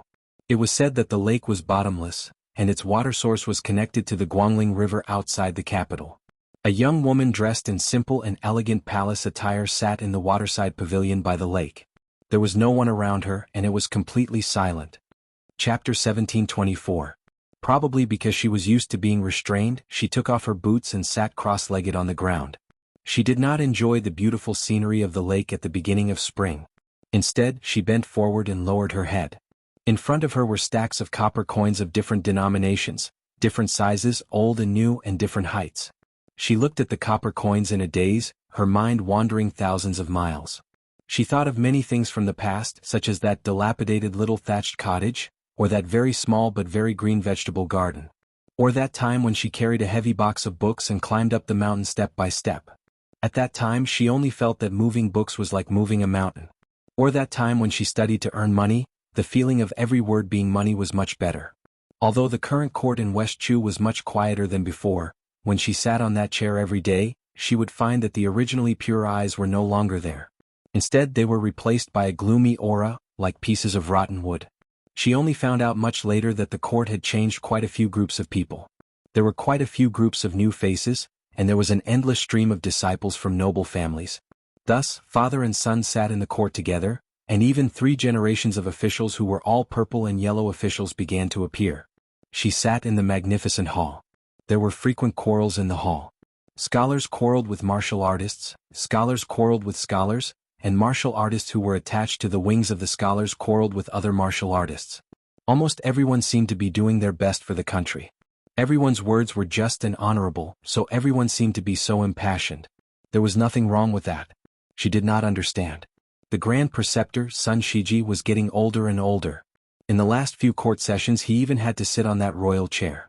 There were fewer and fewer people wearing the robes of military officials in the hall. One after another they rushed to the battlefield. One after another many people died in battle, were posthumously conferred titles, and were posthumously awarded titles. She still did not understand why those people were willing to die so resolutely. Just like how she did not understand why the first time she sat on that chair, those white-haired old people cried so sorrowfully, gratified and grateful. There were many things she did not understand, but Uncle waiting for the imperial decree said that it was enough for her to just sit there every day. She felt that she could do this and she told herself that she must do it well. Today she was sitting here in a carefree manner. At this moment, a flock of orioles flew across the sky above the imperial palace. For some unknown reason, an oriole instantly fell down, and it lightly fell onto the roof of a pavilion with a plop, dripping with blood. At the same time, there was a lake in the Jianghu beside her. There was clearly nothing on the surface of the water, but a string of extremely thin water pillars splashed up, and then it quickly returned to normal. In the past half a month, the eunuchs and palace maids in the palace would occasionally find 1 or 2 dead birds on the road. Some had been pierced through by arrows, some had had their wings cut off by sharp weapons, and even more had been smashed into a bloody mess. What was even stranger was that their emperor had spent most of this half a month sitting quietly by the lake in a daze. At the beginning there would be elite imperial guards standing guard in the distance, but soon, everyone would inexplicably feel a chill. At first, they mistakenly thought that it was because of the late spring cold. However, every time they left the palace after the night curfew, every time they left the small lake, they would feel much warmer, even though it was already night without the sun.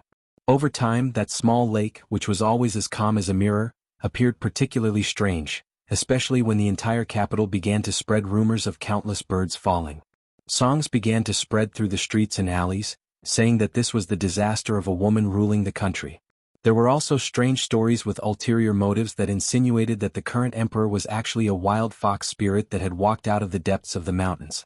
She had lived for 1,000 years, but she was only wearing human skin. What caused the older generation of West Chu survivors the most grief and indignation was the rumor in the marketplace that Empress Jianghu was actually an orphan girl that Chao Changqing had casually found on the side of the road. She was only a puppet that was raised to satisfy Chao Changqing's selfish desire to be the emperor's preceptor. The group of three, led by the head eunuch of the ceremony directorate, arrived outside the waterside pavilion. The three were surnamed Song, 3 generations of the Song family: Song Wenfeng, Song Qingshan, and Song Maolin. Song Wenfeng, Grand Preceptor's son Shiji, and the state preceptor of the previous dynasty, Li Mi, could all be considered old men of the same generation. Currently, they were in charge of Dechu's subordinate provinces. Song Qingshan was the current minister of rights. The father and son could be considered the leaders of the current Dechu literary scene. They were very similar to the 2 masters of the Song family who had previously dominated the literary scene of the Liang dynasty. As for Song Maolin, his reputation had spread far and wide. This was especially true when the 2 simple sayings, Northern Su and Southern Song, and Su Zi and Song Zhang, spread like the spring wind throughout the great river. For a moment, Song Maolin had the impression that there was no one in the world who did not know of him. This was why last year in the imperial court, there had been a marriage between the Song family's Yushu and the emperor. Even Grand Preceptor's son Shiji, who had not been too enthusiastic about this matter at the beginning, had changed his stance in the end. He had personally persuaded Chao Changqing, who was in charge of the navy at Guangling River. The head eunuch was just about to make a report when Song Wenfeng smiled and waved her hand. Her eyes indicated for her son and grandson to stay at the bottom of the steps. She walked up the steps alone and stood in the waterside pavilion that was surrounded by willow trees. Unexpectedly, she did not have the slightest intention of bowing. It was not that Song Wenfeng's eyes were blurred by old age, but rather that she understood a principle. Kneeling and doing business with others would not earn money. Song Wenfeng did not know this principle 20 years ago. Song Wenfeng softly opened her mouth and said, "Your Majesty, there are some words that I do not know if I should say." The beautiful young woman was indifferent. Song Wenfeng had to admit that even if this woman's status was disregarded, her appearance alone was enough to make her eldest grandson fall head over heels for her. Even the old woman, who had lived a pure and simple life for many years, had some small thoughts of regretting being born 50 years earlier. The old woman frowned and slightly raised her voice. "Your Majesty, forgive me for speaking bluntly, but the current situation is no longer in Dechu's hands. If the Jiang family wants to survive, they have to rely on external forces." When she turned her head and looked away from the strange copper coins, Song Wenfeng met her eyes and actually felt a little guilty. Song Wenfeng gritted her teeth and said in a low voice, "I won't hide it from your Majesty. There are currently many officials who do not want to be subjects. They secretly collude with Liang's Minister of War Wu Zhongshuan, and the Southern Expedition's Commander-in-Chief Lu Xingxiang. They continuously leak information about Dechu's military formations and deployment. At this time of crisis, I am willing to be a villain who will go down in history as a notorious villain for 10,000 years for the sake of Dechu's land." She calmly said, "Minister Song, are you trying to say that you are slightly more loyal than those people? They are fence-sitters who have sided with the Liang imperial court, while your Song family has the strength of character to choose the king of Yanqi Xiaobing?" Song Wenfeng's old face turned red, and she was even more shocked. How did this little girl know about such a secret? She indifferently said, "Not only do I know that your Song family has chosen the king of Yanqi, but I also know that Minister Zhao of the Ministry of Appointments secretly sent someone to deliver a secret letter to Lu Xingxiang. Minister Lu of the Ministry of Works and Assistant Minister Ma of the Ministry of Rights have chosen to side with Wu Zhongshuan." Since the window had been opened, everyone spoke openly. Song Wenfeng did not care about her old face anymore. She straightened her back, stroked her beard and smiled. "As long as your Majesty agrees with me," without waiting for Song Wenfeng to finish, Empress Jiangxi waved her hand and said, You may leave. Song Wenfeng did not move at all. She sneered and said, Your Majesty, do you still think that West Chu is the same as last year's West Chu? May I ask where Ko Jianghua is? Where is Chao Changqing? Your Majesty, if you are willing to take a step back now, then the king of Yanqi, Zhaobing, will promise you that you can still be the emperor for 10 years. In the future you can abdicate the throne to him or his son. She lowered her head and looked at the copper coins. You can live your lives as long as you are happy. However, if you think that Chao Changqing and LV Dantian are not in the capital, you can do whatever you want and force me to do anything. Song Wenfeng smiled playfully. I wouldn't dare. Who doesn't know that your Majesty is an expert like a sword immortal? She suddenly frowned and her face turned pale. The ceremony supervisor eunuch at the bottom of the steps trembled and lowered his head without saying a word. Song Wenfeng exhaled heavily and walked to the side of the river. She looked at the river surface. At this time, Sun Shiji is almost dead. Your Majesty's qi is also almost gone. If not for the fact that I still remember the previous emperor, it wouldn't be difficult for me to change the surname of this palace to Song. The old man smiled and said, Of course it doesn't matter what the surname of West Chu is. It doesn't even matter what the surname of the world is in the future. Because no matter how the throne is rotated, the Song family is indispensable. Her face returned to normal. She didn't even bother to raise her head. She just looked at the copper coins and twitched her mouth imperceptibly. She wasn't afraid or worried. She just felt a little wronged. Whether I see you or not is one thing. But whether you come or not is another. So, where are you? A cool breeze suddenly blew through the gates of West Chu's capital. The cool breeze blew through the 12 gates. When the figure suddenly stopped outside the gates of the imperial city, his sleeves were still fluttering lightly. The armored guards above and below the gates were all stunned. The extremely handsome young man folded his hands in his sleeves and had 2 blades at his waist. The young man did something. He cupped his hands to his mouth and said, Hey. It seemed like he was telling someone but also like he was telling the entire capital, telling the entire Dechu. I'm here. I'm here. I've come from the northwest to the southeast. Chapter 1725. When the breeze passed from the gate of West Chu's capital to the gate of the imperial city, almost no passers-by took it seriously. Only an old madman with disheveled hair stood there in a daze. This old man was even treated as a joke by the officials far away in Great Peace City. At that time, the old man in ragged clothes walked through the alleys as usual to ring the night. Normal night watchmen would appear at night, but he was different. He only rang the night watch during the day and said to everyone he met, They are all dead people. In the first few years, there were still some old people in luxurious clothes who stopped in the distance to look at this crazy old night watchman and cry tears of sorrow. As time passed, there would be a large group of idle children following behind the night watchman shouting, Dead people, dead people, dead people. Most of them would be pulled by the ears and dragged back by their parents. After a few more years, almost the entire city began to become accustomed to this sight. When West Chu was restored during the Jianghu era, for some reason the night watchman, whose voice had almost gone hoarse from shouting, suddenly began to cry heart-wrenchingly again. The sorrow and bitterness in his voice was even greater than in the past. Before the restoration of the country, the Grand Preceptor Sun Shiji, Chao Changqing and Jiang Si, who had not yet ascended the throne, had once met this old madman on the street. The night watchman had once called Sun Shiji a dead person, and Chao Changqing a dying person with a night watch mallet. Only he had stared blankly at the fallen Princess Jiang Si and cried out in grief, crying for the only living person left to quickly leave. At that time, after the night watchman had run far away, Sun Shiji revealed the mystery. Only then did Jiang Si learn that the night watchman's real name was Jiang Shuilang. He had once been in charge of Dechu's Chong Guan at the age of 39. Under his command were no less than 3 academies of West Chu and 600 editors. He was a scholar who had been praised by the late emperor of West Chu as Jiang Shuilang in literature and Chao Boyi in chess. Unlike many of the remaining old people of West Chu who worshipped the peace of Old Huang or who directly fled to Zen Wild Forest, Jiang Shuilang had gone mad. He had gone mad for more than 20 years and had been the night watchman of the #1 city of the Central Plains for more than 20 years.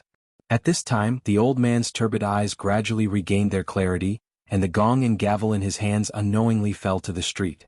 The old man suddenly turned around and started running. Even after falling down a few times, he didn't care about the pain and continued running. When the old man finally ran back to the lonely, dilapidated cottage, the old man's eyes began to look blank again. He scratched his head hard and finally squatted on the ground and whimpered hoarsely, like a dog covered in scars. Some of his cries were not from his mouth, but from his heart that was filled with the memories of the past. Clutching his head, the old man stood up with a face full of pain. He staggered into the cottage and rummaged through the chests and cabinets. Finally, he pulled out an arrow from a pile of junk under the bed with great difficulty. The python's skin had long since peeled off, and the strings had long since been snapped. The old man held the arrow in his hands, lost in thought. After an unknown amount of time, the old man slowly exhaled a mouthful of turbid air. After standing up, he moved a small broken stool and sat down in front of the cottage that had no stairs. The old man straightened his clothes and closed his eyes. Then he extended a finger and dipped it in his saliva. There seemed to be a zither score placed in front of him, but it also seemed to have been flipped open by the old man. Only then did he begin to play the arrow. The song in the old man's heart was called Spring and Autumn. The great rivers of West Chu, the majestic mountains of East Yu, the frontier of northern Han, the lychees of southern Tang, the silk of western Shu, the giant trees of later Sui. When the old man was still called Jianghu, the people of West Chu were called De Chu. My De Chu had the world's #1 national chess player, Li Mi. There was the spring and autumn soldier Yi Baikue. There was Li Chungang, who flew across the Guangling River on his sword. There was Zhao Dingxiu, who was the best scholar in the world. There was Wang Qing, who was the best poet in the capital. There was Chao Changqing, who was the pride of the Chao clan. There was Sun Shiji, who was dressed in purple and yellow when he was just 20 years old. There was the world's most polite person, Zheng Xianglin. There was Tang Jiahe, who was proficient in all kinds of knowledge. The old man's tears did not stop. De Chu had perished. He was now a lonely ghost in the wasteland of spring and autumn, with nowhere to go. The old man stopped and began to laugh loudly for no reason. Finally, the old man lowered his head and muttered to himself, "I am not crazy." De Chu perished. Some people pretended to be asleep, some pretended to be stupid, and some pretended to be dead. I Jiang Shuilang merely drank until I got drunk. The old man carelessly wiped away his tears. He raised his head and gazed into the distance, his fingers trembling. Thinking back to the past, when the old man was not old and the dead were not dead, he still remembered that there was a song that had once spread through the court and across the great river. That song had been written by great General Yi Baikue. Yi Jiang had composed the music, Wang Qing had written the lyrics, and Zhao Dingxiu had written the lyrics. The name of the song was The General's Journey. Wherever there was water in a well, there would be people singing it. The old man sang loudly, but after just one line he broke down in tears. The youth has not yet reached the age of 20, but he has left his home. Liang, Great Peace City, Palace City, Imperial City, and Inner City. From the inside to the outside there were people guarding the city. In the past, teacher Lu Hao had been one of them. Now the old ancestor of the Wu family sword tomb was the same. Other than those martial grandmasters, Great Peace City itself had 2 large formations with the imperial astronomer as the center that operated continuously. The vast formation in West Chu's capital had been destroyed long ago by Prince Guangling Zhao Yi after the mountains and rivers had been destroyed. But now there were still people guarding the city gates. The leading swordsman of West Chu, Lu Dantian, was one of them. Unfortunately, he had not returned. The remaining 2 people, who were rarely seen, appeared in broad daylight today, clearly in everyone's sight. One person stood behind the gates of the imperial city. He was old, short, and wore a long robe with large sleeves. He wore wooden clogs and looked like a straw man beside a paddy field. The other person stood in front of the palace gates and looked at the back of the former. He was also an old man. This person wore a python robe. It was not the style of the vassal kings of Liang, nor did it conform to the etiquette of the present West Chu imperial family. It was the python robe of the vassal kings that could only be seen in the old De Chu temples. This old man surnamed Jiang, who had once been removed from the imperial family of De Chu, was tall but lifeless. Between the 2 old men, there were 1,600 elite imperial guards. 1,600 bright metal armor glittered under the sunlight as if they were wearing the golden armor of the immortals of the celestial court. On the 2 city walls, there were almost 1,000 crossbows ready to fire. That daring young man stood alone outside the gates. On the city walls, numerous generals in luxurious armor stood behind the battlements. They were all sweating. No one dared to act rashly or give the first order. The common people of the 2 largest cities in the world believed the most in the existence of immortals on earth. One was the Great Peace City of Liang, and the other was the city under their feet. To a large extent, all of this was because of one person, the great official Chao Changqing. The Jianghu of the martial emperor city of the East Sea was not as wild as the other 2 cities. This was because Wang Xinji, who claimed to be the second in the world, had never called himself an immortal. In 60 years, countless experts had come and gone, but they had all been defeated by Wang Xinji. Incidentally, the common people of the martial emperor city had also lost interest in the so-called immortals.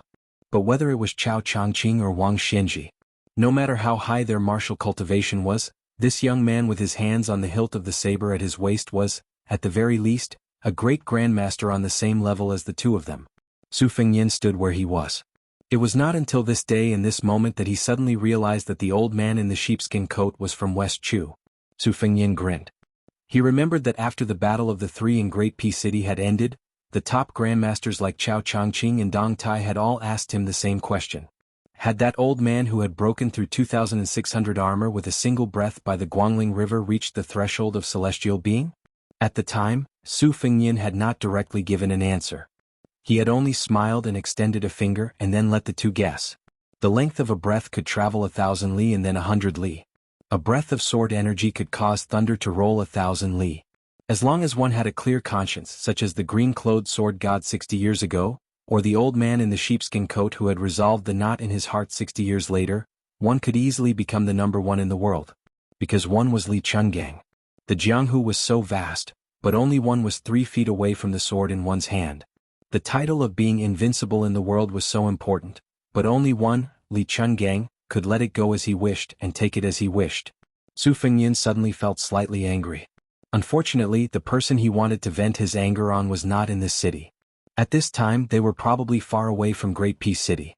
Chao Changqing, I should not have let you take her away back then. If it was today, why don't you try to pretend to be an expert in front of me again? Su Fengyin put his palms on the hilts of the Bailiang blade and the soldiers of crossing the river, and took a deep breath. The spirit reaches the rainbow.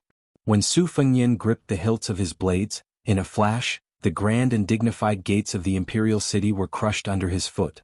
Thunder roared in the capital of West Chu. The dust of the gates flew wildly. The short, wide-sleeved old man guarding the gates of the imperial city was unmoved.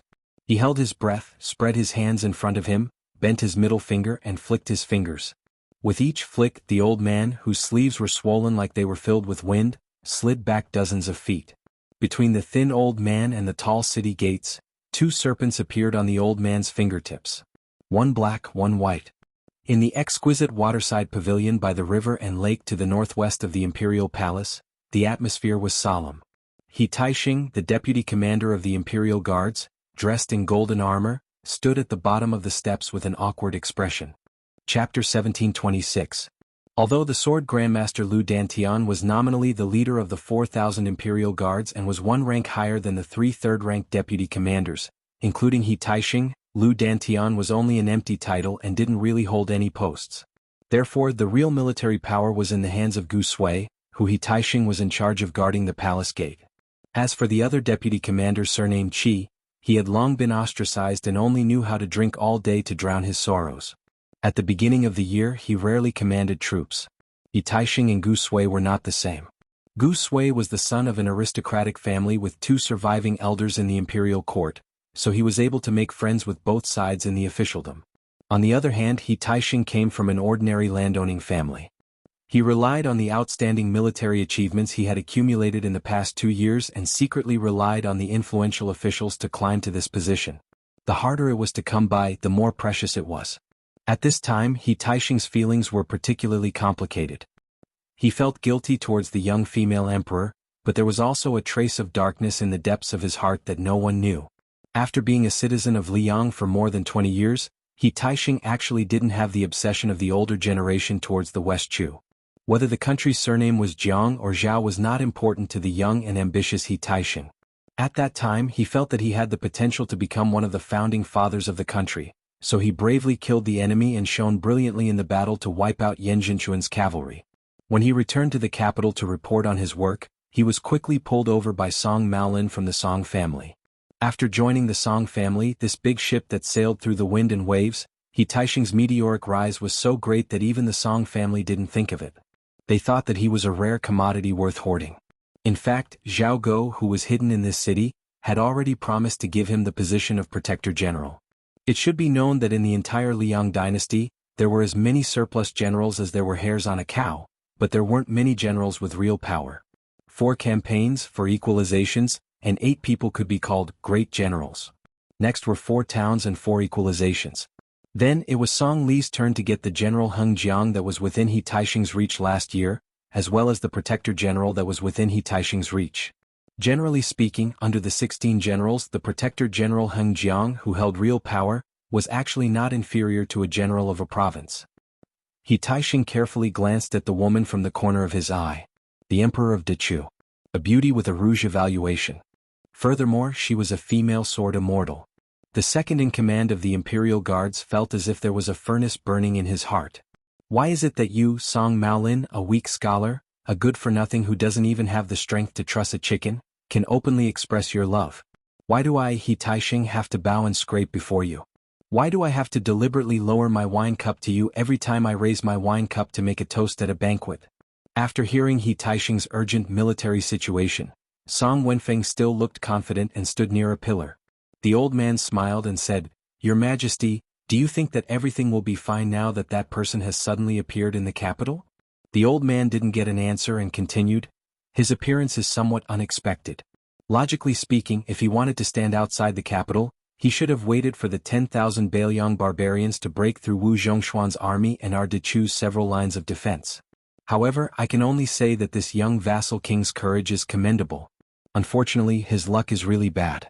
After I learned from the palace that Chao Changqing had indeed left the capital to travel north, the 3 great clans led by the Song family began to make arrangements. Originally, it was to deal with the worst-case scenario if Chao Changqing heard the news and rushed over. It wasn't to deal with that young man surnamed Su. Your Majesty has just arrived and is still too young. There are many secrets that you don't know. Of course, Your Majesty has never been interested in court politics." Speaking of this, Song Wenfeng's tone revealed a hint of ridicule for the first time. After all, it is a woman who is in charge of the country's affairs. How can her thoughts truly be placed on the rise and fall? The pale Song Maolin was just about to speak when his father, Song Qingshan, grabbed his sleeve and glared angrily at him. Song Maolin wanted to say something but hesitated. However, under his father's warning gaze, this famous character finally lowered his head and clenched his fists with a pained expression. As the current clan lord of the Song clan, Song Wenfeng reached out to stroke the vermilion pillar. People's hearts are fickle. Back when Dechu was destroyed and Zhao Yi took over the city, he quickly revealed the details of the Great Formation. However, after we drove away that vassal king of Liang, someone else ran over to tell us the inside story of the Great Formation. They said that Zhao Yi had only destroyed half of the formation back then. Your Majesty, take a look. One thing was sold in 2 parts and both parts were sold at sky-high prices. Isn't that amazing? This old subject used to be a pedantic scholar who only read books and wasn't much better off than Tang Jiahe, who had fled to the depths of the mountains and forests. However, after watching from the sidelines for 20 years, I finally understood that in the bustling world of fame and fortune, who isn't a merchant? Ordinary merchants seek profit, while we scholars seek fame. Even after death, we want to leave our names in the annals of history. In the end, it's all the same. The old man seemed to have sensed a cold intent and subconsciously tugged at his collar and cuffs. Your Majesty, this old subject asks you to raise your head and look around.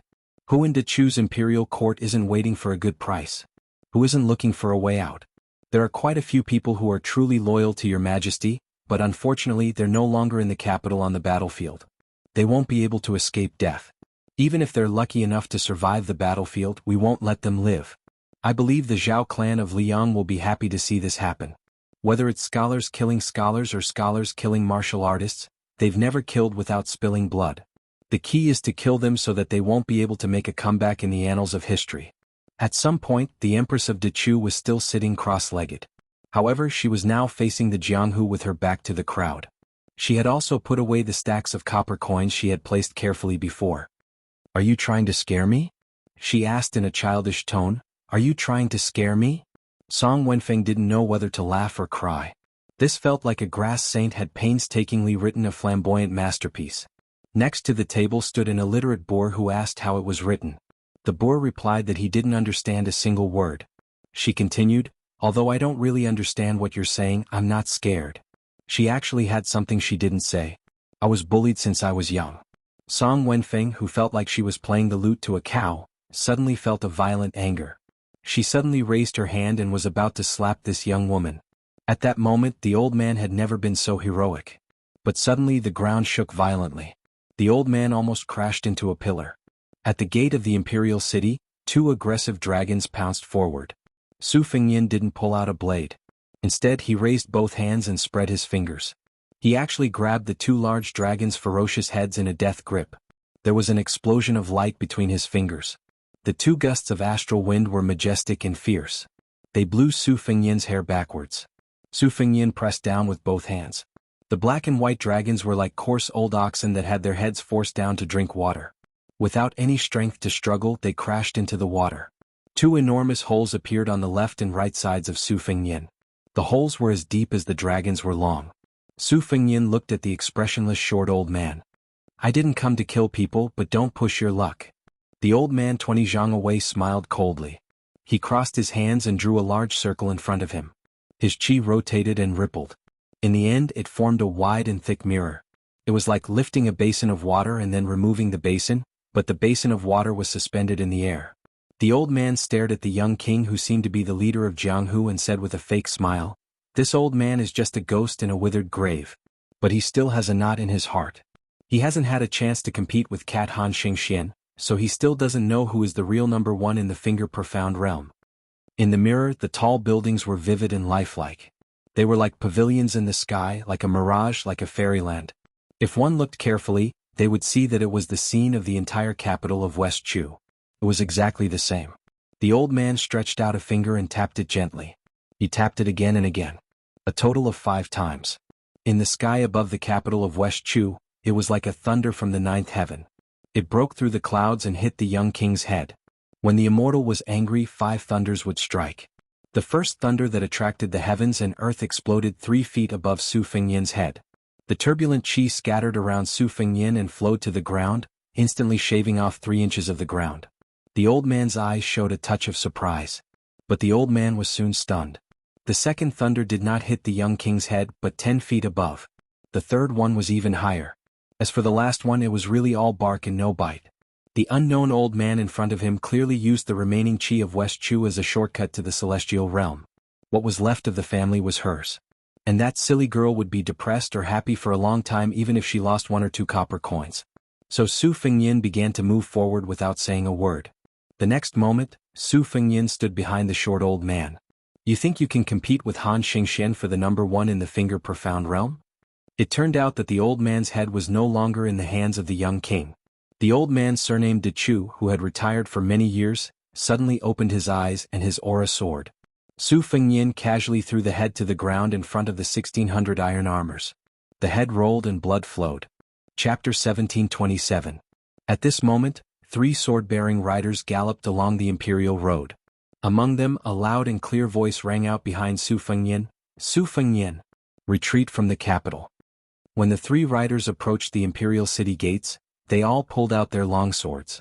In an instant, sword energy crisscrossed the imperial road. These were all West Chu sword masters outside of Lu Dantian. Without batting an eyelid, Su Fengyin said, "Get out." When the 3 horses were about to rush out of the city gates, it was as if they had crashed into a wall as hard as iron. The horses' heads all shattered. Although the 3 famous De Chu sword masters sensed this, they abandoned their horses and leapt up. Each of them used the swords in their hands to stab at the invisible wall. But without exception, the long swords that didn't hold back at all broke with a bang. The swordsman with the greatest strength even crashed into the wall of energy. 3 thin needles pierced a large piece of rice paper. The paper didn't break, but the needles broke. The difference in strength could be seen at a glance. The 3 West Chu sword masters who had already injured their internal organs looked at each other in dismay. Su Fengyin didn't even turn his head. He looked at the armored imperial guards in the distance who seemed to be facing a great enemy despite their numbers and coldly said, "Get out of the way." When Su Fengyin took a step forward, the first layer of armor in front of him started to retreat a step. When Su Fengyin's right hand grabbed the soldiers crossing the river at his left waist, the dense infantry formation became more and more crowded. Finally, there were generals on the 4 city walls who gave the order to shoot arrows. But over 1,000 arrows were all less than 1 zhang away from the bowstring. They strangely stopped, then slowly turned their arrowheads. Over 1,000 ice-cold sharp arrowheads were like over 1,000 spitting venomous snakes. Some people gulped. Some people broke out in cold sweat. Some people trembled. but no one made a sound. No one retreated. The old man from the Jiang dynasty took a step forward. He crushed an item in his hand, then raised his fist and heavily hammered his chest. His originally tall and sturdy figure suddenly grew to a height of 14 feet, which was not something a mortal body could grow to. Golden light flowed. Looking at this familiar scene, Su Fengnian felt as if he was standing in front of the Imperial College again. He said in a deep voice, "Damn you!" The heavenly court war god raised his arms in front of his head. Su Fengnian's figure flashed past the armored infantry formation, and the river-crossing pawn in his right hand slashed at the golden giant's arm. The latter rammed open the gate of the palace. When Su Fengnian walked through the door, the golden giant who was kneeling in the dust stood up straight and said loudly, "Again!" Su Fengnian disappeared in a flash. The golden giant retreated again, leaving a deep trench in the hard ground. This time there was no need for the golden giant to remind him. Su Fengnian had already smashed the indestructible golden body condensed from West Chu's luck into the ground with his saber. Su Fengnian raised his saber and walked forward. Behind him, gravel sputtered from the pit and golden light shot out. The giant ran towards the back of the young man with large strides. He was as fast as lightning and every step he took shook the ground. Su Fengnian's left hand held the Bailiang saber on his right waist. In fact, this cold saber had already been broken in the battle with Chen Jibao at the Guangling River, and the river-crossing pawn had also shown slight cracks. In that battle, Su Fengnian had stabbed Chen Jibao. The price was his shoulder being hit by the plum wine spear that had turned purple. Su Fengnian turned around and slashed with his left hand. Half of the cold saber was like the crescent moon at night. The golden giant's head was not cut off. Instead he was sent flying and his entire body crashed into the city wall. This giant, who was comparable to the great Vajra realm of Buddhism, used both hands to pry open the city wall and was about to break out to continue the battle. Su Fengnian leaned forward, held his saber with both hands and rushed forward. Near the Jianghu waterside pavilion news kept coming in. He Taixing's expression became more and more serious. Song Wenfeng's expression was uncertain. The young empress did not seem to care about the fierce battle over there. She looked at the dead still water surface, and occasionally a water column splashed up. Perhaps no one noticed a detail, and that was that the water level of this small lake had risen by more than 10 feet in just half a month. However, because the eunuchs and palace maids were new to West Chu, they did not know about the past. They only thought that it was normal for a small lake to be like this after spring. She rested her chin on her hands and stared into the distance.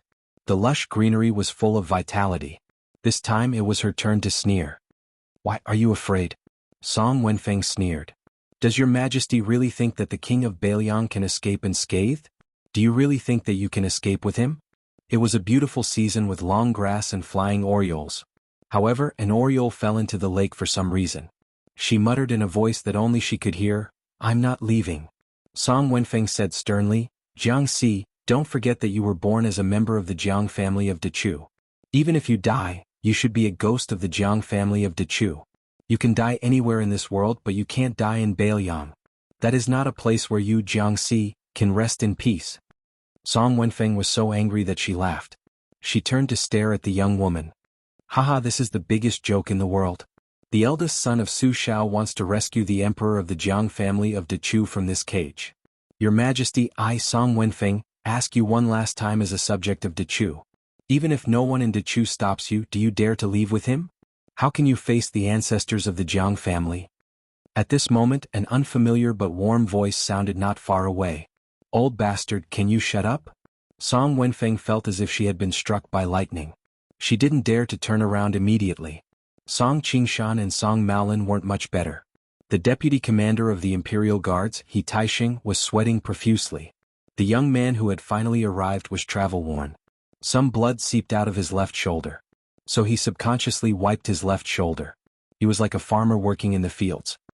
He wiped his sweat clean before knocking on the door so that his wife wouldn't see his tiredness. He Taixing quietly took a step back. When he moved, his iron armor clanked. This made the deputy commander, who was originally very satisfied with his luxurious armor, hate it for the first time. The young man made a gesture of looking around. Then he purposely didn't look at the elegant Song family playboy. Instead he smiled at the middle-aged man, Song Qingshan, and said, "Oh, you must be that Song Maolin. You look like a dog." Song Qingshan and Song Maolin's faces turned ashen at the same time. Song Wenfeng narrowed her eyes. It was impossible to tell what she was thinking. as expected of an old fox who had experienced ups and downs in the officialdom for most of his life. Su Fengnian stretched out his finger and hooked it at the middle-aged Song Maolin in his eyes. "Song Maolin, you brat. Stand up. I want to talk to you." Song Qingshan was extremely angry. He angrily rebuked, "Su Fengnian, how dare you? This is my Dechu's capital." There was a slap. Song Qingshan, who had been slapped, flew out and landed heavily on the ground a few feet away. He twitched twice and then it was unknown whether he was dead or alive. The real Song Maolin was just about to speak when he was slapped in the same way. A certain person even muttered, "Motherf asterisk cur, his looks are worlds apart from mine. He dares to come out in broad daylight and pretend to be a ghost to scare people." In the waterside pavilion, her back was facing them. Her shoulders seemed to secretly move a little. Su Fengnian, whose gaze had been fixed on her, smiled knowingly. Seeing her, even if it was just her back, made him very happy. He Taixing, who didn't dare to breathe loudly, looked down and turned a deaf ear to the tragedy in front of him. Unfortunately, he was still kicked by the unreasonable young man. He was kicked into the air like a shrimp and broke into a thick willow tree. He spat out a large bowl of blood before fainting. Su Fengnian walked up the stairs step by step. Song Wenfeng retreated step by step. Only when he leaned against the pillar did he realize that there was nowhere to go. Su Fengnian pushed his head hard against the pillar. This secondary first-rank official, who was in charge of the province under Dechu, suddenly rolled his eyes and fell limp to the ground. She faced Jianghu and he had his back to Jianghu. He tried to be as calm as possible and said softly, "Have you seen enough? If you have, then come with me." She was silent. He continued, "If you haven't seen enough, I can wait." She still didn't speak. After reuniting, the two were speechless for a long time. Su Fengnian repeated his previous words but raised his voice, "Come with me." But she still didn't speak. Su Fengnian lowered his voice, "Okay?" Jiang Si, who was no longer the pitiful servant girl in Bailiang Palace, raised her head slightly and said emotionlessly, "They don't know. Don't you know?" The Jianghu in front of her. Why did the water level rise in the first half of the month after the beginning of spring? Why did birds often fall from the sky outside the capital? Why did people feel a chill when they stayed by the lake for a long time? Because there were more than 100,000 swords hidden in the lake. They flew thousands of li from all over the world and landed in the small lake one after another. She said slowly, "I've already asked Grandpa Lu to return the sword case to you." She didn't know if he really didn't know or was pretending not to know. He said softly, "I received it. I'm waiting for you to go back and get it." She said flatly, "You can go." He said, "I won't bully you anymore." He grinned. "Really?" She was silent for a moment. "You can go. Since I didn't go to the West Wall, I won't leave here for the rest of my life. If you don't go, either I die or you die." She suddenly stood up, still facing the small lake. As she stood up, so did the 100,000 real swords in the lake. The world was full of sword energy. She said angrily, "You can go." Su Fengnian sat quietly by her side, looking at the pair of boots that she had placed in a crooked position. He bent down to arrange them neatly. When he bent down, he sniffled, his face full of tears. She couldn't see. Chapter 1728.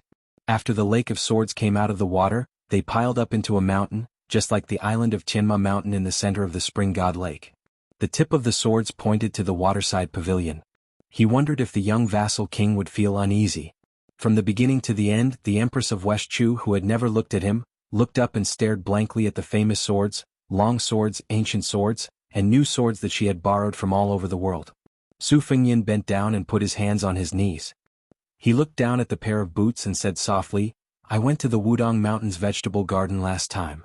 If it isn't taken care of, it will really be abandoned. What a pity.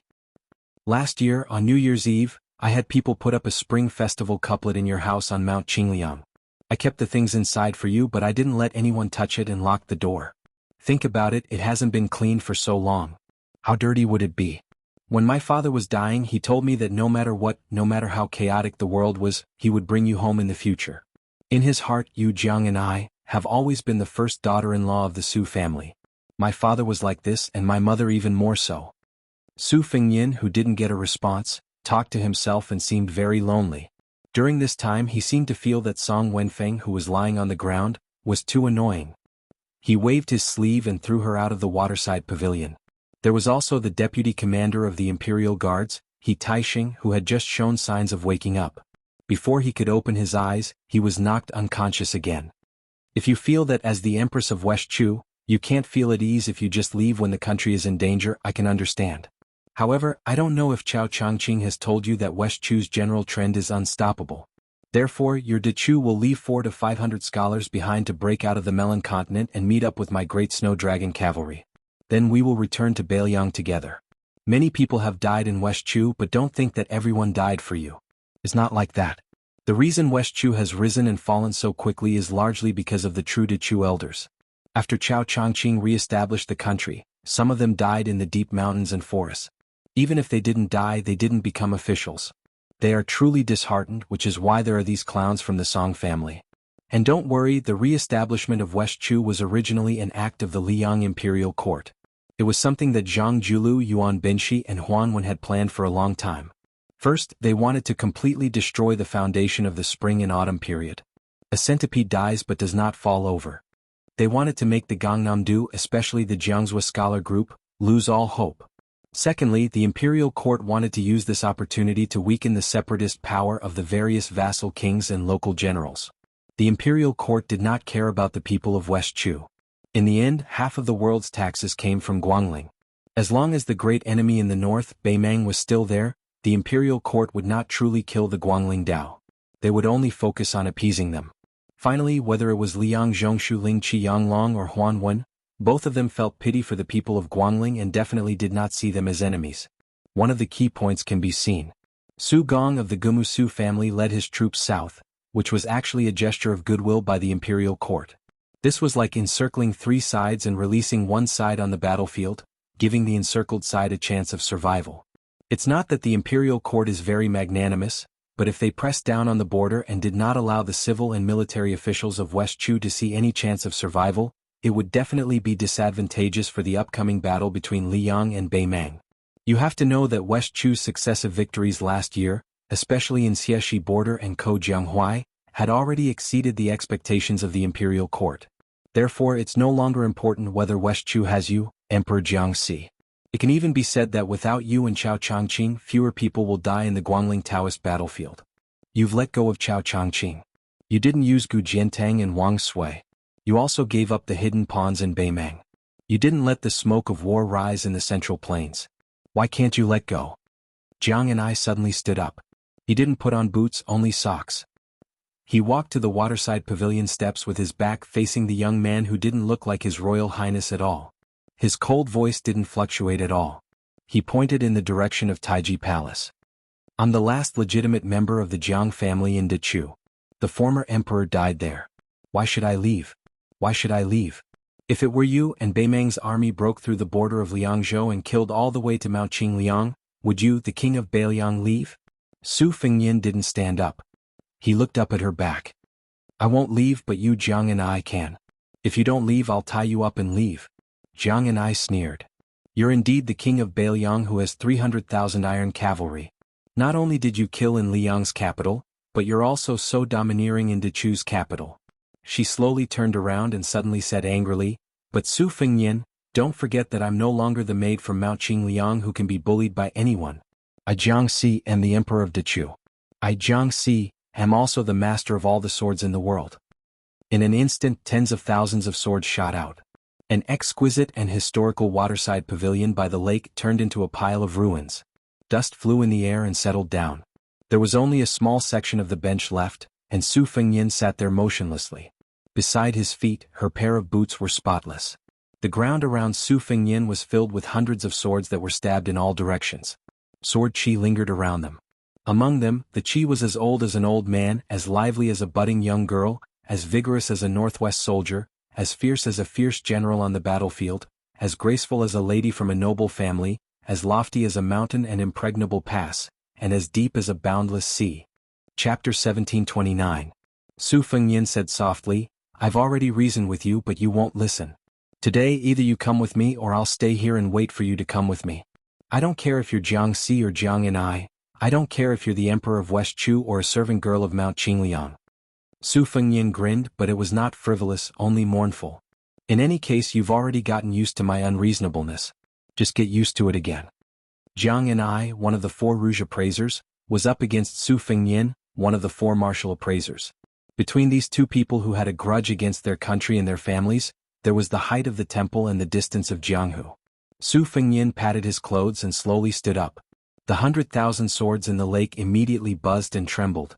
Even though Jiang Ni's internal energy had been sealed by the Song family's medicine, the 3 generations of scholars of the Song family could not imagine that the innate sword embryo Jiang Ni, who even Li Chungang admired, had made rapid progress on the path of the sword. With a will, it was a combination of flying swords and willpower. The murderous Jiang Ni seemed to be too angry. Her body trembled, and those 100,000 sword mountains that seemed to have flown in from the heavens also began to shake violently. She stared at that young man and said through gritted teeth, "You really will die." Su Fengnian nodded and said, "I know. You've been thinking about stabbing me to death for many years." Jiang Ni suddenly raised her hand, and the 5 flying swords seemed to have received an immortal's edict. They immediately left the sword mountains and flew over, nailing themselves into the ground beside Jiang Ni. Su Fengnian, who was standing in his original position, had already torn his sleeves. Jiang Ni seemed to still be angry. Her 5 fingers trembled and the 100,000 swords began to fall down the mountain, flying between her and Su Fengnian in a daze. She said with a trembling voice, "You want to die and to choose capital that much?" The scoundrel opposite her actually smiled and said, "Guess?" It was as if all the grievances that she had accumulated for a lifetime had exploded in an instant. Her eyes were red, and she reached out an arm to the side, holding a flying sword that appeared in her hand with the force of a thunderbolt. At the same time, the sword mountains slowly moved, and finally hovered in the air above their heads, covering the sky and the sun. The light was dim, she finally could not see his face.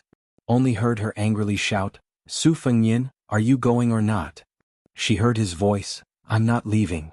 1 sword mountain and 100,000 swords fell down like heavy snow majestically and miserably on the ground, falling into the Jianghu. Jiang, titestis ases attitis. He muttered to himself and no one could hear him. "In the past I always bullied you. I liked to go to your room in the middle of the night and play tricks. I liked to suddenly climb out when you were drawing water from the well. I liked to throw snowballs at you when it was snowing. I liked to hide in a tree and wait for you to pass by to scare you. I knew you felt wronged and angry, but if I didn't bully you in those years, you wouldn't have bothered with me." Then he heard a sobbing voice. In that moment he closed his eyes, his face full of pain. "Su Fengnian, you forced me to do this." The sword above Su Fengnian's head turned to dust. But between the two of them, a flying sword flew past. A sword pierced his chest. The flying sword was not fast. But he did not dodge.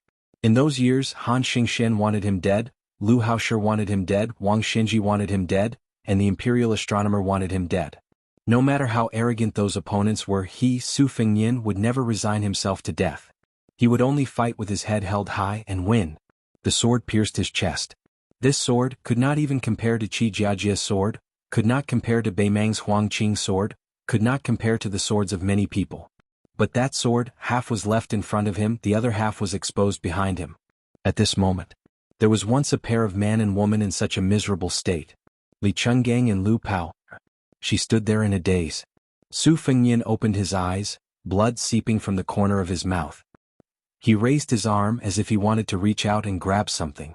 But in the end, he only lightly grasped the hilt of the sword and gave her a deep look.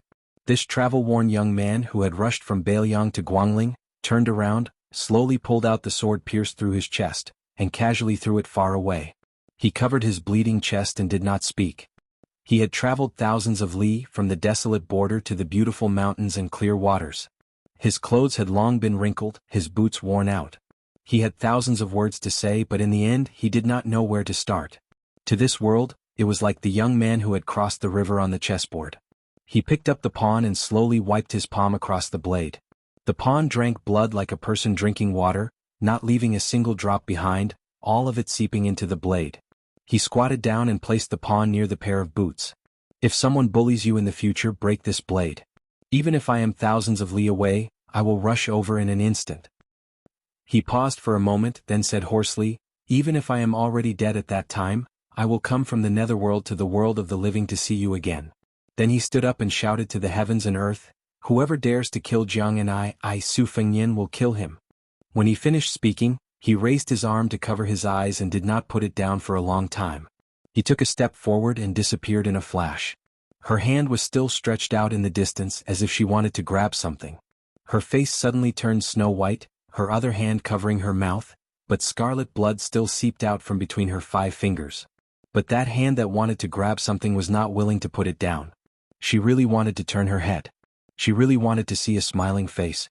She wanted to see a guy who had been expressionless for many years smiling at her. She turned her head. He was not here.